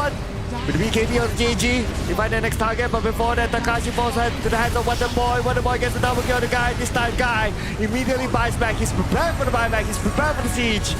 And Wonder Boy will still be in the game. Chidori will get Ray Cloud, another arena being called upon, and he's going to be godlike with the double kill towards Chidori. All in buyback for Team CSC, and it's going to be a timeback for 2 of the 3 more left to defend this high ground, while Castaway did not lose anyone, and the Aegis on the Immortal is still active. How are they going to get that Aegis on the Immortal in the first place? It's going to be really difficult. The Satanic sustains Chidori. They take out the top barracks. They catch one more, and that's going to be a double kill. Buyback again by Team CSC, but nevertheless, Ray Cloud calls the GG. Castaway brings back game 1. Hey, that's finally took a little bit. It took a little bit of a while, but he finally got to where it's supposed to be. Well done, Castaway, securing game number 1. That's exactly what I had that envision in my head the first time they actually siege out that high ground with the Aegis here. But then I guess it got into a situation where the Luna had to back out. She still had the Aegis, but she backed out slightly. And then after that, it was sure 20 seconds left for the Aegis, and I guess they just didn't feel comfortable that nothing's going to be happening after that. So, I guess the reset took a little while, waited out for the roast, make sure all the lanes are being pushed in before they somehow continue. But, you know, honestly, I felt that was a situation that could have just really kept it going. But, you know, either way, the other players, we're the cast, I'm the cast, what would I know here? It's a totally different feeling when they are the one who's the other sis. It's very different when you put on the driving seat here. So, pretty much it. Well done, Castaway. They managed to get 1 game on the belt here. 2 more to go, since this is the best of 5 here. Unless CSC has something else to say about this. Yeah, I mean, if you remember CSC, they were at least like 2 series before this that they came from 1-0 down. Yep. So they know how to do comeback games. That's true. Yeah. So they're no stranger to this side of how should I say, a result so far for themselves. So yeah, they give 1 game to them, and it's a best of 5 series. There's still tons of games more to go. They can do comebacks. They can probably bring out like unusual picks for the next round that could catch Castaway off.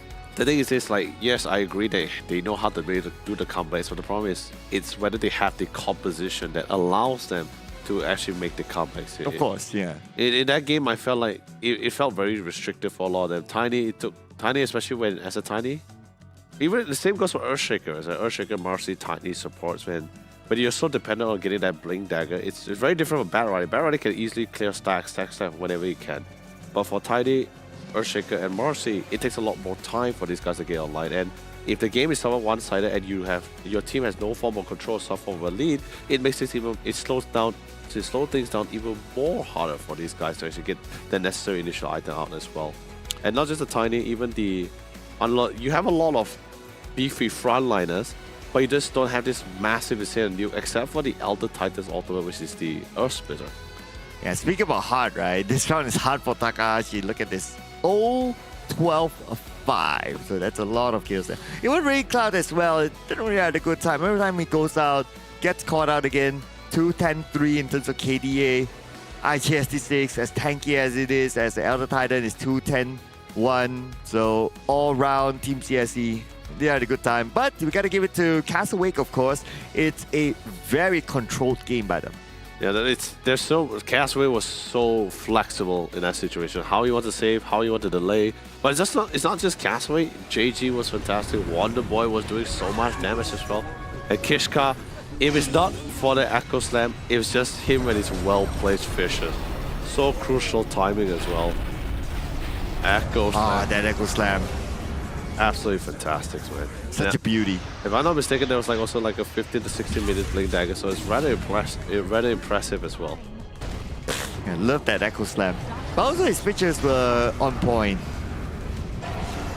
Didn't really, especially with the Aether lens that he has. but other than that, this whole game, JG, honestly, I think JG is such a phenomenal offer, man. It's just itemization-wise, very flexible with it, even with the mask, such proficiency on how you want to attack it around the map. It got to a point where even Rainkar is just like, you know what, get out of my face, JG. Why are you doing here? Why are you doing this to me? At some point, he did miss a few spears. But it's It okay. was, you know, it's towards the end. No, Yeah. It's not like crucial yeah, misses. no one talks about the end. Everyone talks about like what happens in the early and mid game anyway. But that's where the magic happens. In this case, is the final. Okay, wait, maybe we can check it here. Okay, you see this, right? Comes in, forced the buyback. Oh, okay, wait, we didn't get to set the full thing now, but Yeah, and this is just like a big fight in a small area. You have all the ultimates. You have like the arenas. Like how you gonna get out of this kind of situation, right? And this is this is the final one, the last one. oh yeah, this is fine.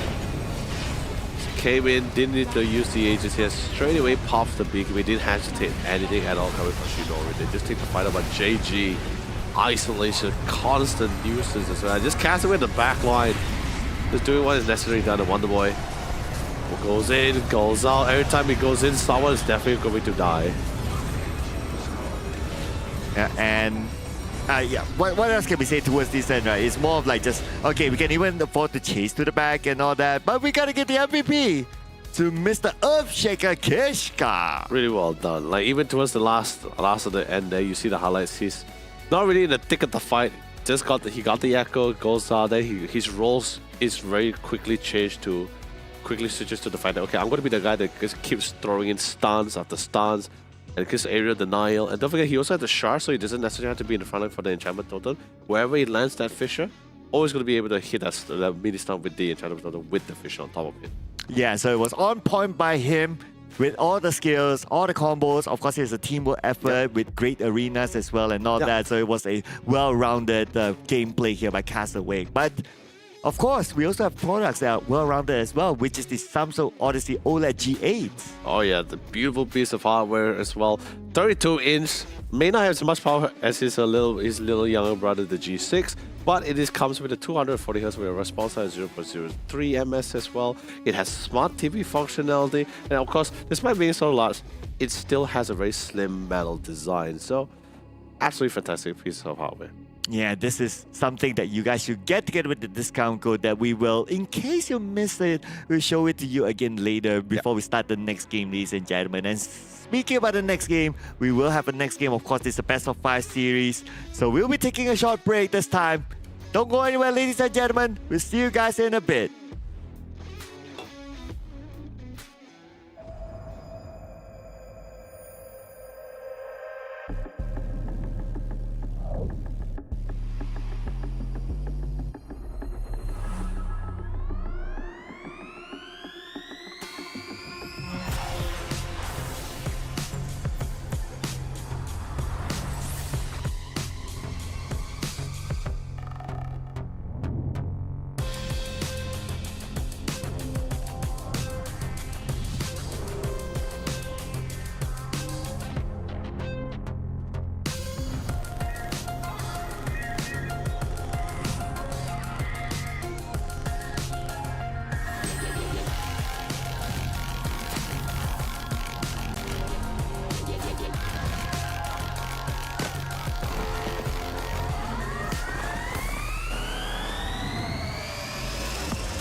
I'm feeling high when I'm low. I need it more when you're close to me, close to me. I'm feeling high when I'm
The wait was long, but we're back at it again, and for the Samsung Odyssey Cup Dota 2 Championship. I'm Lennox, and you're gracing us at the castles. Once again, it's going to be Sir Cloud as we bring you guys all the Dota 2 action and shenanigans. Sir Cloud, we are currently somehow halfway through our grand final. But before we tell you guys what's up for now, let's quickly check out something for you guys. It is going to be the discount code for your selected gaming monitors. Yes, and all you need to do is take this discount code, switch the first two letters according to your region. If you're from Malaysia, it's going to be MY. It's good. If you're from Singapore, it's going to be SG. Yep. Followed by Odyssey Cup. Put it in the Odyssey Cup website, and you can purchase your favorite Samsung Odyssey OLED monitors with a discount. Yeah, this is really great stuff for you guys as well. But still, with that being said, we are currently going to our game 2 of our grand finals right now. As the first game was somewhat solidified by Castaway. It did take a little bit of a while, but you could definitely see the fact that the game was progressively in their favor as they would just dominate every phase of the game. But anyway, we just got a call. Jump into the draft again. It's game number 2. Will they take the second game as well, or CSC bring this back? And of course, they found an opportunity to actually lock in the Shadow Demon for themselves. Ooh, before this it was used by Castaway. Yes. But this time it's going to be theirs. So let's see if anything will change here. But the Centaur is going to make its debut in the grand finals. It was not used in the previous round. Other than that, the Luna is open. And Mars open, Earthshaker open. Those are some of the heroes that were used previously. The Earthshaker was, the Earthshaker is pretty great. There was some requirement that someone to be made very similar to the Tiny. The only difference that Castaway was able to really make this work. But of course, the way they played, how it was engaged compared to the Tiny, of course, it varies and it's massively different. But in the end, those are the kind of hero which is more, it feels more like a specialty, but not really like a priority here. So in this case, priority picks something like the Shadow Demon and Bat Rider. Those are one of the few things we are going to be looking at a little bit more often. The post for Bat, pretty great, especially BKB piercing ultimates. You're very fast. You're pretty much self-sustaining as you can farm the jungles for yourself to get that really fast Blink Dagger. It's a really good game, and if Bat Rider gets a lot of good stacks, if Kishar gets a lot of good stacks, you can actually get a really fast 9-minute Blink Dagger if you choose to go for it. But so far, I think the fastest we've seen is 11 minutes Blink Dagger in this tournament. Yeah, and that was, of course, one of the very dominant games, right? But Bat Rider, okay, cool. With the lasso, that's going to be a single target sort of skill. CSC is going to lock in the gyro early on. Okay, the Luna is still open, so Castaway, they have that option to take it. but they can take it later since gyro already picked up. It's already picked up by CSC anyway. And it's also pretty great late. Hybrid, you can join the fights pretty fast and early as well. Puck, CSC definitely had the puck before, and there's nothing wrong with the puck in the first place. But they're pretty confident in it since it's not being banned out. They're of course going to opt to take it for themselves. What Castaway can try to select for their team is also pretty interesting because, like I said, TA 10 seconds traditionally remaining. it is somewhat the counter towards the puck as well. Once you get the 5 shot, the size is seconds also pretty great. remaining. Team pick. So that's a really good back coming for the TA. But naturally, when you have a puck pick, there comes in the Void Spirit, so, which has been our go-to selection so far. Initially, it was the puck and the Storm Spirit, but I think now people found the limelight between the Void Spirit over the Storm Spirit. 10 But I guess mainly seconds because of the fact that remaining. its itemization feels a lot more cleaner compared to the Storm Spirit. 5 seconds remaining. Well, Castaway still have not picked their post 1 carry yet, so that's something that I'll be interested to see, especially on how fast paced they're going to play this game.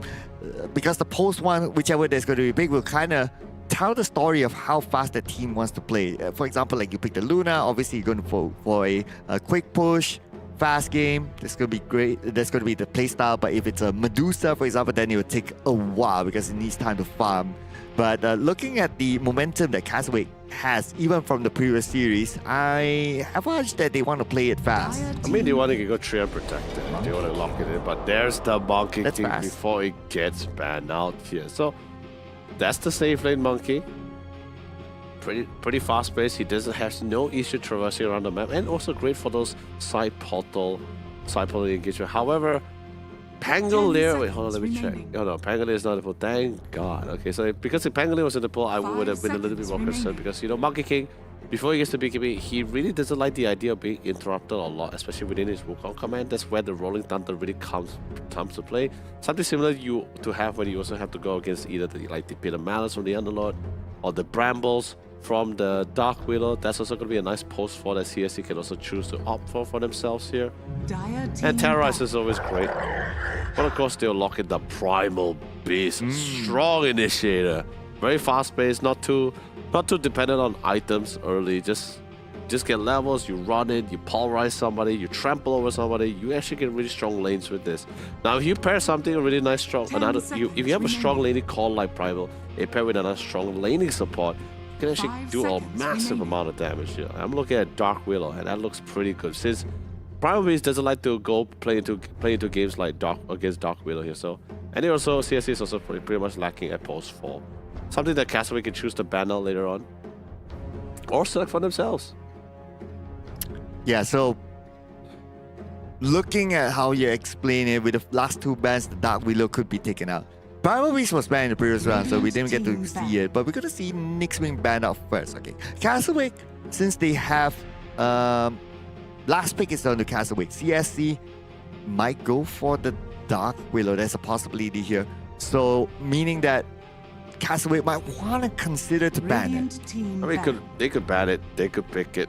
Actually, it feels like CSC could just opt to ban it for themselves, or they could pick it for themselves here because Dire team back. they don't get it, then it'll go to the hand of Castaway. But then again, you send a Dark Widow post 5. I guess so. Dire team pick. Okay, so Radiant instead of team picking it, they pick. chose to ban it, Crystal and Maiden. then pick the Crystal Maiden. So post 4 Crystal Maiden or post 4? No, it has to be post 4 Crystal Maiden. It feels a little bit more better. You like that as actually no. Whichever lane this Crystal Maiden goes, with the power base, you get a huge kill potential. You go with the 10 gyro, seconds also a remaining. lot of kill potential, and a magic deal against the Centaur here. Last pick 5 Castaway, they need a seconds post remaining. 5. Yeah.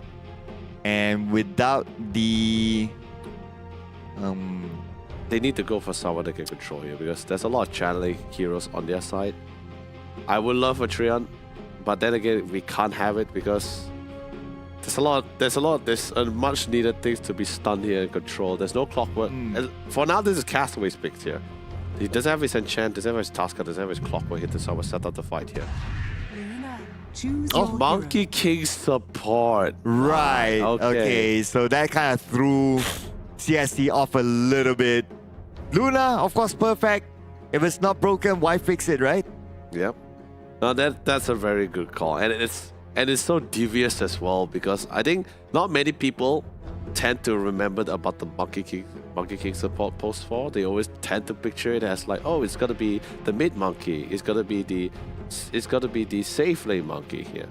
So now that's a very devious plan. Well done coming from Castaway with such a devious plan. But then again, it's just a strong composition from CSC. Very early, a lot of burst damage coming from that. And Boundless Dragon King, I guess I'm looking at the heroes that's going to be able to cancel out the freezing field. You got Wonder Boy if it hasn't been utilized here. Flaming Lasso is not the most ideal. Hoof Storm. Okay, I guess there's ways for them to really try to cancel all this channel abilities, especially for the Polarize. But either way, any takers here, circle out. Ooh. Both teams playing at a fast pace though. So I would say that if that's going to be the case, what's going to be important is the lane control. Seeing that there's a CM and there is also a Shadow Demon, lane control might favor Team CSC. So I guess drafting wise, as long as they play the fast pace, I think Team CSC does have the draft upper hand. You know, interesting fun fact, right? So it is a bad rider pick into the Shadow Demon, and Shadow Demon Abaddon has actually been pretty known to actually save allies from Flaming Lasso as well. So that's also something you need to take into account when you want to try to go with the Flaming Lasso. The Shadow Demon, if it's a very fat Shadow Demon with the Blink Dagger, it feels almost every time that he's going to be able to save any of his allies who get caught out by the Flaming Lasso. Okay, let's see here, ladies and gentlemen. Which one will go? Leave your thoughts in the comment section as well, because this is going to be game number 2. Couldn't find any couriers. Oh, but he left a deep cheeky ward there. Interesting one. Castaway, Team CSC. Let's know your thoughts, ladies and gentlemen, in the comments. Let's go. Oh, they saw him. oh no! Oh no! What were you? Oh, no, he's still lit. Oh, that's the facet right there. Since it's also Crystal Nova, since it's Frost Nova as well, it's not the Frostbite, so you can't really root him down. So still, if it was the Frostbite, then maybe they got it. yeah, maybe. But still, what a facet with the 3 deads. All right, so he got away, and they had no idea to what is planted inside the base. But anyway, it's surely going to be a 50-50 bounty. Oh, they know there's a wall in their base. They just saw a Monkey King walking into their base, so they're like, yeah, something's there.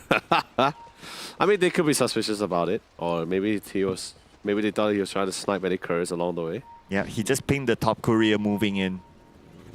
So look at this, he's being cheeky now. He's in the tree. Yeah, Okay. They're like, okay, they know there's a ward, so they're making sure that the creeps is not getting sniped. Yeah. Oh. Okay. Yeah, because he saw the ward be planted, so why not pick up the $100? Take him $100. 101 gold. Okay. $100. Shadow Demon, gotta be careful. Still dumb. Although demoted from a mid hero, still actually does decent amount of damage with those napalm stacks. Yeah, and look at Takashi's zoned out because of Castaway. And Chidori still don't have the glaive yet, but at some point he'll be able to have that, and a bit of poking damage towards Guy. Oh, blood grenade. TP? Instant TP. Yeah, he should be fine. Yeah, but now they know for the fact that the next time they engage upon it, this guy is walking back the lane. And he actually got it before the tango was delivered. Yeah, mischievous as usual. And plus, it's understandable why he's so active, why he's so zoned out from the centaur, because it's not easy for them to really kill the centaur in like level 1, pre-level 3s. Oh? Oh no! Oh no! that's the bottle! Oh, a crucial item for the mid! I mean, it won't be too long. And then it's like, oh no! Again! And then it's like, what's in this? Oh! The healing stuff! What a bugger! Oh, they can't send any items to the front line. Takahashi first blood to Castaway. Oh man. They're just saying this cheeky bugger. This what a player, man. It's serious. And it's so mobile as well. You got the wind lace and the boots. I mean, it's already bad enough. He got the tree dance as well. So. Wait. Oh, okay. Santos fully creeps away. I was thinking, I was like, Santos, what are you doing here? Chi, what are you doing here? Yeah, cutting wave. Ah, here goes. There's another curry. Here goes again. What is the tree? Oh!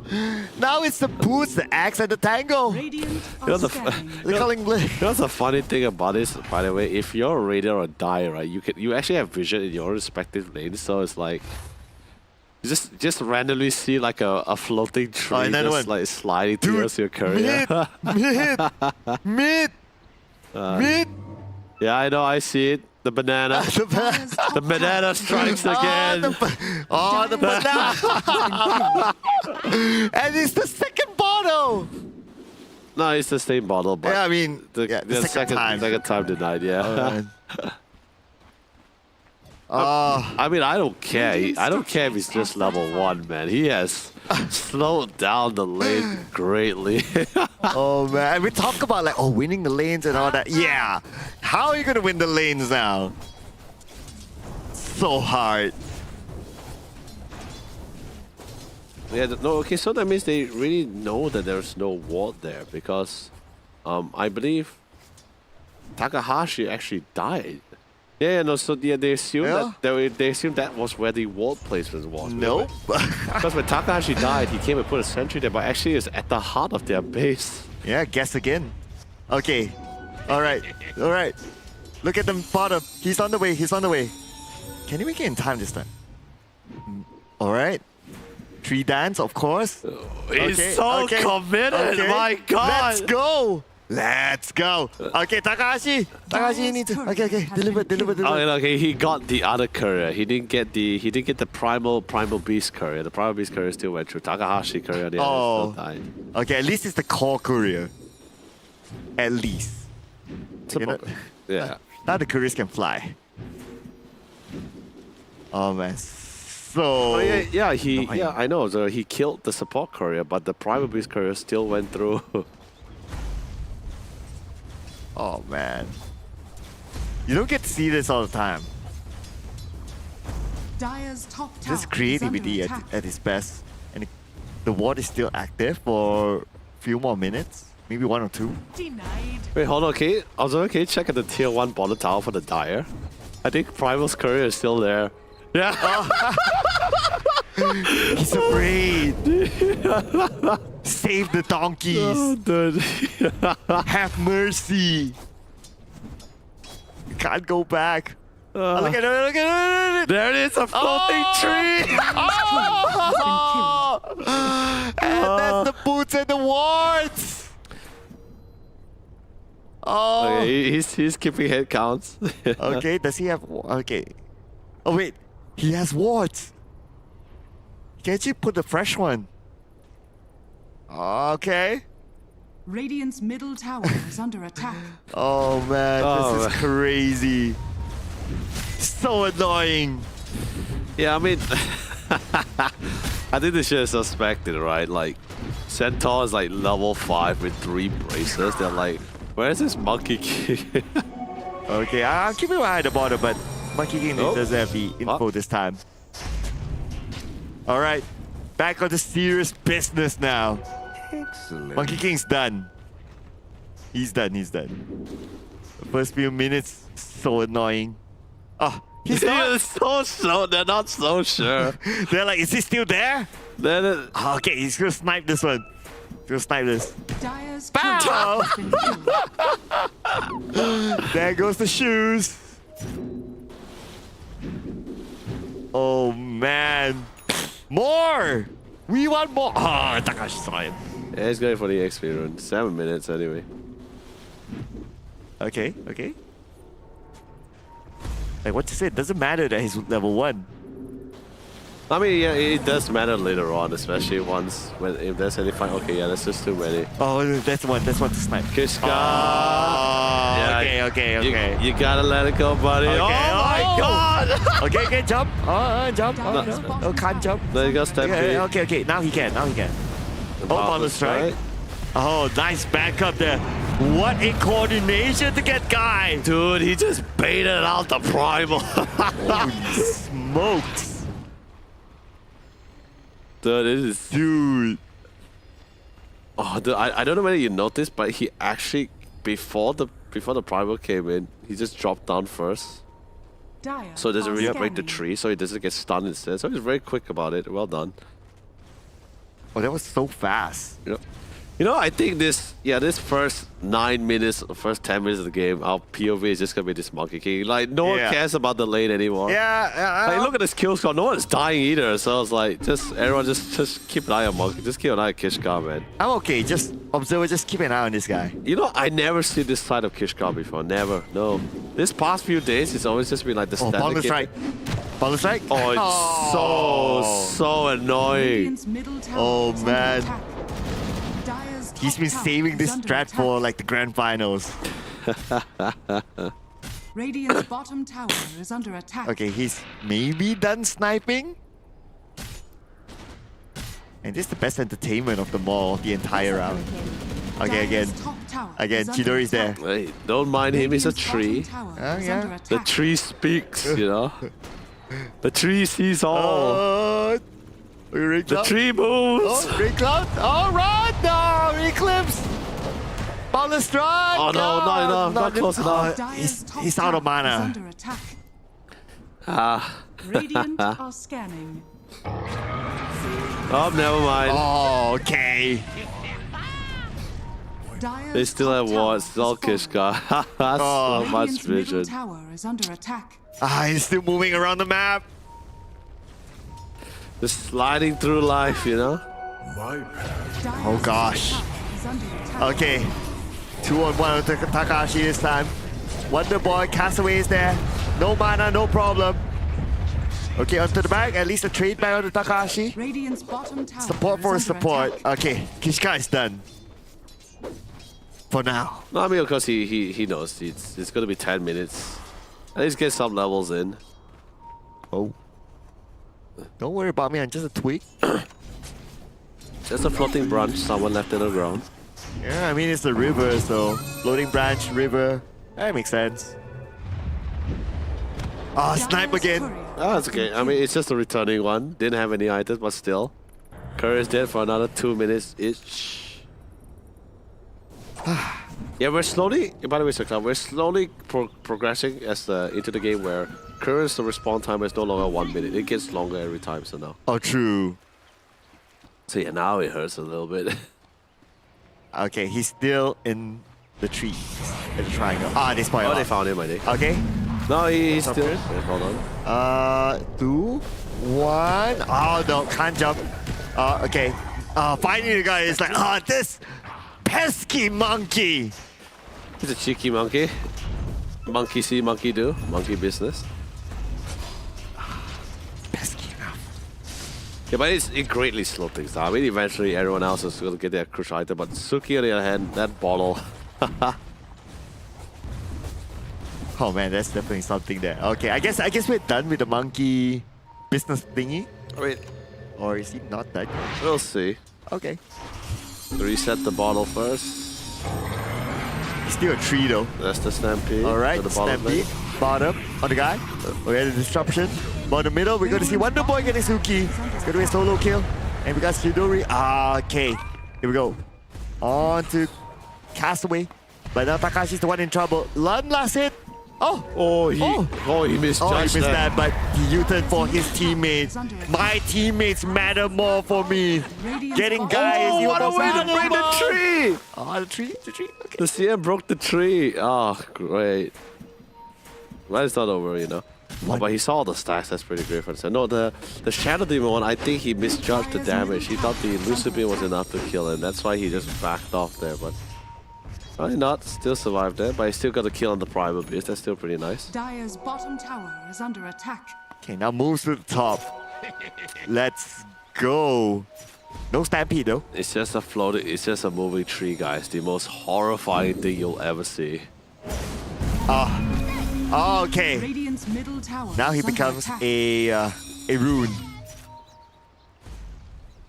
I'm just a floating rune. And I'll Radiant's bottom tower is under attack. meet my friend. Oh, they do have a dire defense spot. Okay. I'm just a tree. Oh, there's a Radiant ward there. structures Yeah. are fortified. Yeah, that's what I'm saying. There's got to be one in the really nice pathway as well. So Radiant's bottom Up tower on the strike. has fallen. I don't follow up though. But at least he's just being annoying now. he was trying to last. He was trying to secure the jungle creeps actually. Jumping here, jumping there. Is he gonna apply another ward? He does have wards with him. He does. He's gonna do that again. Oh, they pinging him. He's doing that again. Okay, he did the ward thingy. But before that guy, nice, not able to get nice. away. Another ward planet. Oh, but this time there is a sentry. Yep. Okay. This time now they know. Everyone's pinging the tree. They're like, he's in. But they spot. I'm pretty sure they spot the wall on the map. So Okay, but he spot the courier going out. If he gets 1 or 2, that's already ROI. oh my god, really? Oh no, it's the Witchblade! The recipe! It's like, yeah, like I said, the longer it goes, it's no longer 1 minute time. It's 1:48 now. My god. Yeah, the primal is just like, yeah, get that out of here. No way! What? Dire's middle tower is Oh under no! attack. The guy with the sluggish movement now has to walk into lane. This is now Kishka. The Bro, they Kishka smoke. show. I see a 3-man smoke. Is anything happening there? No. Radiant are scanning. Okay, not. Radiant are Now I want to scanning. see what happens to his screen next. What's he gonna do? Okay, he's Oh, all these stacks, Oh, man. man. God. Oh gosh. Radiant's top tower is under Can attack. buy as many That's items a as you tree, want. don't worry. Oh, drop me okay. the demonic purse instantly. Okay, alright, he's out. Finally. Just straight away drop demonic purse on top of frostbite. Yeah, that guy's not gonna walk out of there. Amplify damage onto Void Spirit. Yep. Okay, but okay. The show will pause for a while. Lots of stacks here. I mean, yeah, definitely it's really well done. Coverage, of course, getting those stacks. Here we go. Catch onto Rain Cloud. Yep. And that was the wards. Well placed. You know, for a couple of more, Kiska got Oh, so here goes much. Kishka again. Here goes Kishka again. Boundless strike. Immediate high ground after the stampede. Now they look for Takahashi. 2 kills back to back. JG with a double kill. Oh, yeah. You know what? At this point, it doesn't matter who's awarded the MVP. Dire are scanning. Kishka's my MVP. He's got the turret. Oh, That's the and he got blade the mill.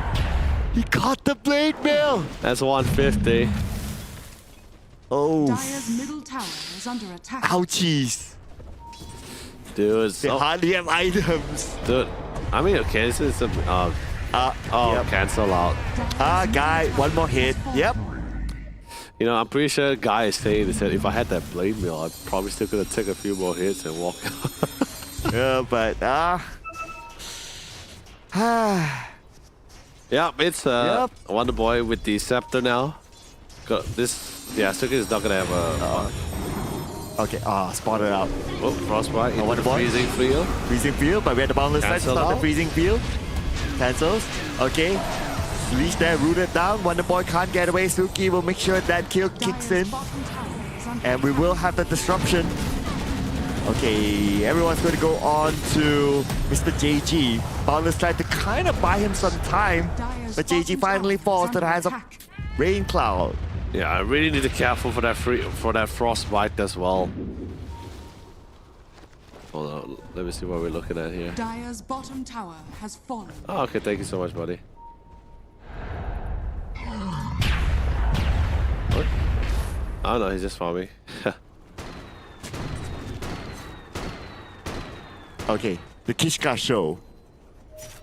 What's he gonna do next? Well, just vision. That's all. That's what post 4 Monkey Kings do. But the only difference is that Kishka takes post 4 Monkey King to a whole new level. Finally, we do have the Blink Dagger on top of the Bat Rider. Sadly, not enough mana for the Flaming Lasso. Guys, read deep right now. It's going deeper and deeper. Okay. Sent to the corner. The bad boys corner. And it's a matter of time. Kill given to Chidori. Mega kill now for Chidori. Oh man. 13-6. Okay, not as big of a gap as the previous round at least. But it's just Kishka being so annoying this time around. Oh, we have rain cloud. Oh, three-man smoke. The thing is, being annoying is one thing, but the thing is, this rain cloud is just farming very casually. So I mean, of course, Luna is the one who was flash farming. It's a flash farmer, so it's totally fine. But now everyone needs to try to control that Luna, the gyro as quick as possible. Oh, good reaction. Illusionary up. Yeah, but saying this Monkey King, he's gonna be able to spot him out. Oh, on the lower ground, just to get away. All right. Oh, but Guy charges in, and the pulverize kicks in as well on the Chidori. Chidori with the BKB already, and now Chidori tries to fight back. Chance away. Will be taken out of this game. And now we do have IJSD6, the next target. Falls to the hands of JG. The rest of them will need to back out. Dire's middle tower is under Nice one, bro. Do remember there is the Kishka ward in the edges, so they already managed to spot Guy actually rotating out. The question, do they want to die for this Wonder Boy? Will not do so. And Kishka is here. Oh, he saw the stack. Yeah, but you can't take the stack. Neither can Wonder Boy. They need to wait at least for Chidori to go and do it. And Chidori is just next door. Hey, Chidori. It's going to finish up this triangle first before considering that. Okay, but they're going towards Chidori. Okay, just a bit more. Clears off all the creeps. Nothing left for Guy. Yeah. But he managed to find the ancient wards. Gotta be able to clear this out. He's almost there with his philanthropy, and of course here comes Kishka again. Boundless strike, just to be annoying. It's going all across the map still. But while he's doing that, all the lanes so far has been shoved in by Castawake. Like, they got all the first tier towers. So still great lane control, especially with the help of Kishka not allowing his opponents to get any of the items. No, it really is, but not to say a problem, but it's definitely an issue with the fact that Shadow Demon can always save the gyro, anyone who gets the flaming ass. So I think that's pretty much what happened in the mid lane just now. They almost got a kill on him, then instantly gets disrupted. Performance smoke.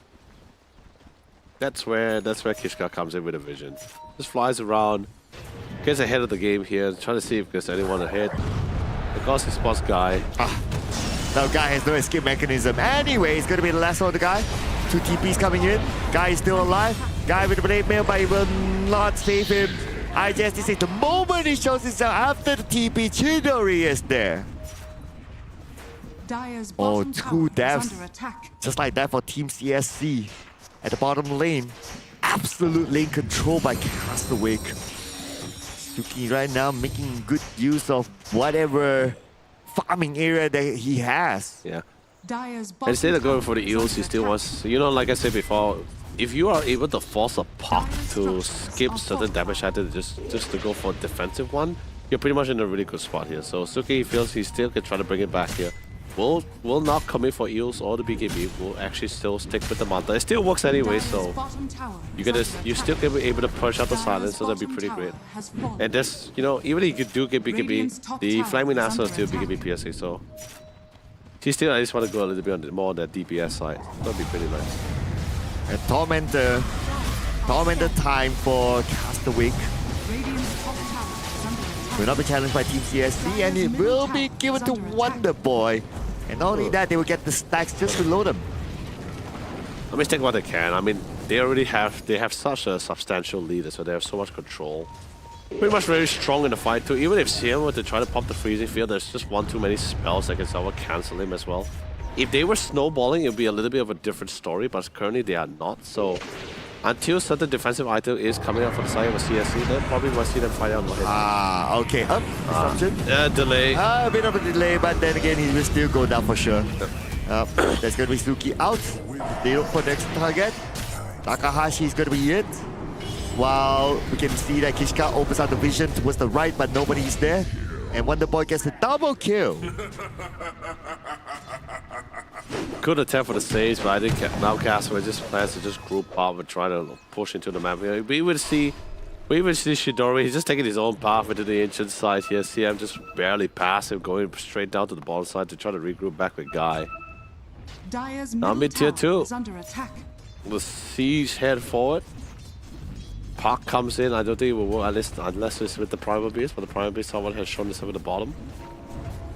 And of course, you know, Kishka is on top of the vision game here. So this is going to be a very simple pick up for the mid-tier 2 by Chidori, without any form of assistance or resistance. Dire's middle So tower 22 has minutes fallen. now, only left with the top tier 2 tower. One more to go. You should be able to get it soon. Just waiting for the creeps to arrive. They are making the rotation to the top. Team CSC not really interested to defend it. Oh. Yeah, although we do have a smoke here, which is going to be easily broken out. Wait, nope, he can't. He chose to cancel it out. So, Suki. And of course, Monkey King has it. Or get it. Dire's top tower has fallen. Nice one.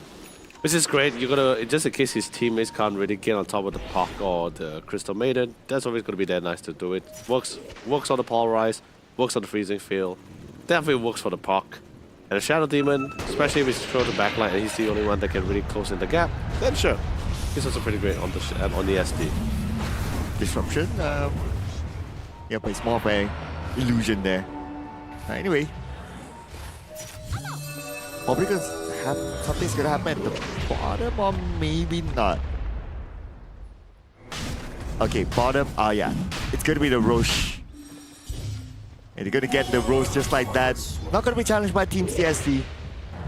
While the other players, 3 of them, they don't need everyone the Roche, but you know with 3 of them, they spot out one. And Takahashi falls to Wonder Boy again, killing spree now. Yeah, they got all the necessary aggressive forward, really well placed forward. Nothing much on the side jungles, of course. This has already been dewatered by CSC, but the crucial pathway areas at least, they're gonna be able to have a really good gist of how and where they want to be. And let's be honest, Void Spirit, or at least Wonder Boy, is currently in a state where Radiant's top tower is under Shadow attack. Demon, if he finds the Shadow Demon, he's gonna die. If he finds the Crystal Maiden, she's also going to die.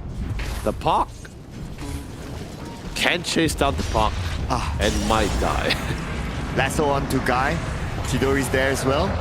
Chidori, he does have the AJ. Oh! Cliff Guy! Okay, TP away. Oh, but he has the BKB, that's why. I believe it's a fresh BKB as well, so that's the full 10 seconds here. But they're going to get another kill in the middle instead. IJ has the 6. Like I said, if the Crystal Maiden or the Shadow Demon ever runs into Wonder Boy, they're both gonna die. That's just how big Wonder Boy is. And now the supports, I believe, only one of them is level 10, the other one's like level 9. Still trying to find his way through the world here, and the guy and of course the player who was barely in the lane. Radiant It's above them. Yeah, it's definitely way above them. And he has a gem as well. Yeah, I mean, it helps him out too because, you know, he's so mobile. He's going to be able to de-ward a lot of this. I mean, his team is in such a lead, he can actually afford that gem. Yeah, but here comes the boundless threat. Beautiful boundless threat. Catches at least 2 of them. And now with the Wukong's command as well, forces them up to the high ground. We got a BKB on the Rain Cloud. Rain Cloud now strikes back on the JG as well as Castaway. The AJ on the order will be burned down. We have the BKB on the Chidori. Chidori fires back and Chidori onto Guy. Guy lost it. Reaches the high ground. Gets away. Wonder Boy kind of low as well. Time to disengage. Yeah, although it was a really great 2-man stun, and it feels great for the initiation as well. But now Gyro suddenly just do this grand reveal. Okay, I had the BKB call down. It's also still effective, still painful as well. Well, okay. I mean, it wasn't the most successful of engagement by Castaway, but it also tells Team CSC that, hey, you know, we could still do it after a bit of a setback from the start. Yeah, especially once they really get those items really going as well. And you can see them slowly coming back with this, but so far Castaway had the Aegis, try to push all the way to the high ground. Unfortunately, couldn't really get much out of it. But do find the puck. Doesn't really. I don't think as long as you have the Monkey King on your team, you don't really have to worry too much about having your lanes being pushed against you. He's just so fast to traverse to from one side of the map that can't recollect with the rest of the team here. By the way, Observer, could we check on Centaur Warrunner? Okay, so they got the pipe and everything got the BKB, almost complete with the BKB as well. So almost there. On 100 plus gold, but either way, 4-man smoke. Trying to find his team anyway, can try to push into the way. They do have the lunar illusions, but they're trying to go for a little bit more of a core target here. Anyone finding anyone in the side camps? Don't think they will. But then again, there is Rain Cloud. That's the target that they would like to take. But instead, the lasso is used for Takahashi. Well done. A great pick as well, because you don't want the disruption to be disruptive to your fight. Let Rain Cloud go for now. But they pull max Rain Cloud back. range. Oh, that's a beautiful one there. BKB immediately popped up by Rain Cloud. Guy with pulverize on the Chidori. Bought a little bit of time, but Chidori, look at his health with the BKB. It goes back up again. They will get a 4-man kill, and the early GG is being called by Team CSC. Cast Awake is now at match point. What a game. An exceptional showcasing of player supremacy here. Definitely courtesy of Kishka. My god, it's so... Gosh.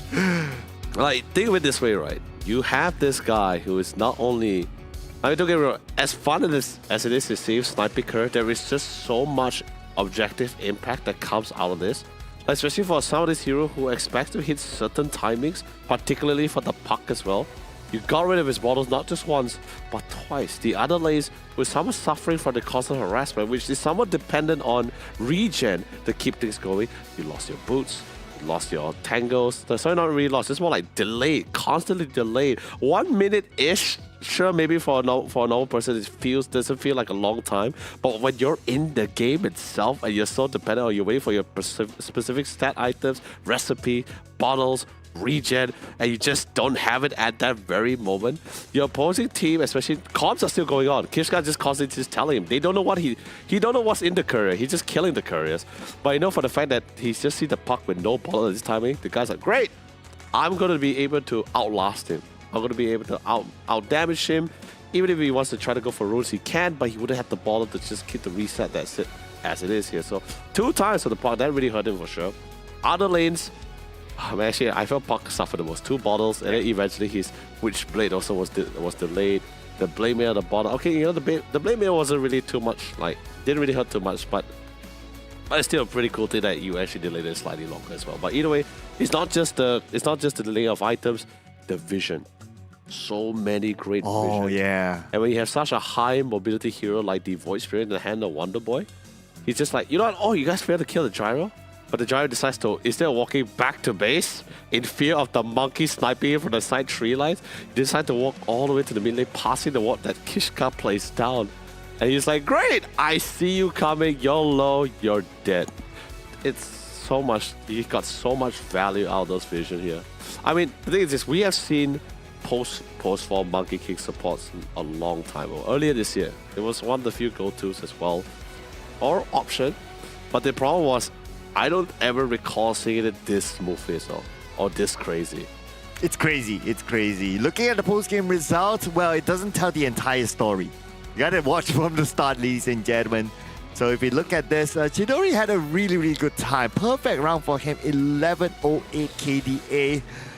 On the opposing side, the one who suffered a lot is going to be Takahashi, 287. And then we have Guy, 274, even though he's a tank, a primal beast, but he still died a lot. Yeah.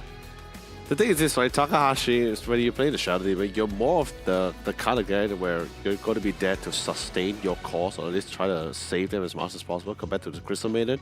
In a very similar spot with the line, you want to be aggressive as much as possible, but when you ended up being passive, you're in this really weird spot where, okay, I'm very soft, I'm easily interrupted, I'm easily caught, and now my opponent is just keep getting leads after leads and more items to deal with it. Yeah, it is. Here you go. That's the... Oh, that's the second bottle. Okay, that's the second bottle. Yeah. All the highlights is just him sniping. Yeah, there you go. More. We need more. Dyer's courier. Yeah. This is the one with Primal Beast Curse coming, right? This is the one with the Witchblade. And this is the one with the Blade Mill. Okay. Guys like Cancel that. TPs. But he canceled the TP, so it's still something. Yeah, other than that, it's just he already did the base foundation. Oh, this was actually a very nice fight coming from CSC here. Really, a lot of the ultimates here, but Izzy can cancel out almost immediately. It's like half of the highlights was just Kishka just doing Kishka things. And it's not like it's not like he's like messing around. It's so objective. It's so impactful. So can't really like disregard it. But then again, honestly, if Kishka wasn't doing all these kind of things, I feel we might have potentially see a little bit of a different outcome, because there were some live moments coming from the side of CSC, especially with the Shadow Demon saving his allies from the Flaming Lassos. Oh, but this was a really nice balance strike, but they were very quick to turn things around. Gyro comes in strong, just literally just bursted them all down. That was probably the only CSC win. Yeah. Yeah, that's all. Other than that, it's like,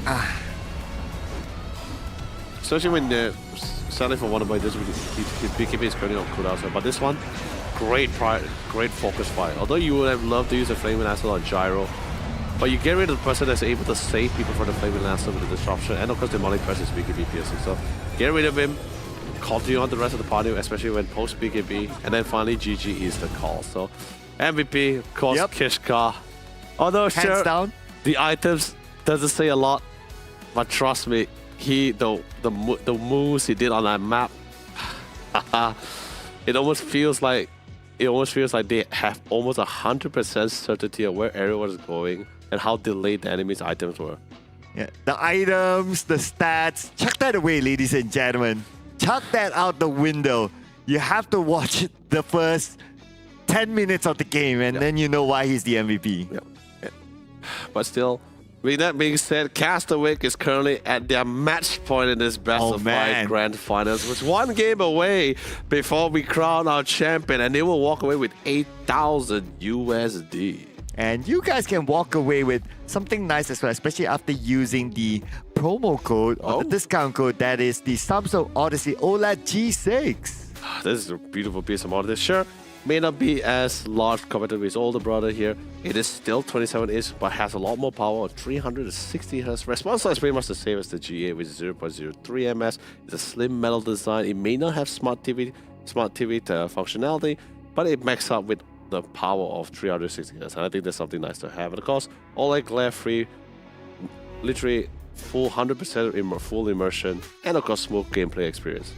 Yes, so get it right now with the exclusive discount code for this event, ladies and gentlemen. What a round that was. Yep. That was round number 2.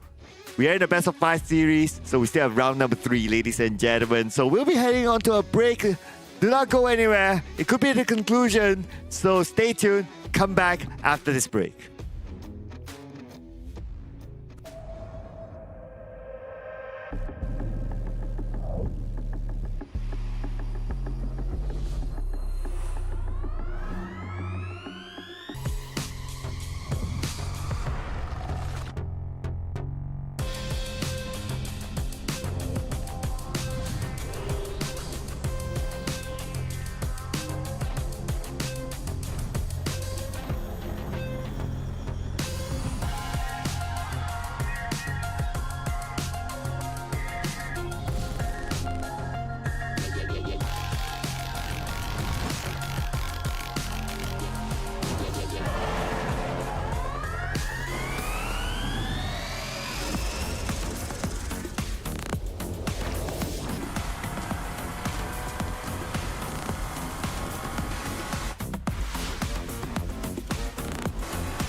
You are all I ever need.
We are now in match point, ladies and gentlemen. This is the Samsung Odyssey Cup Dota 2 Championship. Together with us, my name is Sir Cloud, together with the amazing, handsome, Hey. wonderful, charming Okay.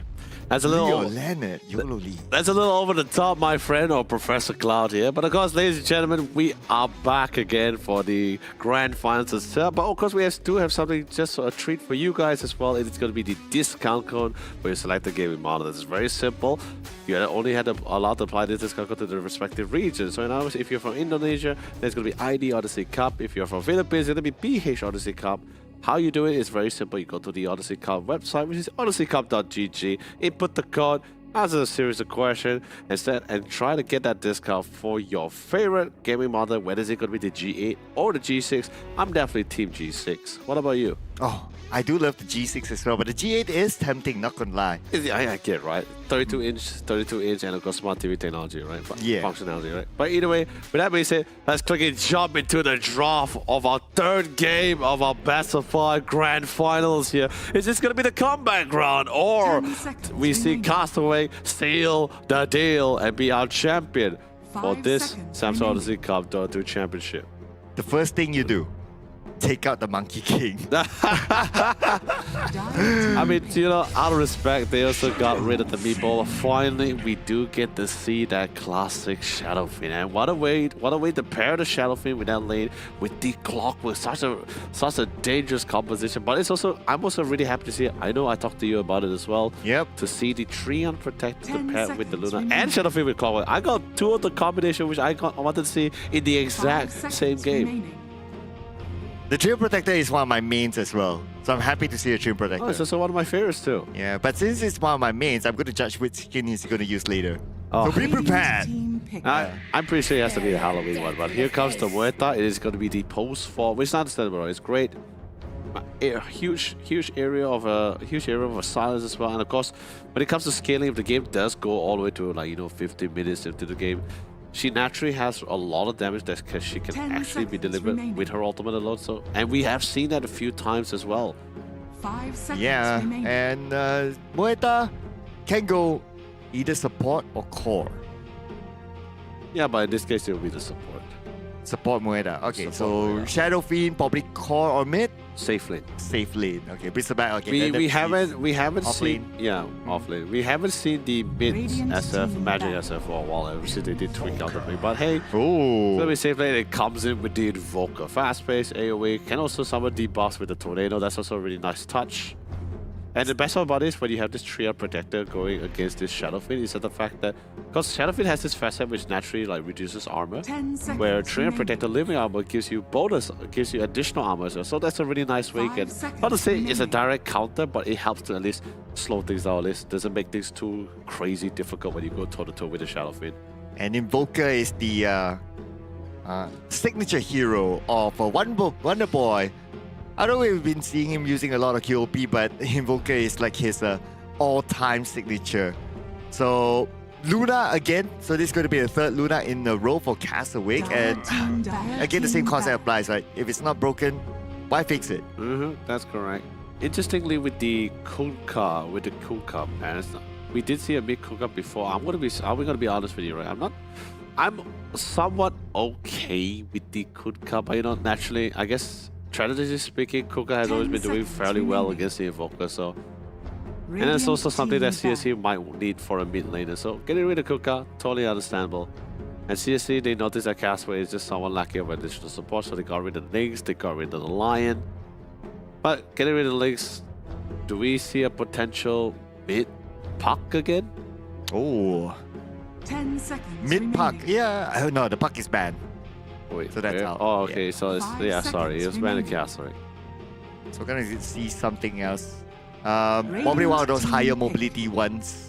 There goes But the of course, Storm. if they pick like those Embers or your Storms, then they have to face the Doom. I mean, that's natural. Someone has to tank the Doom here. I mean, you're really gonna have this BB and Clockwork gonna be frontlining you most of the time as well. 10 seconds remaining.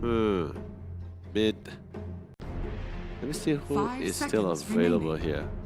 To a certain extent, they seem to be like forcing the hand on either maybe the QOP or either the Ember, because they ban out the Storm Spirit. I wouldn't mind Dire Castaway team go pick. Dark Wheeler here if they want to. Oh, that is the Dark Wheeler for the post 4 here, because you do want a little bit more, like, not to say like it's not like it's not like a stun, but it's definitely it's a nuisance to really run around the bramble, and that's something that the Bristleback is also not a big fan of. Same goes for the Clockwork too. Her caster is massive. Her lane is she's pretty much the new Hoodwink post 4. It's a lot of damage for the new Shadow Realm since there's the nerf towards her other facets. So now people is mostly just playing her as someone of a lane you can harass. It's pretty pain. Her Terrorize is of course really great for any disengagement. If there's anything crazy happening, especially since we're going to be seeing a lot of hook shot that's going to be landing, so the Terrorize could be a really nice skill to help disengage between the two. I approve of the Triumph Protector skin. Yeah, this is the one of the more complete skins, I would say. Yeah. The facial actually came from the haunt. I believe it's I forgot what was the name. I know it's during the haunted event. That's right. 10 That's seconds the only skill you remaining. could only get it from that treasure chest at the time. It was a really nice one. I couldn't get it. I was very sad about it. Oh, it's okay. With one of the Steam wallet codes, you probably have a second chance. True. Yeah. But definitely is not in my favor. But of course, ladies and gentlemen, scoreline is 2-0. Castaway is literally 1 foot or almost 1 foot across the finishing line here, unless CSC has something to say about this here. We're seeing a lot of Castaway members. Just barely see Team CSC. We were having a grand view of the Hatton Hotel's room so far. Mm-hmm. So finally going through, unfortunately, we can't really see much of the player's face. But it's glad to see the fact that how close and how ready they are for this final. Yeah, you have you can fit in this room like 5 gaming sets. True. It's great, and you can just like be around your friends next to each other, play good Dota, even play it casually as well, play a regular rank games. It's a very good setting to have. It really is. But comes down to the serious question here. Mm. Which is your favorite composition? I'll probably say Castaway, not because they're in the lead, Mm-hmm. but I see a lot of lockdown potentials. We have the Triumph Protector, and then there's the Bramble Maze. Yep. And then you have a very fast. You have a nuker plus a fast pusher in the Luna that I think is really great, especially if they plan to play this game fast. So I do like Castaway this time. All right. Putting aside the scoreline. All right, cool. With that being said, ladies and gentlemen, it is Game 3 of the Best of 5 Grand Finals. Are they going to come back or are they going to seal the deal here and be our Grand Champion? We'll just have to see. 2-17. 2-1, and Castaway replies, "Oh, you lost. Let it and we can go drink." That's a good point. I mean, they can still make it.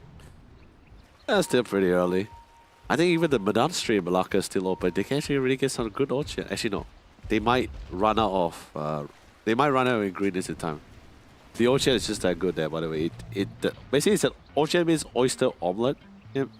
Oh, okay. It literally runs out of ingredients. It starts at 7:30, but if you're not there by 8:30, it just runs out of 30 ingredients entirely. seconds to What? Yeah, I know.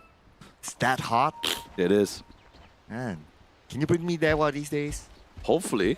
Oh. Because like it is a family generation shop. So currently now I believe if I'm not mistaken, the grandson is the one handling the orchard cooking now. Right. The grandfather is too old. The original person is too old to do it. Right. Is it like one of those like by the alley? The battle Not really by an alley, begins. but it's in the shop lots. But yes, Okay, okay. I just one of those open airs one. But with that is enough about the food. We can always talk about that post game. For now, we're currently underway. Yeah, and we're going to see Chidori. Okay. Interesting spot to be at as a start. I'm seeing the lane because I see the clockway in the lane. Okay. Let's go in for a cut. Okay, playing this a bit 3-man. differently. 3-man. Oh, no wonder. Just play around the tree line. It's totally fine. Yep. Underneath the tower. Get the extra protection. Everyone's still level 1. Yeah. But he should be fine still. I mean, whatever it is, Trim Protector is not too far away. Yeah, but do take into account there's also a very deep dire ward inside the Radiant jungle as well. Okay, now... Okay, everyone's back to 2-2 on every side of the lane. Luna having a tangle. We'll have a leech seed there just to provide more sustainability to Chidori. Yeah, it also helps keeps the creeps alive a little longer as well. So it's somewhat in a way helps to somewhat don't allow Guy to actually get those last hit in and allows it to deny, get some good denies. And plus Trion base damage is significantly high as well, so you can actually get some pretty good hits in. You got a lot of regen in this lane, the leech seed, the living armor if necessary. Nature's guys. That's going to be the shot that's going to be naturally picked out later, but Nature's grass. Now that's a really nice slow skill. Very long range, very similar to the ice palm, but instead of stunning, it's slowing. Yeah, and it gives damage per second as well. So it can be slightly pokey. Don't know the highest damage per second, but still something. Definitely nice for the lane, but of course, call him in. But naturally just push things out. Oh, Guy draws first blood. Tries to trade it back. But Chidori can't move forward. One of the reasons is because silence. Yeah, the fear coming in from the Moeta and the silence on top of that with the constant goo stack, because as you know, Trian doesn't really have the best mobility. If you catch him outside the trees and you start CCing him with stacks of goo, minus armor, slowing down, Moeta's his own personal CC as well. Yeah, that's gonna be a very nice pickup on a level 1 Trian. Team CSA has the first upper hand. But I'm looking also at the last season denies. Shadowfiend having a good time at the top. Yeah, that's the other one I also want to check out, that top lane, because it's really crazy enough that Clockwork is really good for setting up for all these fights. But Shadowfiend just absolutely just blows you up. His fast set allows you to just reduce armor as it goes. So you just need to be a little bit more careful as the fight proceeds on. And of course, you got a really nice lane fighter with the Dark Willow. So hopefully that's somehow be able with the Shadow to just burst out the Clockwork, so at least he doesn't be able to move forward the settings up for the Shadowfiend. Sentinel off by Kishka. And as of now, we can see Renka, okay, he's having a pretty good lane overall. And in case anyone from Castaway wants to try to push him, then you'll have the IGST6 there to back him up. It's pretty good at the top, I would say. He'll get this. True. A little bit slow for now, but once we get the additional levels, I'm assuming around level 3, level 4, gonna be a little bit more of aggression coming in from the Clockwork. He's just a little bit cautious for now because of the fact that the Willow. Bramble does a lot of amount damage, and especially do with percentage damage on the Infernal Blade. Oh, at the bottom, Chidori blocked by Castaway. You want to go all in onto him, underneath power, and that's going to be the cruel spray by Guy. And Castaway can't trade it back. Yeah, just can't withstand with the healing, can't withstand the damage coming from the Quill stacks as well. 2-0 now. Both kills at the bottom. Okay, when the boy Kishka... Oh, Kishka gets the water rune. Okay, so he stole one water rune away from Suki, but yeah, it's alright. Suki doesn't need that water rune. That's fine. Oh, that's the problem. Tornado, EMP. Oh, the slaughter. Just a little bit more. Yeah, IGST6 there to back Suki up. And now Kishka is the one who's in trouble. Oh! Rebel Base, he still gets it. Alright. Support for a mid laner, that's alright. Yeah, that is definitely so alright. Getting that pick. I think even he didn't expect it to actually have such a quick turnaround too. Topside GG, dragging out the waves. Just really need to try to keep track of the Doom. The Doom is such a powerful ultimate as well. You Doom somebody, pretty much one person is going to be out of the fight. Particularly SF really hates it, BB also hates it as well. You drop the Doom on the BB, just really can't do really much of it. It doesn't really break the BB, but just doesn't allow you to do as much. Oh, nice revenge time here. Trying to get Guy, but the goo is just so annoying. The stacks as well, the Quill stacks. You can't see it yet, but currently there's like 4 stacks of each of them. Last hit. Oh, he got it. Oh, Takashi is actually the one who landed the final blow. And now Guy, though he's pretty low, but Chidori, okay, he lands one. Finally. And now, revenge of the Takashi. The revenge of the Takahashi. Takashi slides away. No big commitment as they saw IGST6. Yeah. A lot of combat, a lot of rotation here.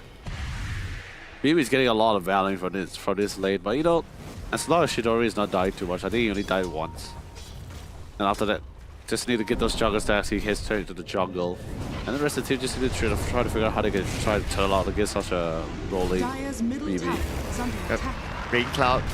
Oh, they just Oh, buffed. nice. Nice damage by Kishka from the side. Yep. That's what I'm saying, right? Like, literally, Dark Willow is the new Hoodwink Pulse Radiant's Ball. In bottom terms tower of is damage under there. attack.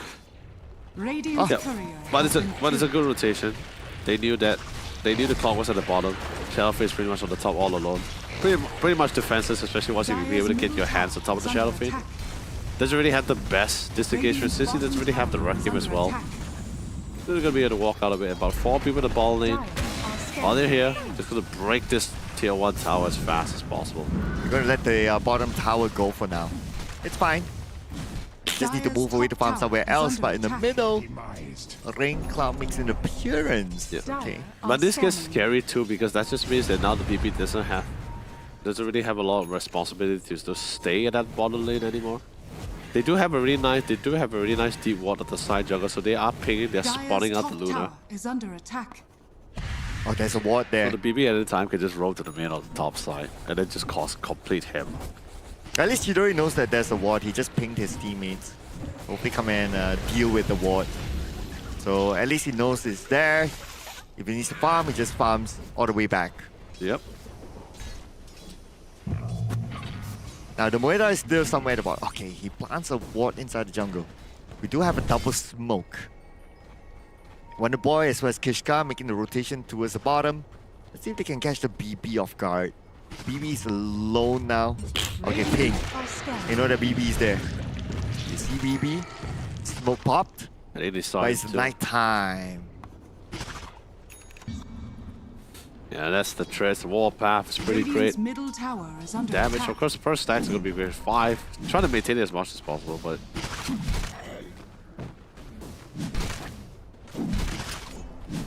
Yeah, but they didn't catch the BB. That's okay. But they dealt with the bottom ward, so at least that opens up a bit more space for the Luna to farm.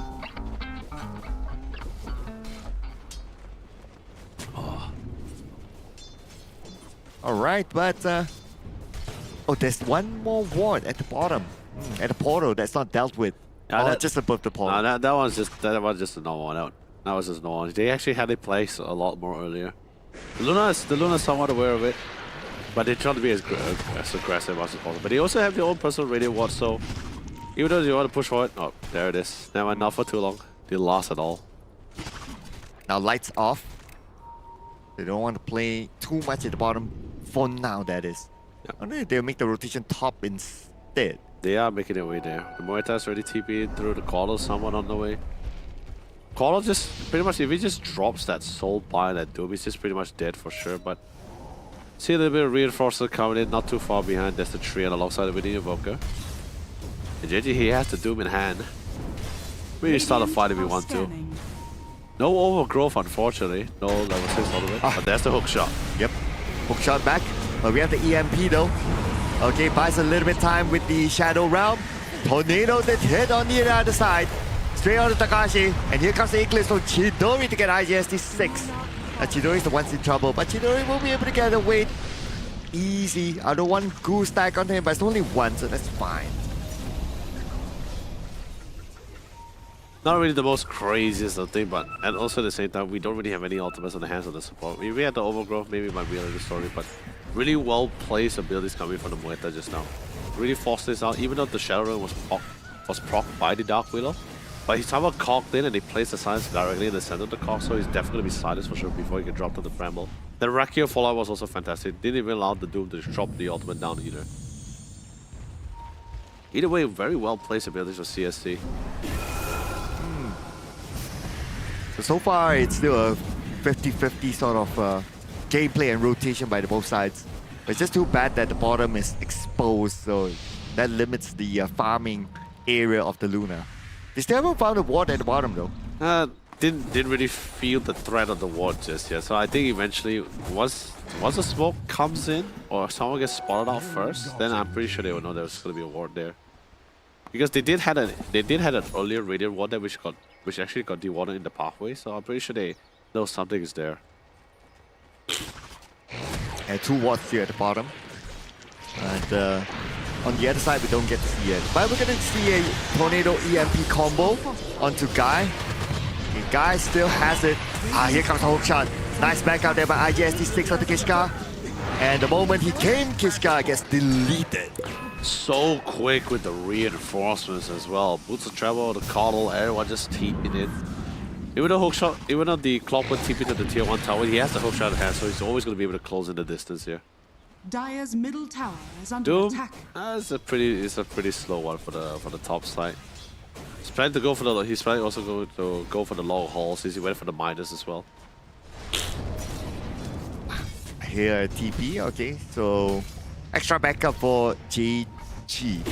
But a bit more invasion on the bottom right now from the side of Team Dire's middle CSC. tower is Try to under find where attack. Luna is at, or they try to limit the farming area of Luna. But actually, Luna is in a triangle right Are now. scanning. But they can't be relaxed because that's not the only ward. They just Radiant's placed a bottom new tower ward is pretty under deep into attack. the Radiant jungle, if you notice on the left side as well. Ah. But top, anyway, That's for me. trying to find the SF. They have the Doom. Just couldn't find him. He's farming somewhere else. Here we go. No TP. Radiant amplify are damage. scanning. Okay, in the hands of Rain Cloud. That's fine. They got AD. They want to try to break the mid tier 1 tower. They feel pretty strong.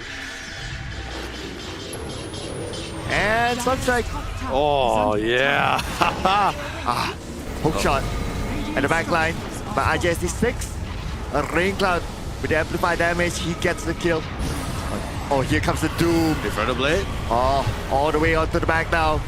But here comes the Eclipse as well. Takashi takes a lot of damage. Takashi now 40% of health. Chidori is going for the chase onto Takashi. At the same time, Sunstrike will knock down the Rain Cloud. But Rain Cloud fires back. He does have help from the tower. Rain Cloud with the double kill thanks to the tower as well. Together with his other teammates. Now it's going to be a U-turn onto Chidori. TP coming in from the side. Will he be able to make it in time? Overgrove to save Chidori, but Chidori is not out of it just yet. Illuminate to take him out. And now, looks like Castaway needs to get away. Dude, the Sunstrike, right? If it wasn't Dire's top tower is like under if they attack. didn't recap the if they didn't stop chasing, most likely I feel he would have actually collided on Rain Cloud, but they kept the chase. He actually had the neutral. He actually had the neutral screen to go for the slow, so he thought he could try to get those fight hit on. Rain Cloud had a stick charge as well, so he decided to just turn the fight around. So the Sunstrike didn't really connect with it. But other than that, what a real fight. Coming in, of course, the presence of the Dark Lord. That's so much armor. That's what I was telling you about. So the ability to just reduce so much armor throughout the entire fight. And they kind of helped like during the mid-team fight earlier. That's the presence of Dark Lord. 13, by the way, is a Yeah. And with that, they kind of helped him to farm quickly as well at top. Now, Luna is back farming at the bottom, but because there's a ward there, they didn't know the presence of Luna. You can see the movement by Bristleback. He's close by. They haven't cleared out the ward yet. yeah. Things definitely has slowed down. Sunstrike. Finally, Sunstrike will hit. But they need a little bit more damage to take out IJST6, and Kishka will claim the trophy. This is great. Although not really the kind of start that Castaway is trying to look for here. But they know for a fact that CSA is never going to be following up with the farm first, so they're going to be a little bit quieter here. But then again, that's not going to stop BB anytime soon. He's definitely got really great wards into the Radiant jungle. Nice on time, but most important, you're going to need a lot. Oh, here comes the TP. 2-on-1. JG needs to get away, but so much damage, and the Illuminate will come. Sunstrike will not connect. Instead, it did connect with the guy, but then again, guy is not worried about Sunstrike. As long as get Kishka, that's fine. Really well done. A lot of armor is... the itemization in this game is going to be really crazy for Castaway. So many things I really need to have. BKB for once, of course, Radiant's but top tower armor. is under attack. Armor is really the name of the game. Living armor, of course, is nice, especially when there's a talent to give you more armor for your living armor itself, but you need the ACs, you need the Shivas, you need to pump all Radiant's those things top out. tower Crimson has fallen. Guard as well. Wouldn't be surprised if we also have that nice Solar Crest, especially for that classic 1v1. Oh man, the ward is still there. They also have a ward in the triangle for Castaway's Radiant's side. courier has been killed. Okay, a TP onto Dire's the middle. bottom tower is under attack. No engagement by Castaway. Both of these teams focusing on the farm, while Team CSE will say, we will take the Roche while you guys are farming. Dire are And there's no scanning. way they can really try to contest with this. You know, they didn't. Dire's structures Although are yes, fortified. they don't really have like a Dire's bottom substantial tower lead, is or do under they have the attack. strength to actually take those fights head on to the current moment? They're fine with catches, though. They're fine with skirmishes, but not a full-blown five-man team fight here. There's just too much ways to really control them at this current state now. At least until those BKBs comes in, then maybe we can really try to take those fights head on. It's going to be the Aegis of the Immortal, but not ready to go up to the high ground yet though. Rotation. Rain Cloud is just next to them. Rain Cloud is busy, but now Rain Cloud will need to abandon his plan of taking those stacks. EMP Tornado and hook shot comes in by IJSD6. Still on the high ground, Rain Cloud needs to go up to the high ground, but then again he's still able to get the kill on the Wonder Boy. Dominating right now for Rain Cloud. Oh, dude, it was so fast with this. So that everyone just came in like as if it was an emergency call. The minute the first kill connected on top of Rain Cloud, everyone just dropped the TP. They dropped whatever they were doing. They knew Rain Cloud is the ultimate presence that they need to protect. And then of course you have Guy on the other side just completely stealing. I mean, it's a Vanguard for now, but they don't really have any way to really deal with him at the current. He has a shot, Hairball's really nice to really set up the pre-stacks for the quills.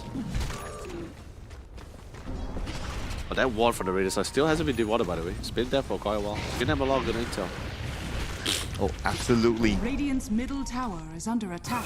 And Wonder Boy, okay, now trying to farm as much as possible. They are 6k gold behind Team CSC. Team CSC takes the mid tower.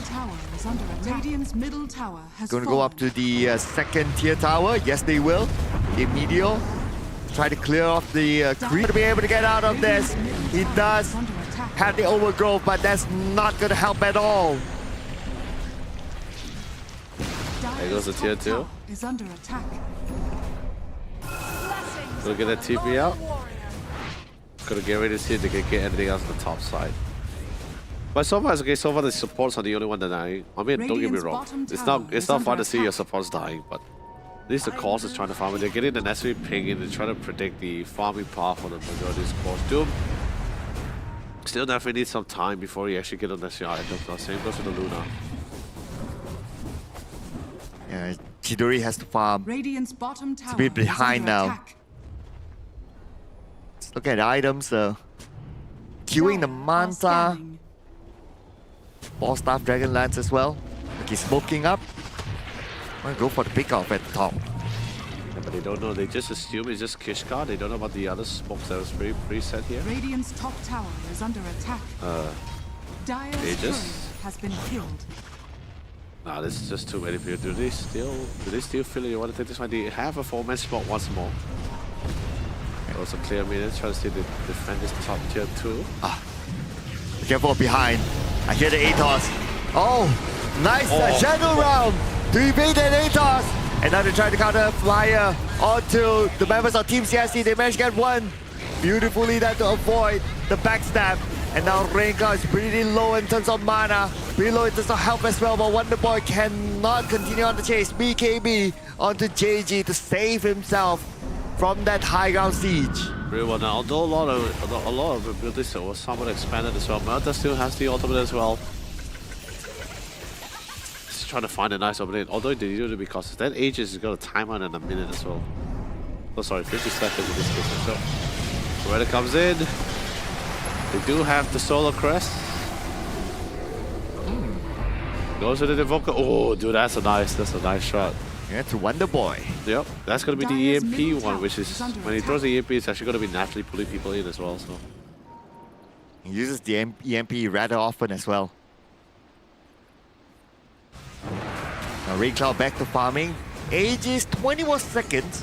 So not gonna make a big moves since the age is gonna expire anyway. yeah, it's fine. Like they still have the control on the map, but now it's just time for Radius. Since they did manage to defend successfully in that tier 2, get the Tormentors, de-wall all their territory, open up the map slightly better for Chidori to go back to the farm. Don't forget, it's not just Chidori.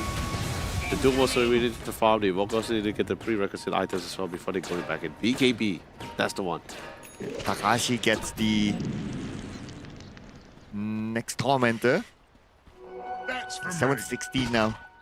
So Castaway, these need to continue to farm. Yeah, that is crazy, by the way. That shot from Muerta.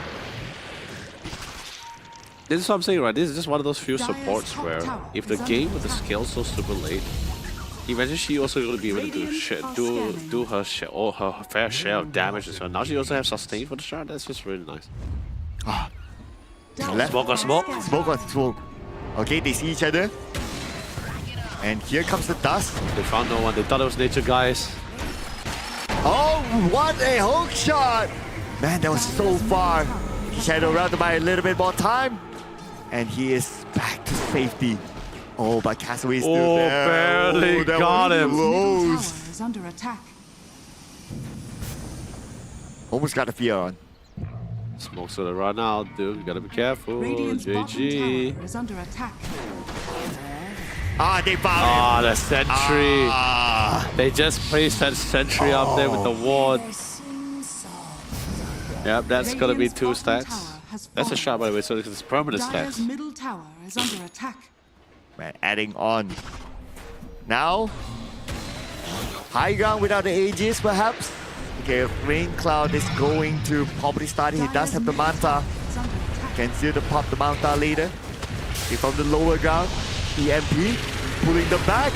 Nice EMP. Okay, that's going to be the Bramble as well. Here comes the Doom. BKB on the JG. JG backs out. And both sides, they disengage. But the Doom is enough to get the kill onto Takashi. When you work with what you get, really great time with the terrorize into the EMP, but they are chasing it down. Oh, hook shot not gonna connect this time. Oh, but this time, they're not connect, but they have the vision.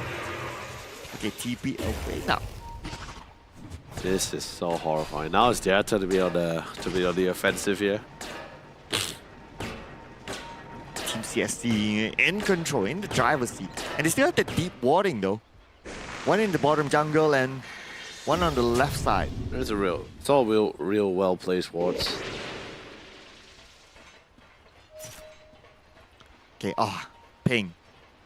So at least they have the idea, okay, they can go for the D ward. There you go.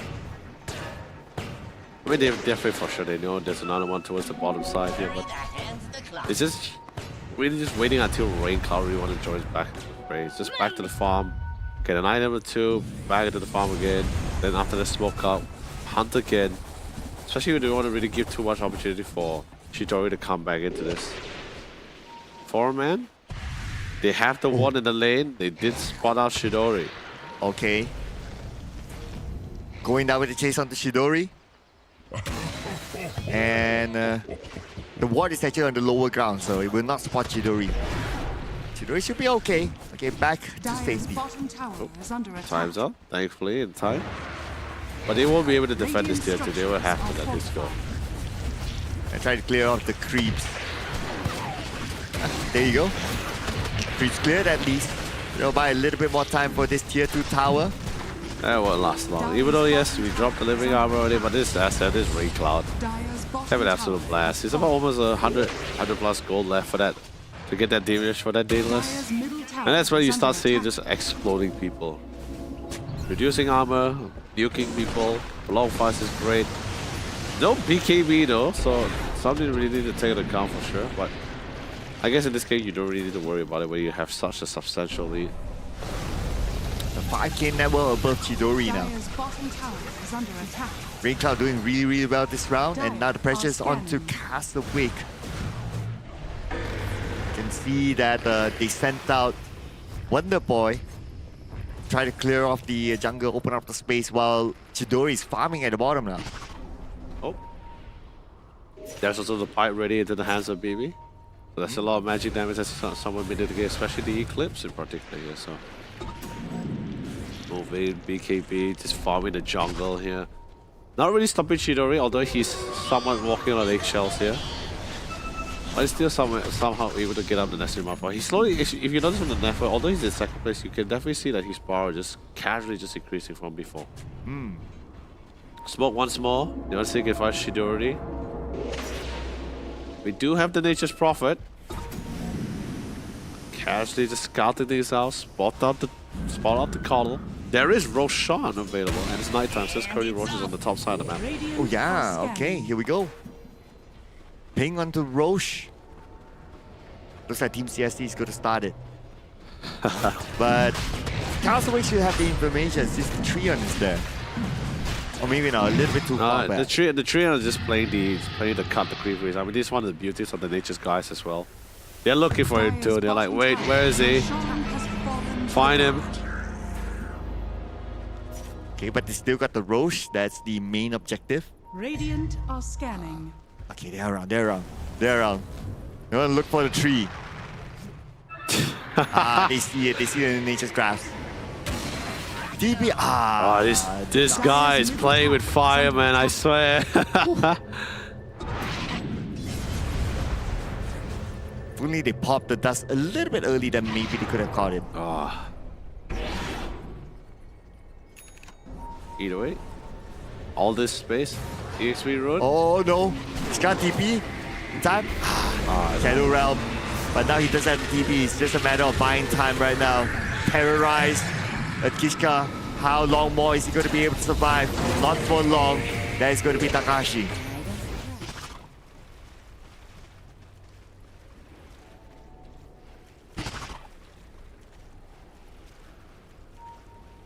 Arcade. Oh no, not the right person to have. Insane cooldowns. And we went back to the slow-paced game, so Yep. took out. What do you think? You did talk about your favorite hero or main Stringer Protector. Yep. Let's see here. Now I'm just thinking about like how Castaway can make this comeback, right? Of course, Chidori has to farm.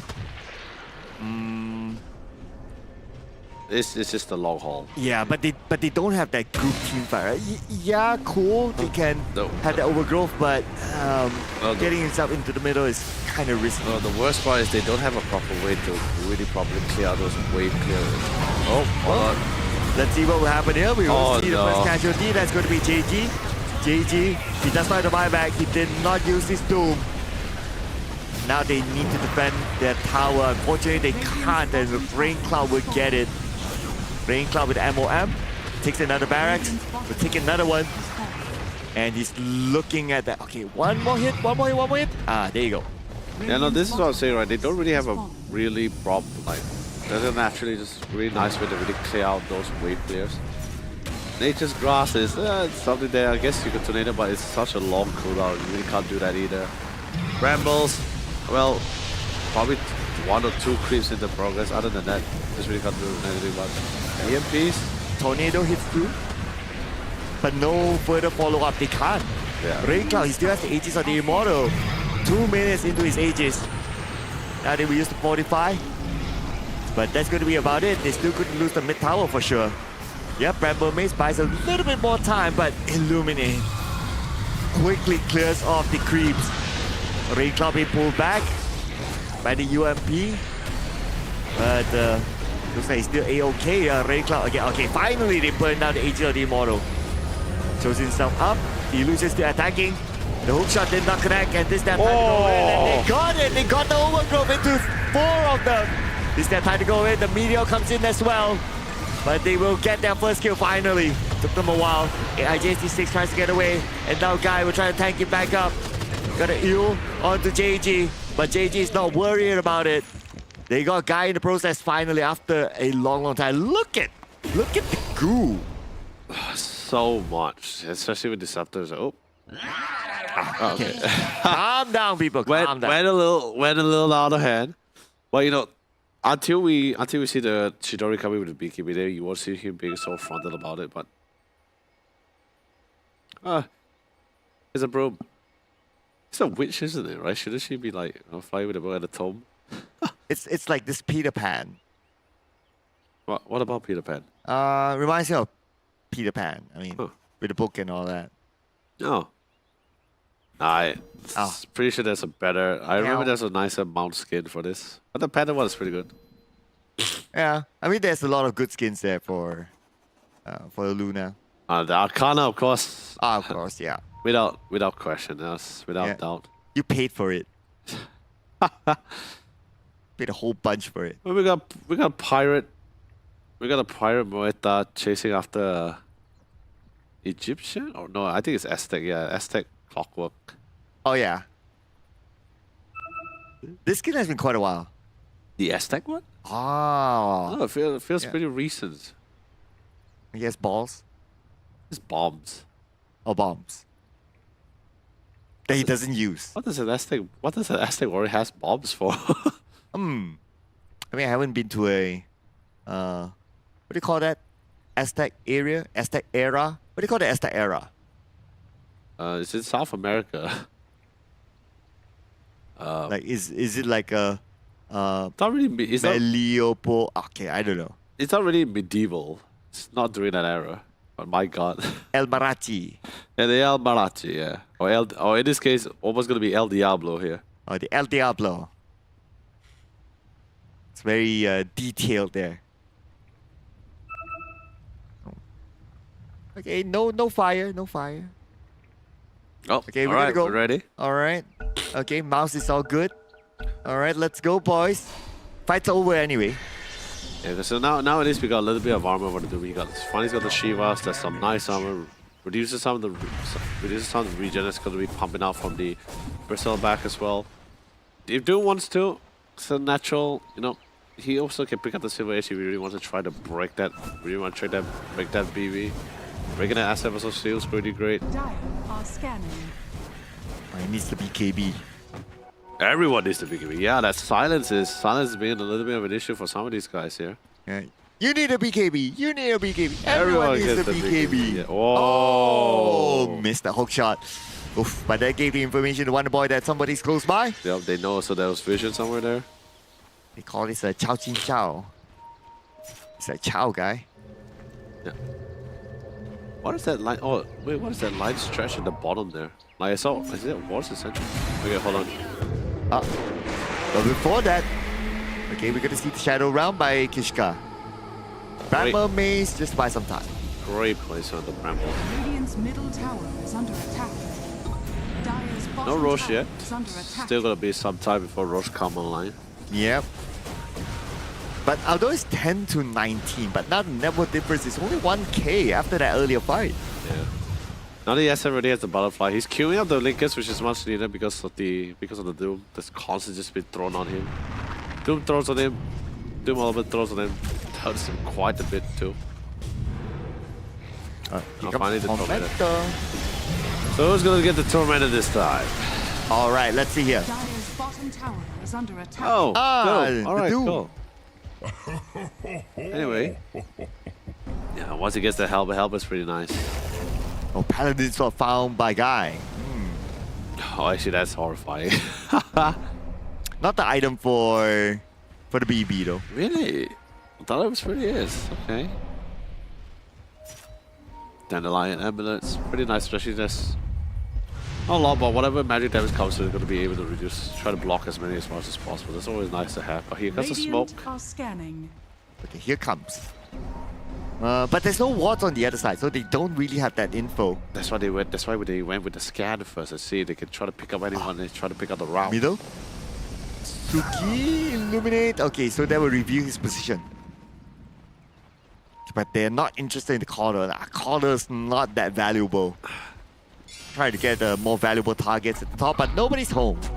They're all grouped up at the bottom here, but it's alright. You know, you come in, you just play some preset, some aggressive wards. So at least that way, next time they want to go for another smoke push, they should be able to at least get a rough idea where's the rest of the card. They just cut the creep waves on the top side. They slowly fall back because you know since you did lose your racks at the bottom, so that's it's like a natural. It's going to be naturally being pushed in here. So Dire's top tower is they're under pinging, attack. they're on the way. The idea is just to plant the vision.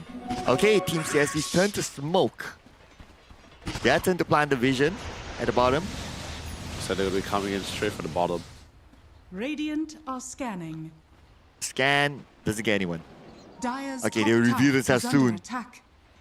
Yeah, they're going Up straight onto the high ground. They want to see if they can get all the way to the back line. They did put a really nice team ward in. The sentry's going to spot out the ward. Not sure whether he reacted. Oh yeah, he did react to it. Sheriff gets into ghost form. Radiant's middle tower Okay. is under attack. Here we go. Radiant's Wonder middle Boy tower has fallen. Sends out the EMP Tornado, but the hook shot from the side onto Wonder Boy. Now Wonder Boy's the one in trouble, but Wonder Boy, he will be saved by the Force Staff. And then we get IJST 6. Decent defense, though they lost the tower. Yeah, very nice time with the BKB. You just had to get out of there. That asset was literally just doing a little bit too much shredding than more than usual here. Did lose the mid tree, but I love how quick they were reacting towards the observer wards as well. They spot the ward. they spotted the wall under the sentry. They straight away he just went to the ghost form. He's just like, yeah, we are. That's not gonna happen. Oh. See Takashi, okay, instantly use the dust. Oh no, Shidori's in the wrong place at the wrong time. Oh, Shidori, he does have the BKB. Oh, wait, never mind. And BKB will help me to get a kill on the way cloud. That is going to be a big kill here, including Takashi. As a bonus, time to push the mid. Oh, dude, I was concerned at first. I didn't see the Doom coming in from the top side here. Dooms him, force him back into the Luna. That would seem like a good fight. That's to the moon. No, that's so much gold. You should see how much gold he actually earned for that pick off. To the moon, people. Now the Doom, Dire's just trust me. middle tower is Get under a attack. side of Vice. You hacks this guy. You control this Shadow Fiend. Because really, at this point of the game, the BB is somewhat of a nuisance. Right? The Shadow Fiend is the one that's doing like insane amount of damage. So you do the SF or you hack the SF, basically you get rid of the asset. The rest of the party you can slowly somewhat kite around, and eventually you'll just roll over and die. Suki saw the regeneration rune just disappear. That means Wonder Boy is there. Wonder Boy will be on lane clearance duty at the bottom. It's so annoying to lose your barracks. The creeps Oh, will that's just the push in. Satanic. All right. Our friend Shidori, ready for that 1v1. Said the Solar Crest did spawn out the clock. Brambles Bramble will Maze. connect. Oh, the catch. Nice catch there with the Bramble Maze. Just kill whatever you get, whatever you can. Reinforce it is somewhere on the way. And Yeah, he tries with the hook shot to somewhat save himself, but not even hitting a target. If he hits onto anyone from the castle weak, he will still go down anyway. So Are scanning. not able to save himself. And now the Roche is open. Here we go. they have to be very careful with this. They have no vision, by the way, except for the Watcher. They're dropping a bunch of sentries. They will notice the fact that no one's currently at the base because the bottom side is being naturally pushed in. So they are very confident in the fact that, okay, there'll be somewhere in the rush. They're getting ready for a big fight. Okay, they're coming in right now. Look towards the right. Oh! And now we will see Yes, an engagement. We got a BKB here on the JG. The Sunstrike did not connect, but it's still going to be okay as long as he's got an overgrowth. And now we're going to get a kill onto Ray Cloud. Ray Cloud does have the buyback, but he will keep it for now. Castaway is the one that get it, and now they can continue to Roche. Good. They were so confident, but like I said, just wait it out. Get those farm, get those items here. Great, nice pickups towards the Doom side. With a little bit of reassurance, gonna take me back. Push out that bottom wave. And he just needs to send one down, and JG is going to be on lane clearance duty, while Chidori picks up the Aegis of the Immortal. Yeah, they got the Roshan Barra. Gotta translate it to something. All right, time for them to shove the lanes. Try to get a pick up though. Okay, see one, but not gonna overly commit for now. Chidori is going to put focus onto the top lane. That's going to be the entry point, while at the same time Wonder Boy puts pressure onto the middle. Doom is still on duty. They still need the Doom. Okay, Doom, okay, does not have the Doom itself. It'll be semi-okay for now. But at some point, they still need him also to block off and also tank out some of the damage. Doom clearing out the bottom. Tornado down the mid. Check. Guy shows himself. Rain Cloud appears. And here we'll see the fight. He's going to be the Bramble Maze as the opener. At the same time, the EMP will be used on the guy. Two of them rooted by the Bramble Maze. And now we got Chidori with the BKB. Then we get IJSD 6 as a start for the other targets. But immediately the other members of Team CSC, they disengage from this fight. And here comes the Doom joining up together with them. He does have the Doom together with him, and the Aegis of the Immortal is still active. Really fantastic. Got a little bit concerned at one point as they were getting really nice and close with each other. But now, they need to push in the waves. Cut as much as possible. They do have the Roshan. They do have the Roshan banner as well. They can try to attempt the siege, but of course, to the Cloud. Oh, they see Guy. All in on the Guy right now. Guy buys a little bit of time with the heal. Opens out the BKB, goes back up to the high ground. He's safe thanks to the eel and also the BKB combo. But he blew both of them, and now they know that the Bristleback does not have the BKB. It's almost about time till they go up to the high ground, but before that, of course, you gotta clear off the creep wave. Oh, but they don't have the Eclipse for this one. Not a lot of magic damage. They decide to fall. Invoker will fall back. Tries to push out that bottom wave. BB shows himself again at the bottom. Okay, I see the signal that the ping to attack. I hear the Doom. Hear the Doom. And here we go. It's going to be the Doom onto the Bristleback. This time he definitely won't be able to get away. He does not have the BKB. He'll just to buy a few more seconds, but he'll still fall to the hands of JG. Immediately buys back. Although it's not the high ground siege yet, but he's getting prepped up for it. Taking down the bottom tower. Now time to go up to the high ground. Not yet, Chidori, as usual. Castaway, they are a very patient team. Although they have the advantage, although they have the ages, but they don't go straight up. And now it's about clearing the mid wave. Oh, Guy, just bought back. We cannot afford to die again. Yeah, they don't really have the Doom, but they do have the Refresher here. So, no, they're not going to wait for the double Doom. If they see an opportunity, they're just going to blink for it, especially when the Shadowfish shows itself in the lane. No concern, that's just illusions. Someone needs to go clear it out. Shidori volunteers as tribute. You don't want that to kind of block off the creep wave. You want the creep wave to move in smoothly. Yeah. Ah, Tormentor, might as well. Yeah, and I get it as well too, right? Because you really want to wait for their Doom. It's about like 20 to 30 seconds left for the cooldown. And he also has a Refresher, so it's like double Doom. Aegis still has a minute. Are they going to try the attempt for the high ground siege? They did spot BB on the top side. And they're teaming on the bottom for it. That's a buyback too. Okay, but he has the BKB. No missile. They forced out the BKB. Force back TP. If Castaway was with them and used activate Overgrowth, that would have actually just locked him down. Yeah, but anyway, he can save it because right now they have all their ults. Yep, double Dooms, by the way. Double Dooms with Refreshers. Oh man. Okay, just waiting for the creeps to arrive. Gotta be careful. That it's 20 seconds left on the Aegis here. Oh yeah. Yep, Chidori is playing at a very slim window here. But I guess not gonna play around with the Aegis.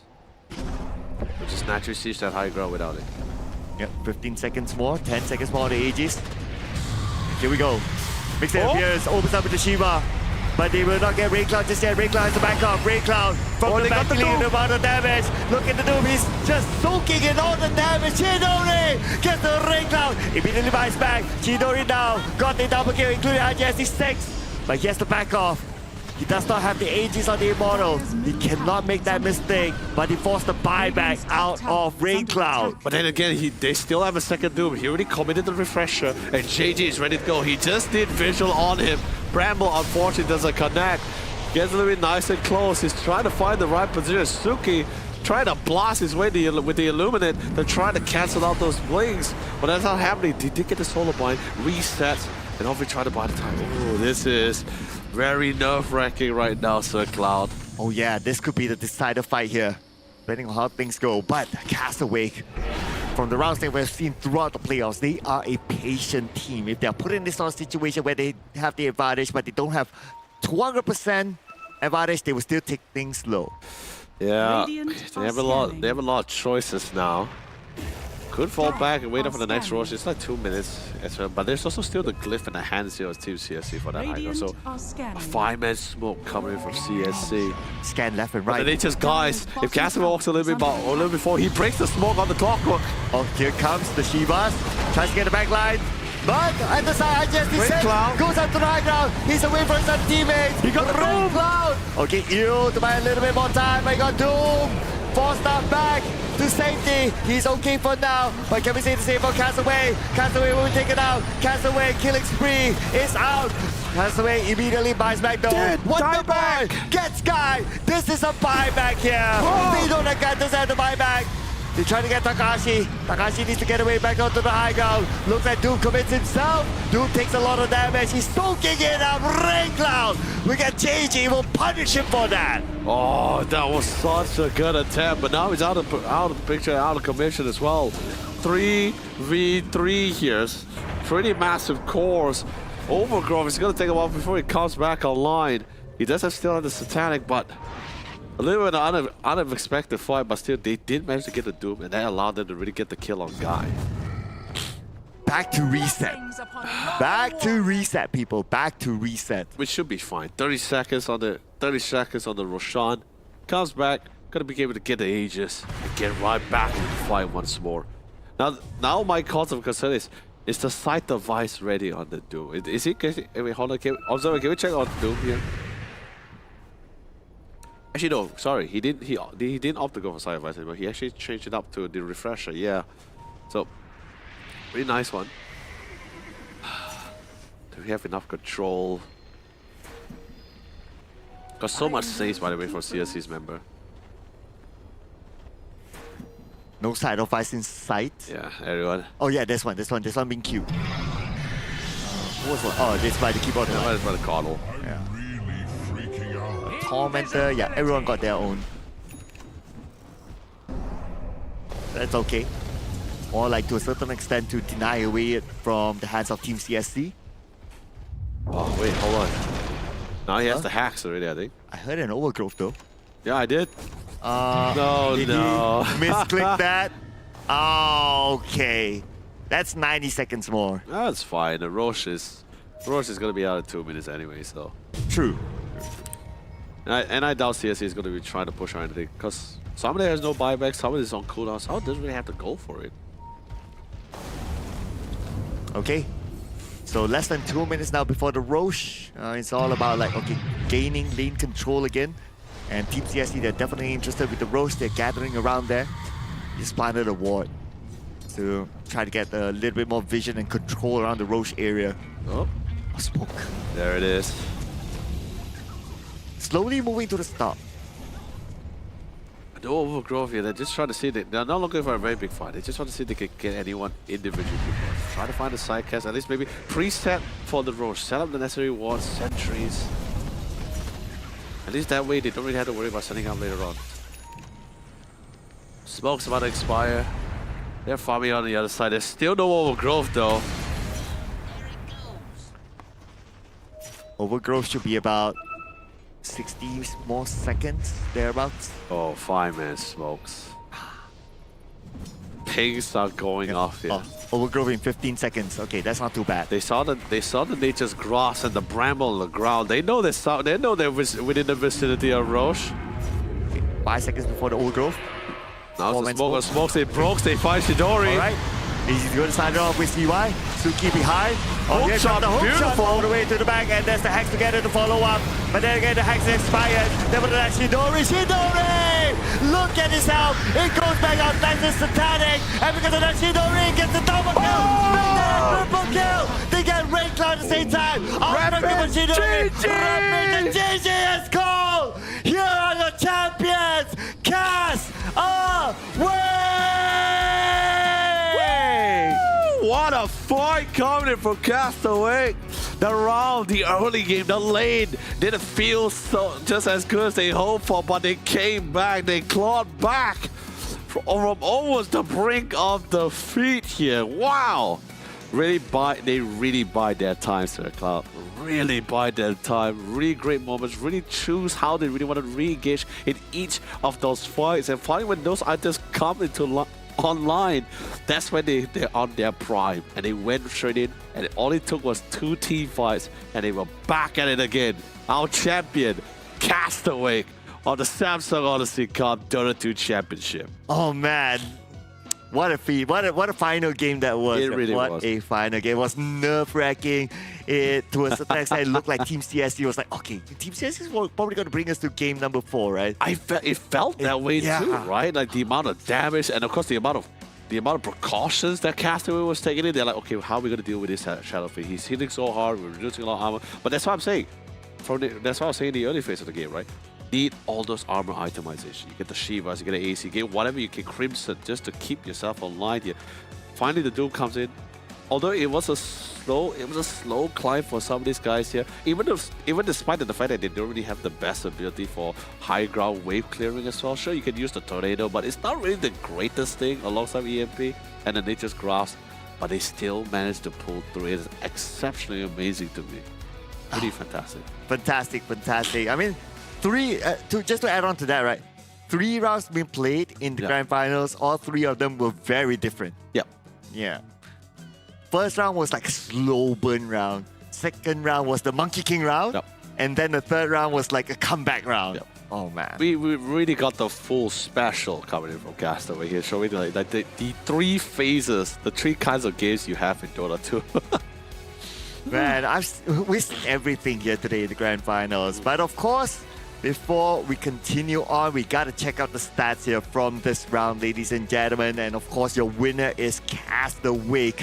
And if we look at the stats here, Chidori, all they needed at some point is the BKB. And once they got the BKB, Chidori gets online 10 to 10 KDA. Congratulations again to Castaway for winning against Team CSC. And Team CSC was the one that sent Castaway to the lower bracket. So this is a absolute big revenge. And the crazy thing about it is it's not just the BKB as well. Like the BKB was just like, it's literally like the first condition of what they really need to try to play around these heroes here. It's a lot of magic damage, a lot of way to really control it, a lot that are long enough for Rain Cloud to really get those damage in. But what's really amazing is the fact that just the constant checking around me, just really try to figure out the road path of where they can go for the farm here. It was definitely a lot more slower than expected, but Chidori was still able to find ways to get those necessary net worth out. And like you said, once they got the BKBs, it's all a matter of just winning out that 1 or 2 fights, and they found it. Man, yeah, before getting the BKB, Chidori struggled. It was quite apparent here. While we check out the highlights from this amazing last game of the grand finals. So they had to open up space for Chidori, and the fact that they took down the bottom tower fairly early, they planted the wards inside, they know that they want to try and stop Chidori from getting farms. But Chidori smartly navigated around the map, his other teammates bought enough time, and he met his power spike. Dude, even coming in from the Evoker as well. Just well-placed EMPs, tornadoes, the decision, but more importantly, just Castaway with fantastic overgrowths as well.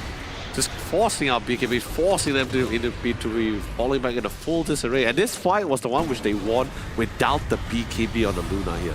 Now this is the one where Luna really has the BKB. This is the second time they actually caught them out. This is what I'm saying, the first time, the second time, and that's when they were at their best already here. I love this fight. They had pop out the refresher, had the second Doom in hand, and they were actually planning to really engage back in if they wanted to here. But they chose not to. But this one got really scary at one point. He did get the second Doom off, but well played by CSC supports, able to get him out to safety in time, but the same can't be said for Guy, as he was just left alone to be the final boss here. Yeah, and speaking about the final boss, this was the final fight here. I like the engagement, but I guess these 60 went behind. But they almost got Chidori until everything expired. He had the Satanic, he turned it on, and he turned back onto CSC to be the champion. Ladies and gentlemen, JG is our MVP for the final match. They had no answer for JG. Like early game, sure, they bully him, they tucked him down, but I guess JG was the one who finally tucked them all in bed, nice and tight, putting them down to sleep for sure.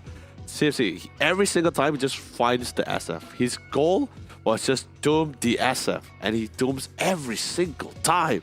And once he put the refresher with the Octarine Core, oh, that was pretty much just this icing of the cake there. Really well done. Very well done indeed. I mean, 3 different games, 3 different playstyles. I'm absolutely satisfied with this grand final. I really am as well. really glad to see that one of my off-laner heroes really getting that necessary limelight as well. Yeah. They're getting a lot more highlight. I don't recall a time where people don't really like look at the off-lanes too much. It's always like ban the mid heroes, ban the safe lane hero, ban that guy's personal heroes, you know? But with that being said, ladies and gentlemen, hope you guys have a really great journey for us. We have one final treat for you guys. It is going to be the Steam wallet code. Yeah, this is the last one as well. Do take it down, 1014. It's very simple. Go to the Odyssey Cup website, odysseycup.gg, input the code, answer a series of questions, and stand a chance to get yourself some in-game credits. Whether it's for to get more, procure more Dota 2 skins, or anything else, is totally up to you guys here. But still, one last thing left here, Sir Cloud. And it's going to be our rookie MVP, courtesy of Red Bull. Let us raise our glass for Rain Cloud, the safe laner for CSC. I mean, no doubt, Rain Cloud has been very consistent throughout the entire playoffs. Amazing stuff. Yeah. Well, what else can we say? I mean, frankly speaking, Rain Cloud is just great. Yep. That's all I can say, right? And let's not forget as well, one of his highlight plays is using the meeple. the meeps. 2 in 2 wins. Yeah, definitely. Sure. Oh, and also one more thing, not just did we cheers for our fantastic rookie player, we're also going to give one more thing for you guys. It's going to be the discount code for your selected gaming monitors. If you guys notice as well, the first 2 initial is going to be tied to the region you're going to be applying it to. If you're from Thailand, it's TH Odyssey Cup. If you're from Vietnam, it's going to be VN Odyssey Cup. And this code is only entitled to 8 of this region that's been selected for this tournament alone. So you cannot do anything outside of it, only this top 8. Yes. So if you have friends out there and you're not from this region, you know what to do. Ask a favor from the friends, ladies and gentlemen. But of course, to combine those codes, the whole point is to get one of these amazing Samsung Odyssey OLED monitors. And this is the G8. Oh, yeah. Fantastic piece of gaming monitor that's currently released. It's one of Samsung's newly released gaming monitors for this year, 2024, the Samsung Odyssey OLED G8. It's a 32-inch gaming monitor here, although it may not have as power as the G6, but it's still 240 Hz, same exact response time, 0.03 ms. Crazy thing about it, it also has smart TV functionality here. And what else do we have in packing here? Well, you guys got to find out as well, because you guys got to get it yourself, right?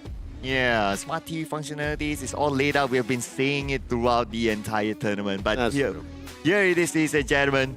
We are finally wrapping things up. We thank you so much again for being with us together in this journey of the Samsung Odyssey Cup Dota 2 Championship. It has been an amazing experience. Great Dota plays all around. We'd like to thank again Samsung Odyssey OLED for having this tournament, and also Red Bull for having these amazing drinks for us. Yeah. Any closing words? Well, the fact that massive thank you to not only our amazing viewers who have been joining us all the way through, my partner, co-caster, and pilot, Sir Cloud, and of course, big shout out to all of our broadcasting and of course lead off that's currently in the field of Malacca to really take care of our players here, because it has been such a phenomenal journey that we have here together. Yep. Thank you so much again, ladies and gentlemen, for watching. Do not forget to follow the social medias for further tournaments in the future. My name is Sir Cloud, together with the amazing, wonderful, handsome, majestic Leo, Leonard, YOLO Lee. We'll see you guys in the future. Good night. Cheers.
Dire's courier has been. Dire's courier scanning. Dire's.